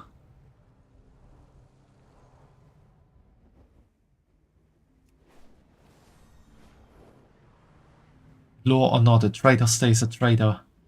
It's not really... I didn't really betray my faction because we choose, or our leaders made peace. That's not really looking that nice here.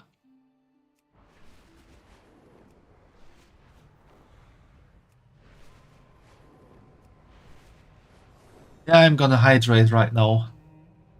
Thanks for the hydrate, Fugi. Maybe it's the forbidden fruit thingy. Well, happens to the best.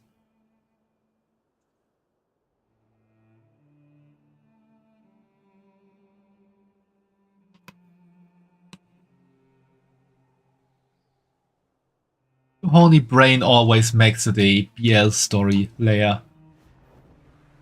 Been there, done that. Yeah, this is not a pretty area.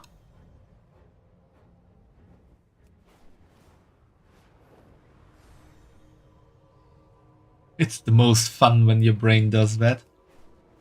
Yeah, it is fun.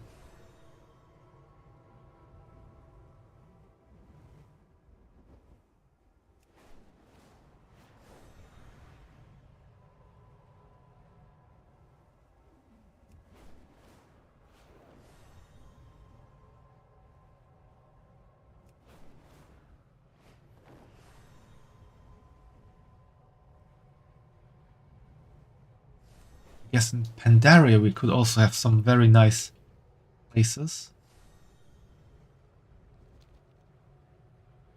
Oh shoot, I wanted to work on the FP server, damn it, totally forgot. But we'll stay here too. Yeah, it's okay, Leia. I also think I won't stream for that much longer. I'm kinda trying to think of a very nice place to go to. What do we have? I'm gonna go through everything real quick and try to remember nice places here.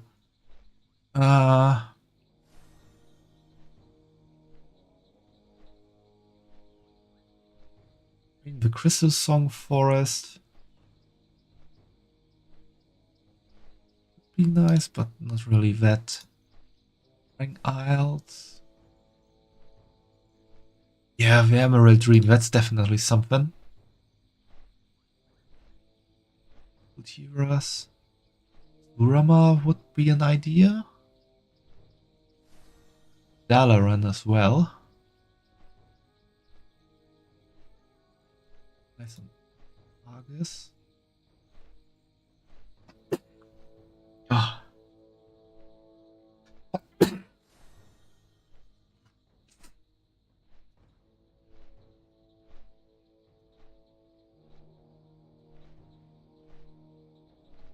Tiras doesn't really have that much nice places. Zandala, no. Daria.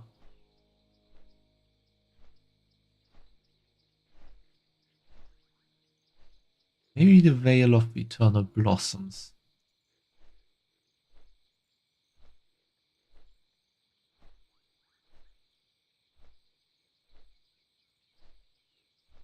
Oh, That works.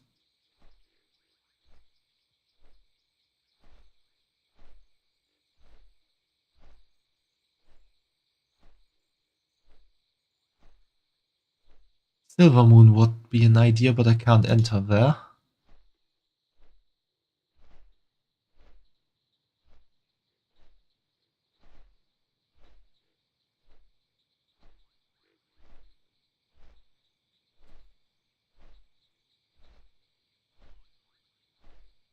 Yeah, it's bless you, Leia, thanks.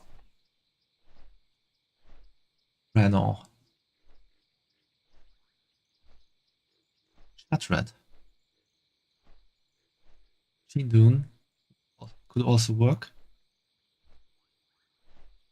Temple of Karabor, yeah. And the Outland doesn't really have nice places.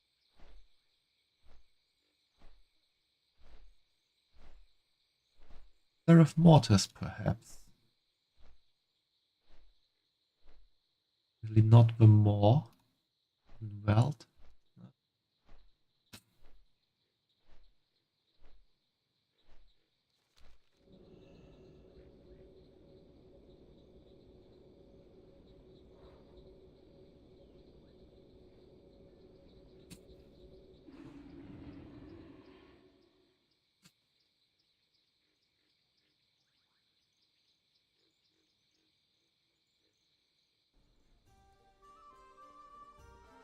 I think the best one to show right now would be the Emerald Dream.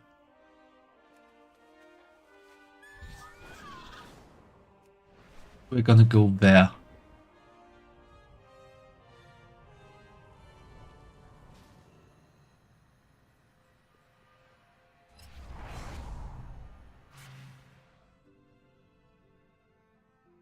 Only if you forget that nickname.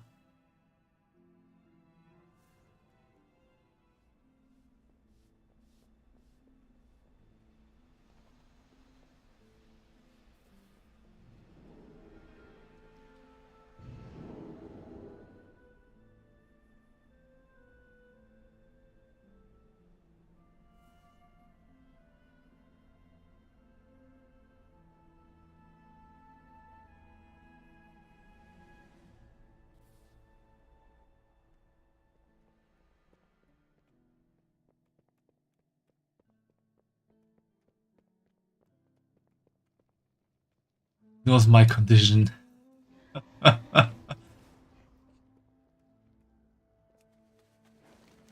Can't just ignore my condition layer. Need to come up with some nickname for you.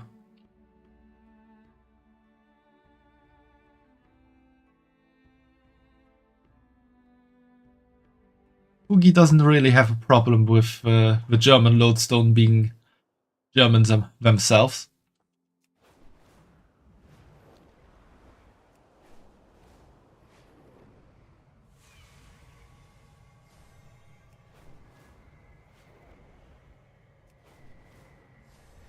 Our surveyor spotted something that might be of interest to our research. I trust you brought your climbing gear?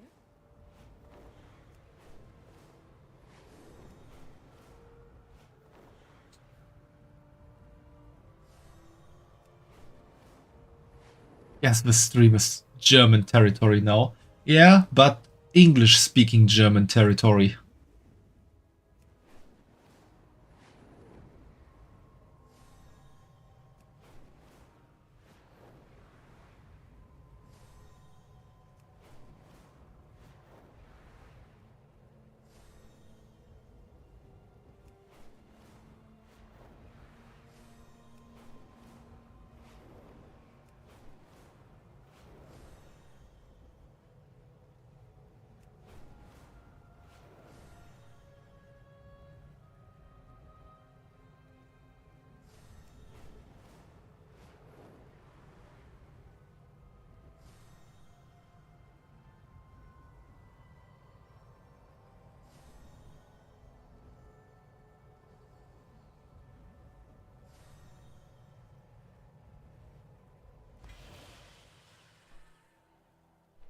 That's the entrance. The Emerald Dream.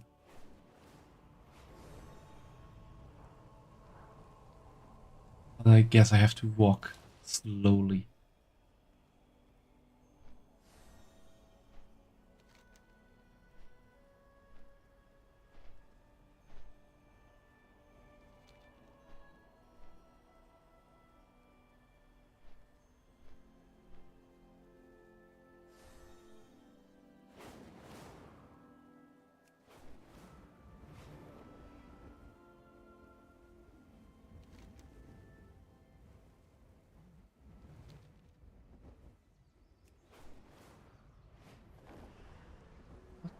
Yeah, I'm not in the Emerald Dream right now, I think.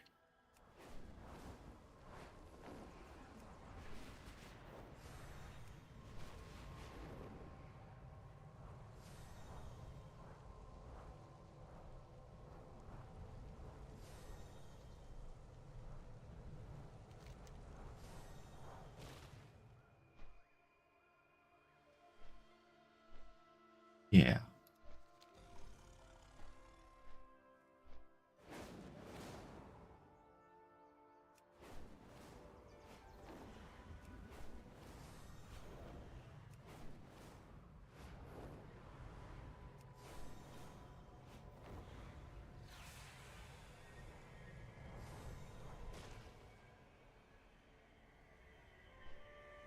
The dream must be protected. For the time for the world tree to bloom draws near.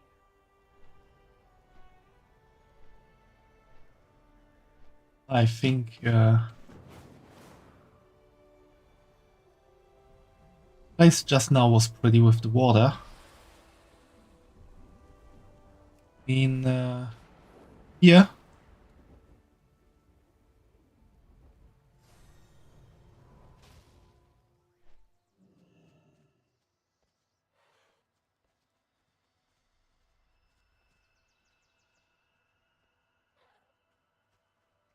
Yeah, but I actually wanted to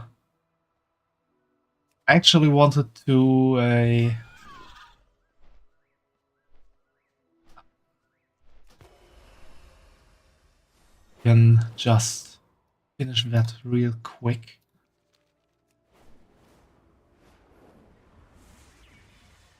Oh, that's not so nice, Fugi. Maybe you should lie down again. Rest. Hello, champion. And watch a movie.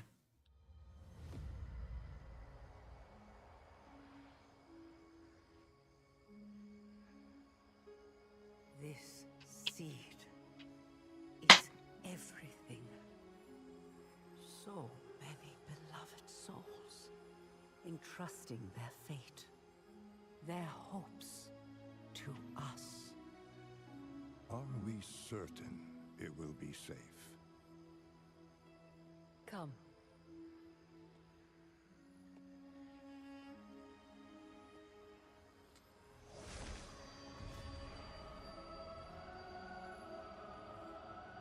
Here, by Elun's grace, this gift will be kept hidden from those who would wish it harm. Yet the time will come when it must leave the cradle of the dream and take its place in our world. And when it does, its protection will fall to us. My beloved Kaldorai, all you have suffered, all you have given, will not be in vain. This I swear to you.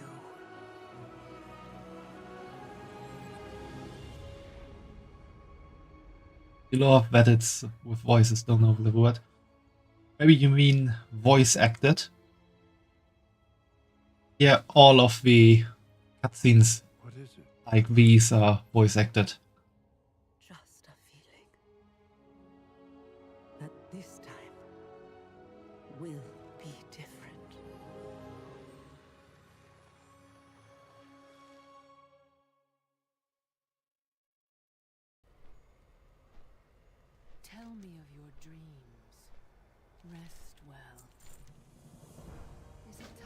Now we can enter the Emerald Dream.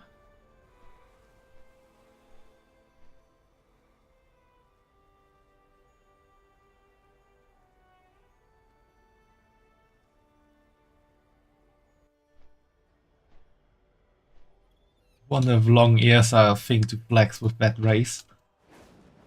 You know, maybe.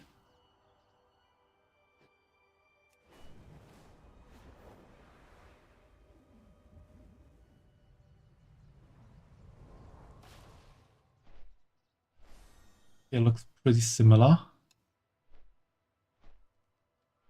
Oh, like, oh, her ears are so long. I wish I had them too, because mine are so short. Imagine you want to get piercings.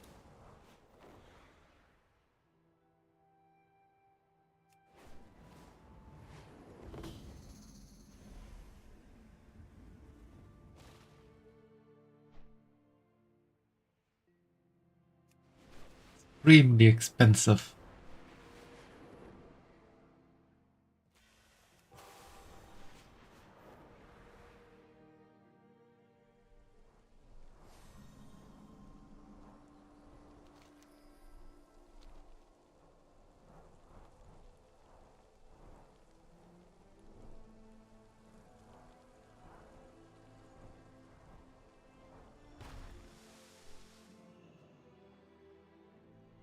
What about this area layer?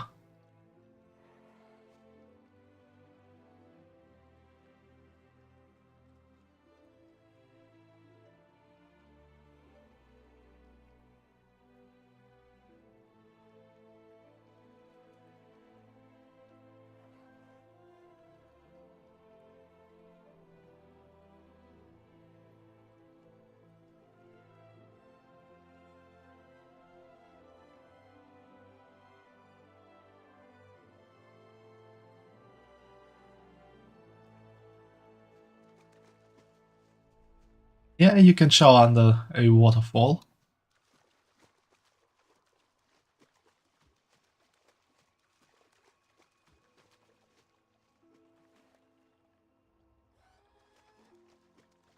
Yeah, it's a nice state place.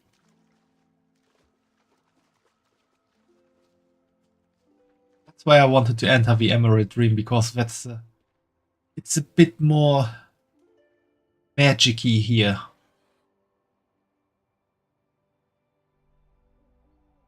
Now,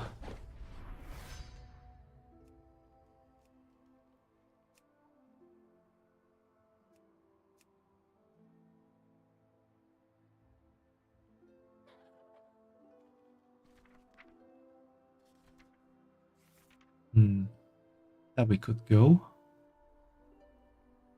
Make the bloom setting higher. Ooh, graphics. What would be the bloom setting?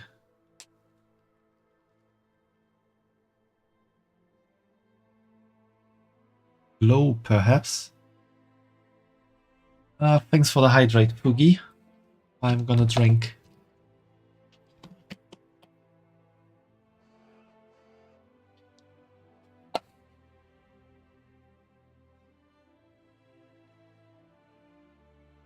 Hey, Dark Queen.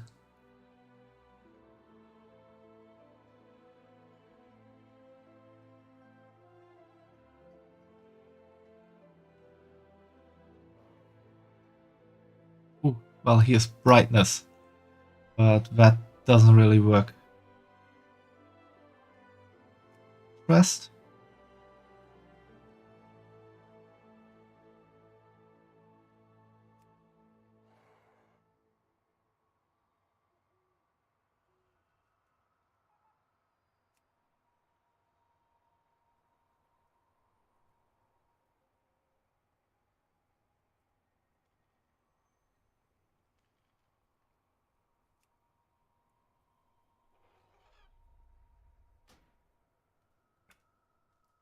Not really a glow setting or so.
Yeah, I'm trying to think of romantic, glowy, magical places.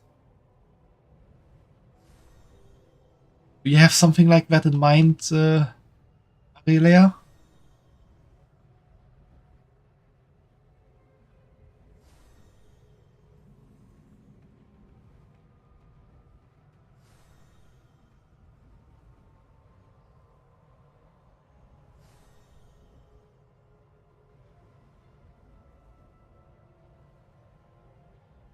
Nice, congrats on that.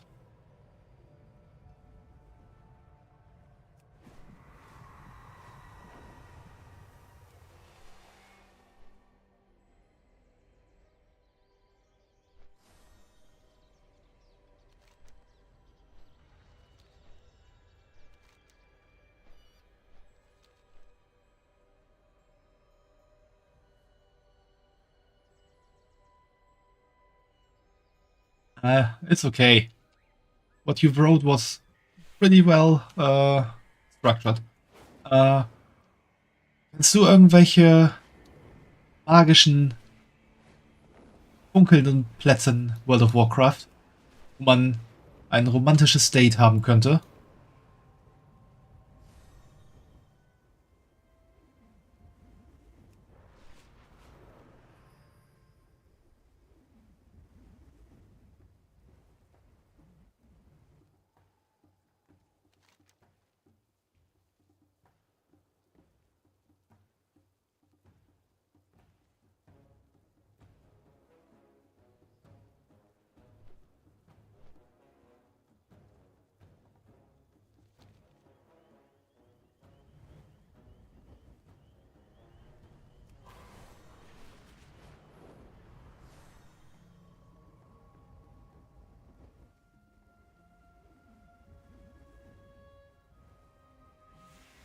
The local thunder spines have infused lightning energy into some of the minerals in this area.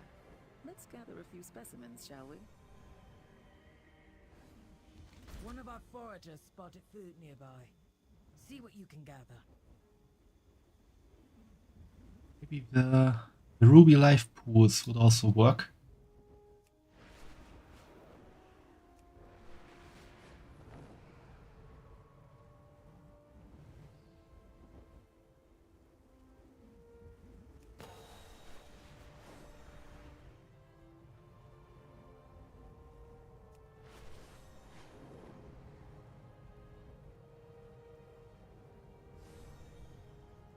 Dragonflight, Iskara or Maruk or Shadowlands, the Ardenwald.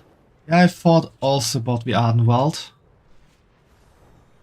Wanted to show Leia the Emerald Dream first. Doesn't have to be Dragonflight or Shadowlands, can be anything anywhere.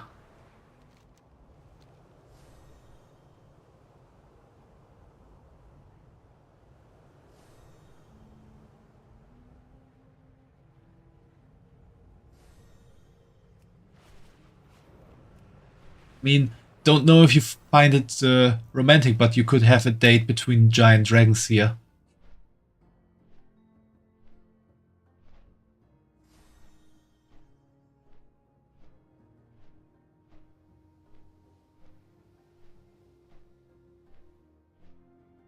View is very foggy.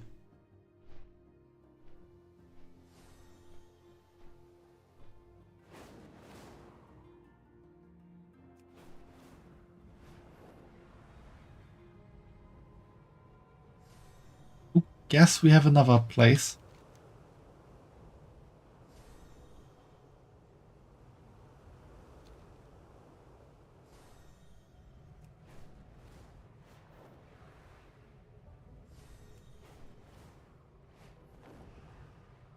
Dragon must think about my Dragon Boy again.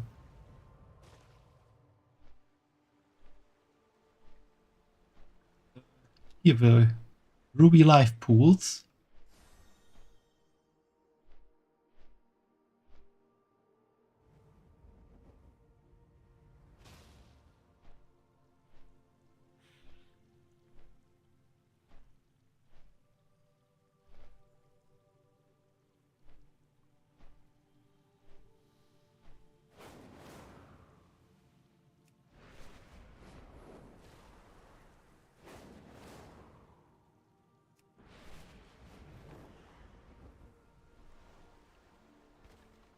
Then Iskara was here, wasn't it? Yeah.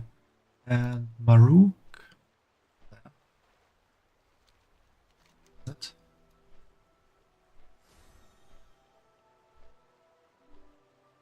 Let's go to there then.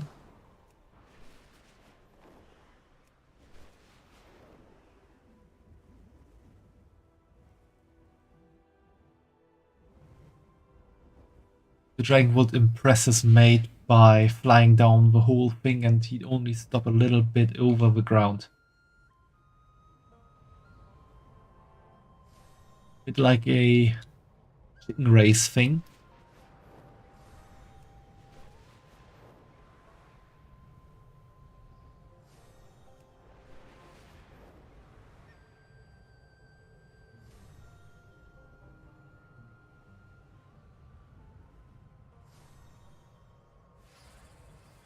All the possibilities. Yeah, the possibilities are endless. Okay, this is maybe not that good of a date place. There's enemies attacking.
What do you think about this place?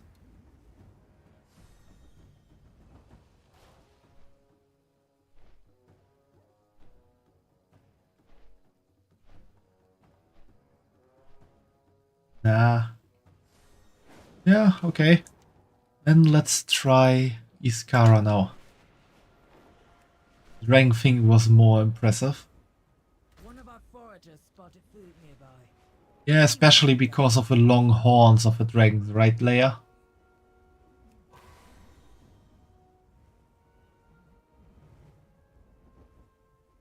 World tour with Syra.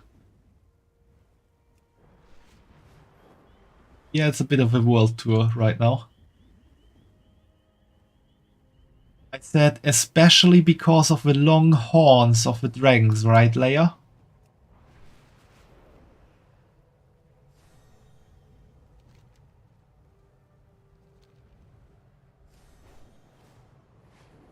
Yeah, I know you after all.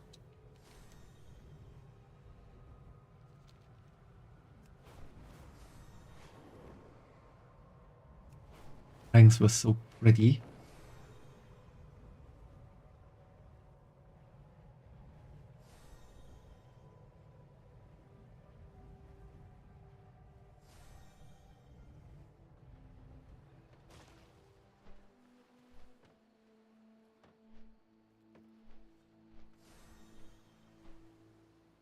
Maybe a date in the cold with some hearty soup?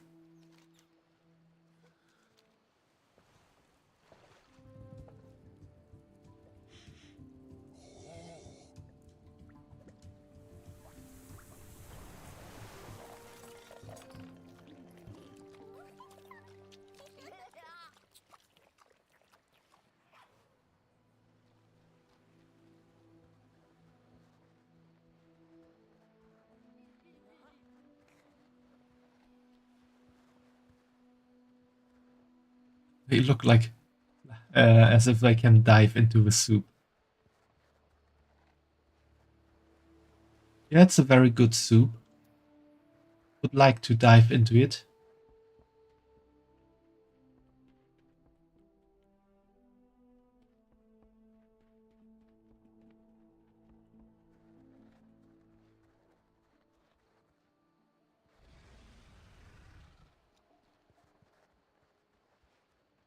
Alright, let's go to another place.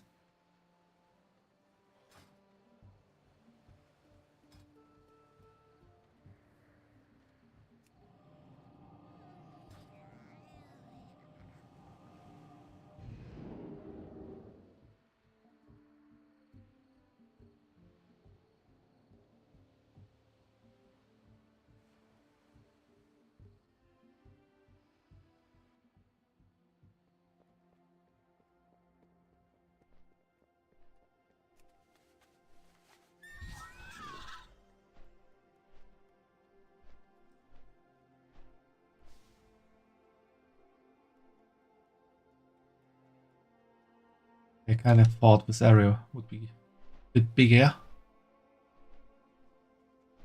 It's a nice little spot for a casual date, I would say.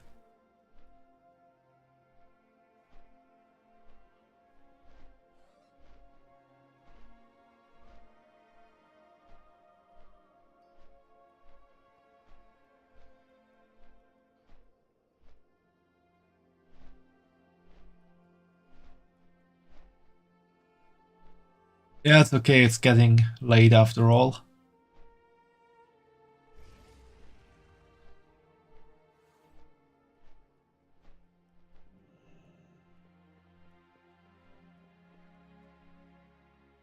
Can teleport up here. Well met. Be careful.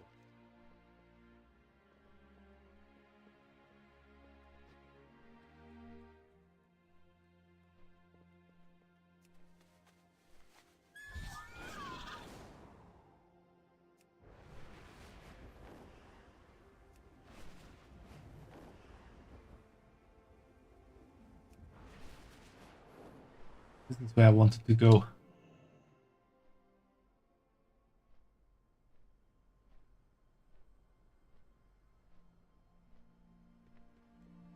Yeah, there is much RP potential.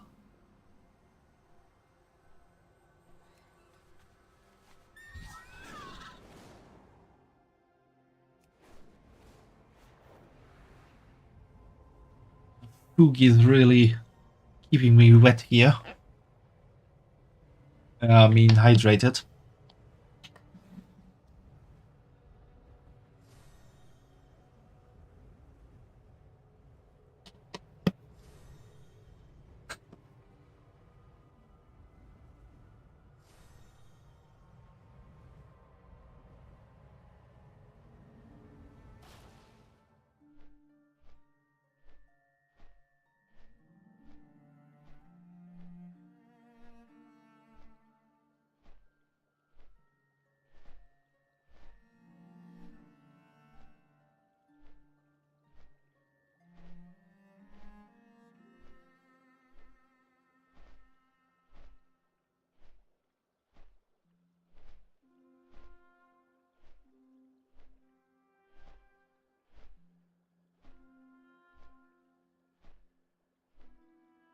Yeah, I knew you would like it.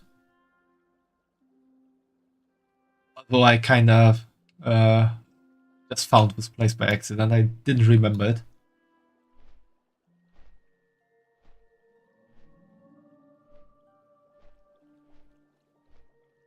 Yeah, Fugi, Zurama. There are a lot of nice places in Zurama, I remembered.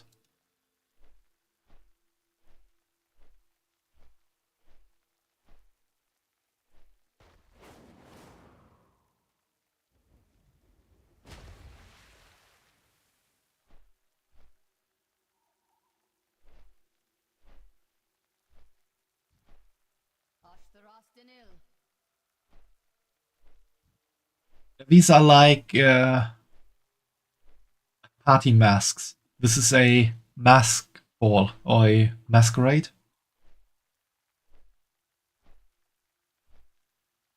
So these are actually normal people. If you look closely, you can see them standing inside there. And these animals are like just a party mask they are wearing.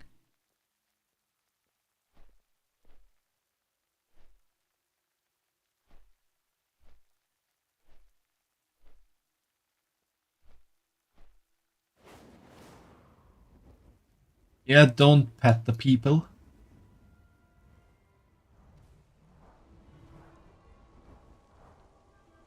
The nice places.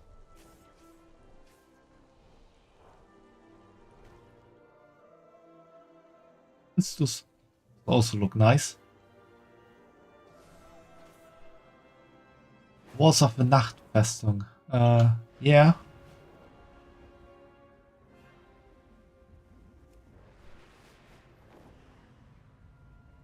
Also, there could be something nice.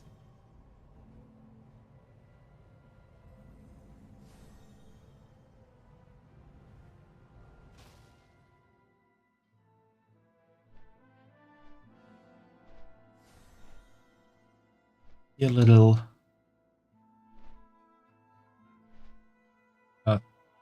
cabin area also.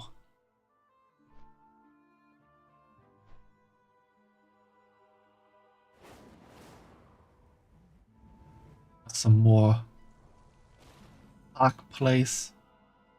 To take a little ship and boat rather than slowly drift through the canals.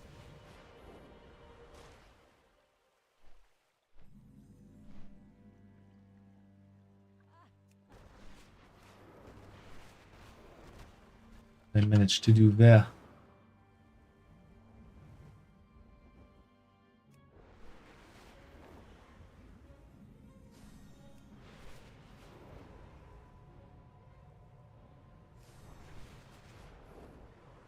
Next task is finding a date for me. Let's visit the best restaurants.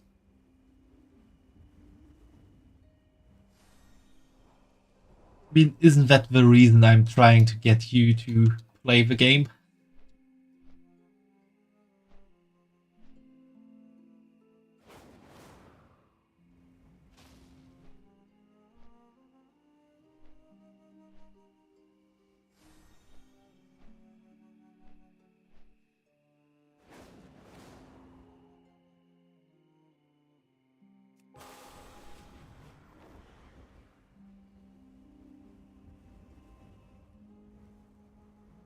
Forgot the purpose of all of that.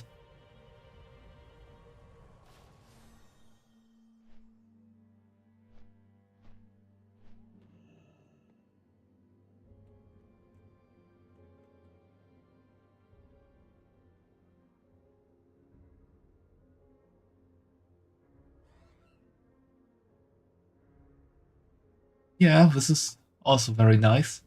Nice place for a marriage. Or a wedding.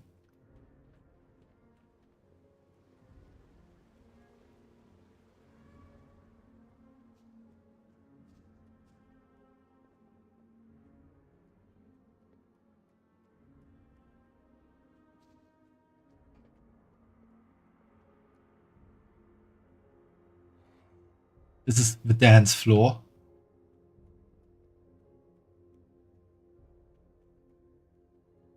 No, you can't do a wedding in World of Warcraft.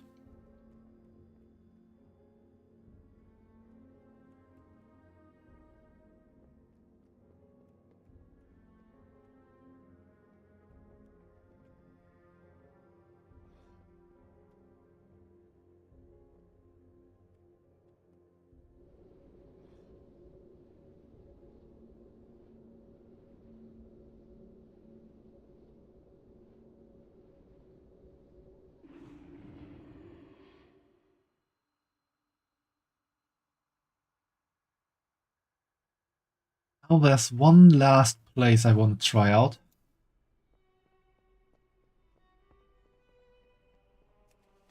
Not easy to get there though, because it's a raid. But it shouldn't really be a big problem.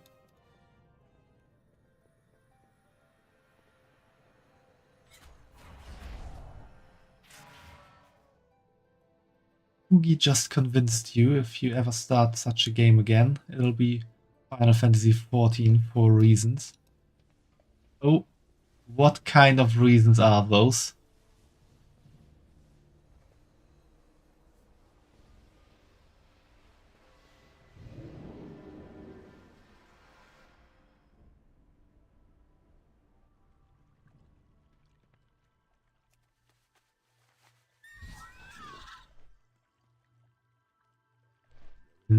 remember Katka was here.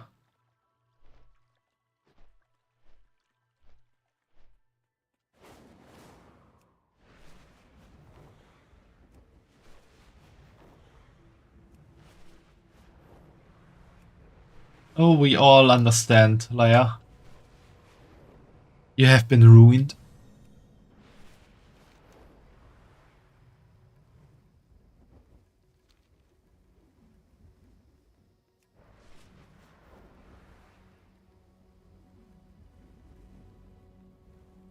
Actually, there's 2 places we can go.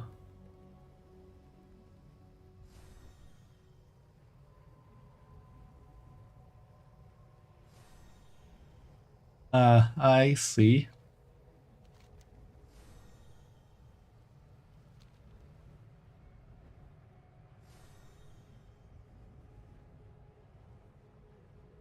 Yeah, a lot is possible in Final Fantasy XIV.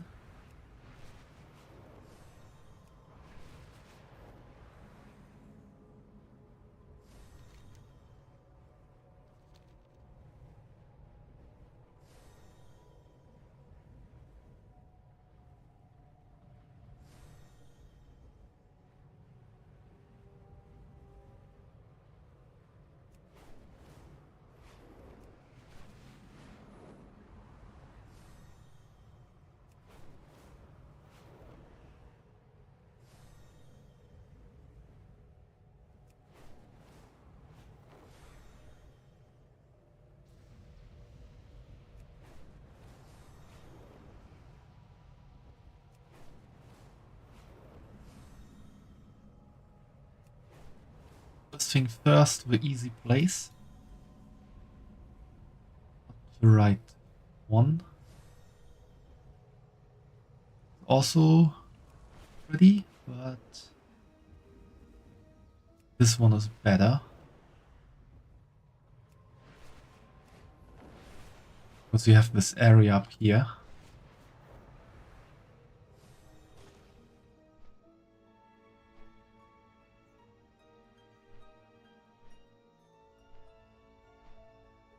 Legion and WoW is the home from Lilith Salazar.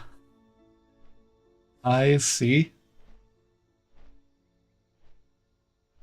Stole all my time for a little world tour. Hope that's okay. Yeah, it's okay. I didn't really know what to do anyway. Well, we were doing the quest, but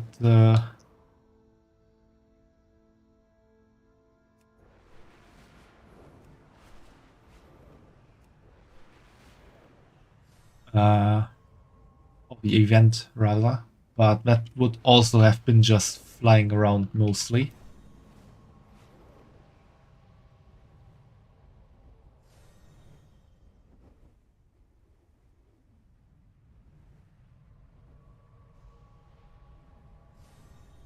No, I don't know Amelia's RP char, but if you sound like you know stuff,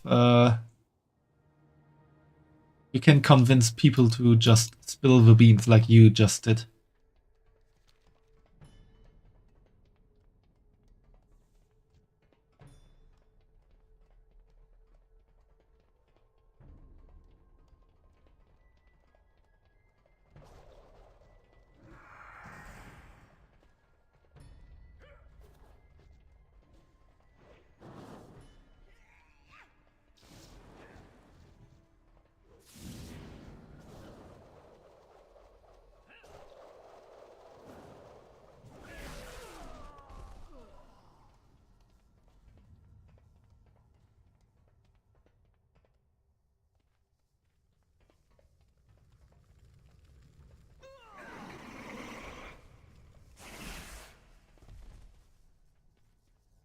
I'll know everything in the new feature anyway.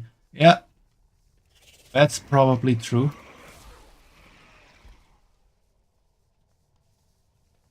One gonna explode.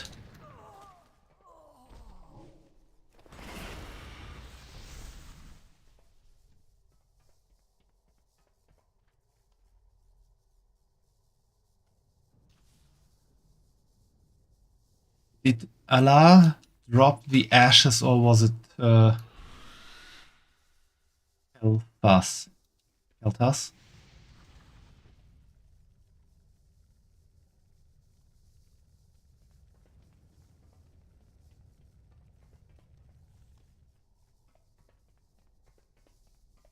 Wrong because I don't remember how to.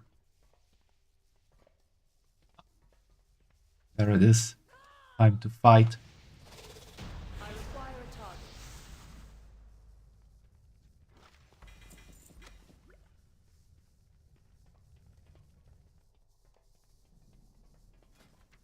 Yeah. He drops mount. Didn't get it.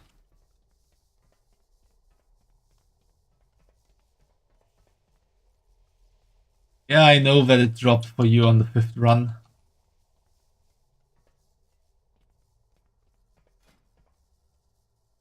I have the...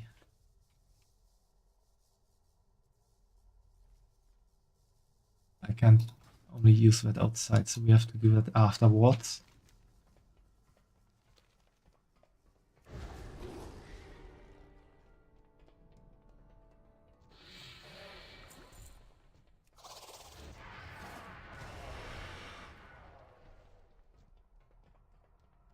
Boom.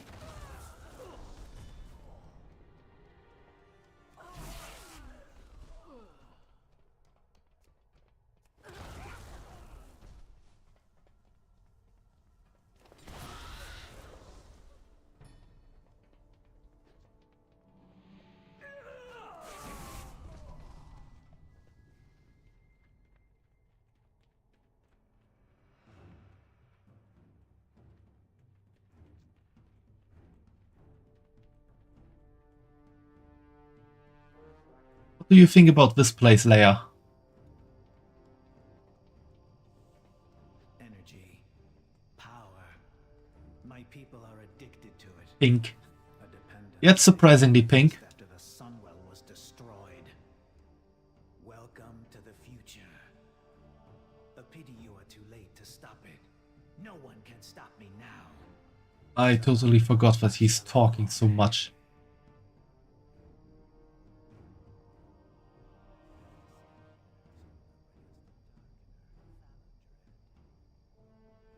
Prepare yourselves! We are not interrupting something, Leia. We just need to clean up.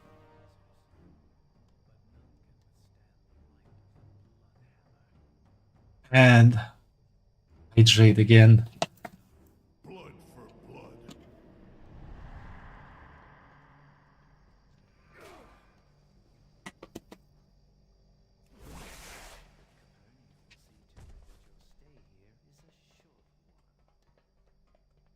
Thus endure I reign supreme.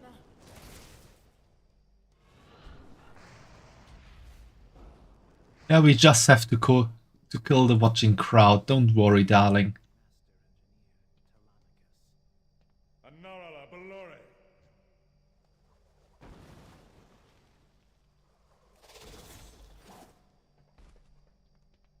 As you see, I have many weapons in my arsenal. Killed the weapons in his arsenal. No. Bow and staff are still around.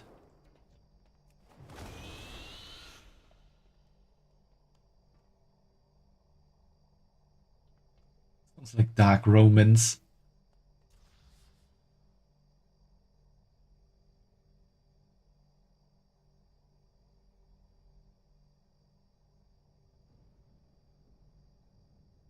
I think I have to loot at least one of the weapons.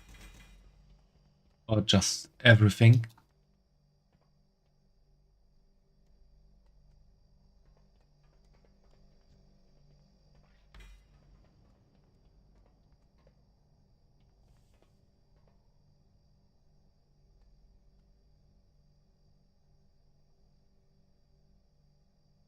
Come on. Let me hang here, bro.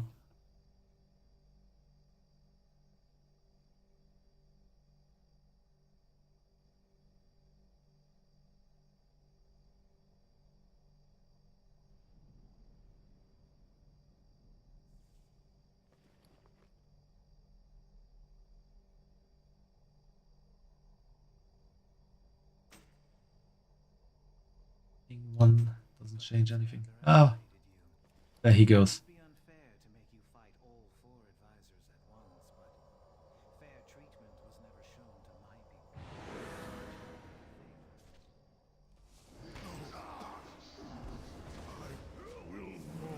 people. How did one die? I didn't even do anything. Ah.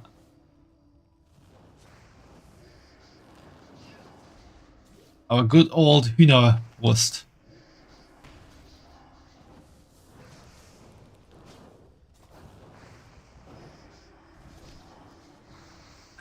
Just stay for 1 minute, Leia, please. Alas, sometimes one must take matters into one. I have not come this far to be Because I'm waiting for the change of scenery here. Now you will taste true power.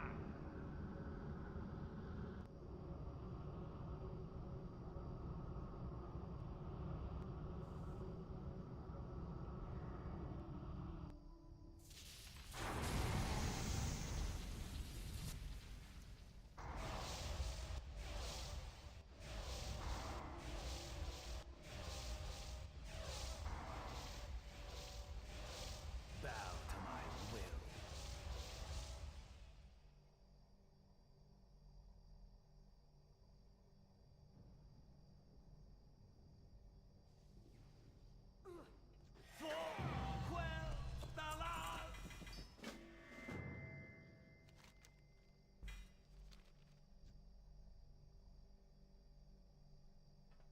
What do you say now with this changed scenery? The night sky revealed. Yeah, have a good night, Fugi, and sleep well. Hopefully having no headaches tomorrow. I'm also gonna stop soon. I just wanted to show Leia this. Much better and more private. Yeah, that's good.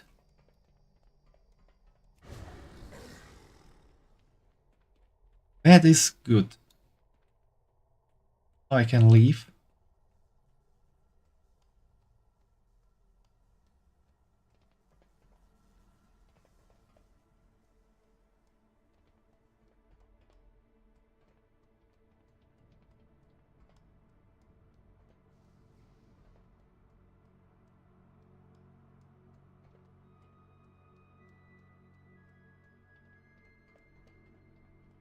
And I can show the Dark Queen the mount we shouldn't talk to a certain guild master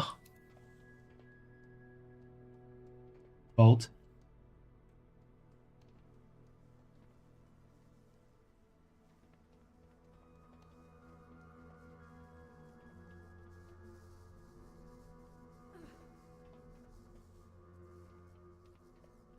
Yeah, there are a lot of pretty places in World of Warcraft. You just need to look for them.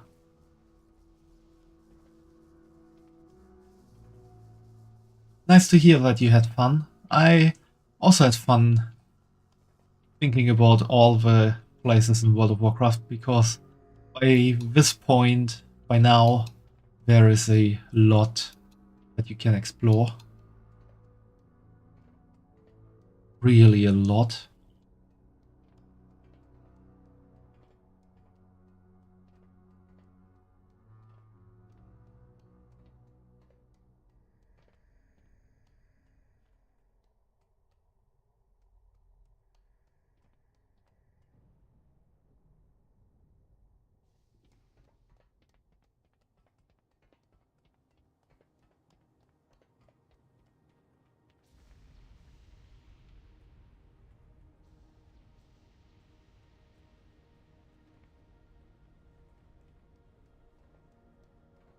And now for the last action of today. I'm gonna show off my Phoenix.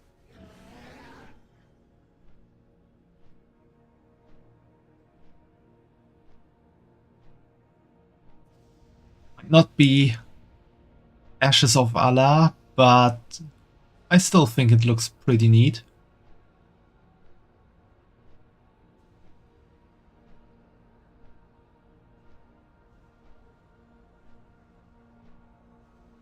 yeah, it's a pretty birdie and good final. And yeah, see you later.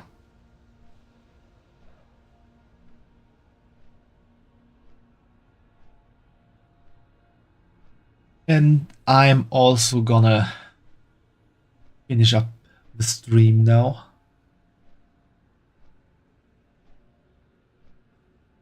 So I hope everyone had a good time here.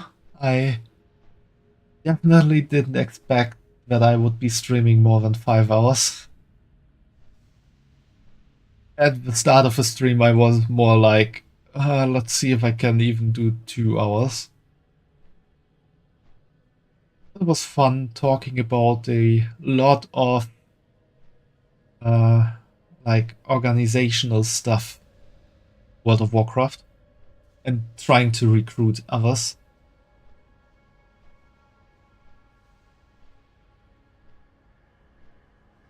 So the guild is shaping up.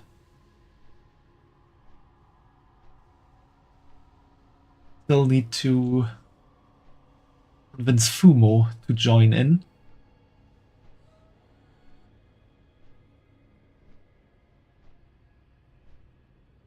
Yeah, that's it for today. I hope you all have a good night or good day wherever you might be, and hopefully see you in the next stream, which might be Monday, perhaps.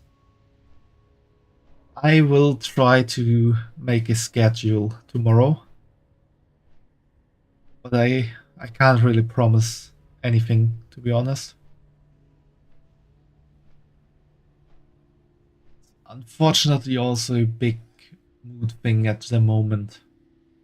But I will try to maybe make a schedule of a few streams at least and try to stick to it.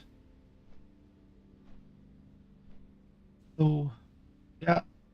One thing I can promise is that I will stream next week at least once or twice. It's gonna happen. So, till then, have a good night or good day. Rest up, enjoy yourself, and see you then. Bye bye.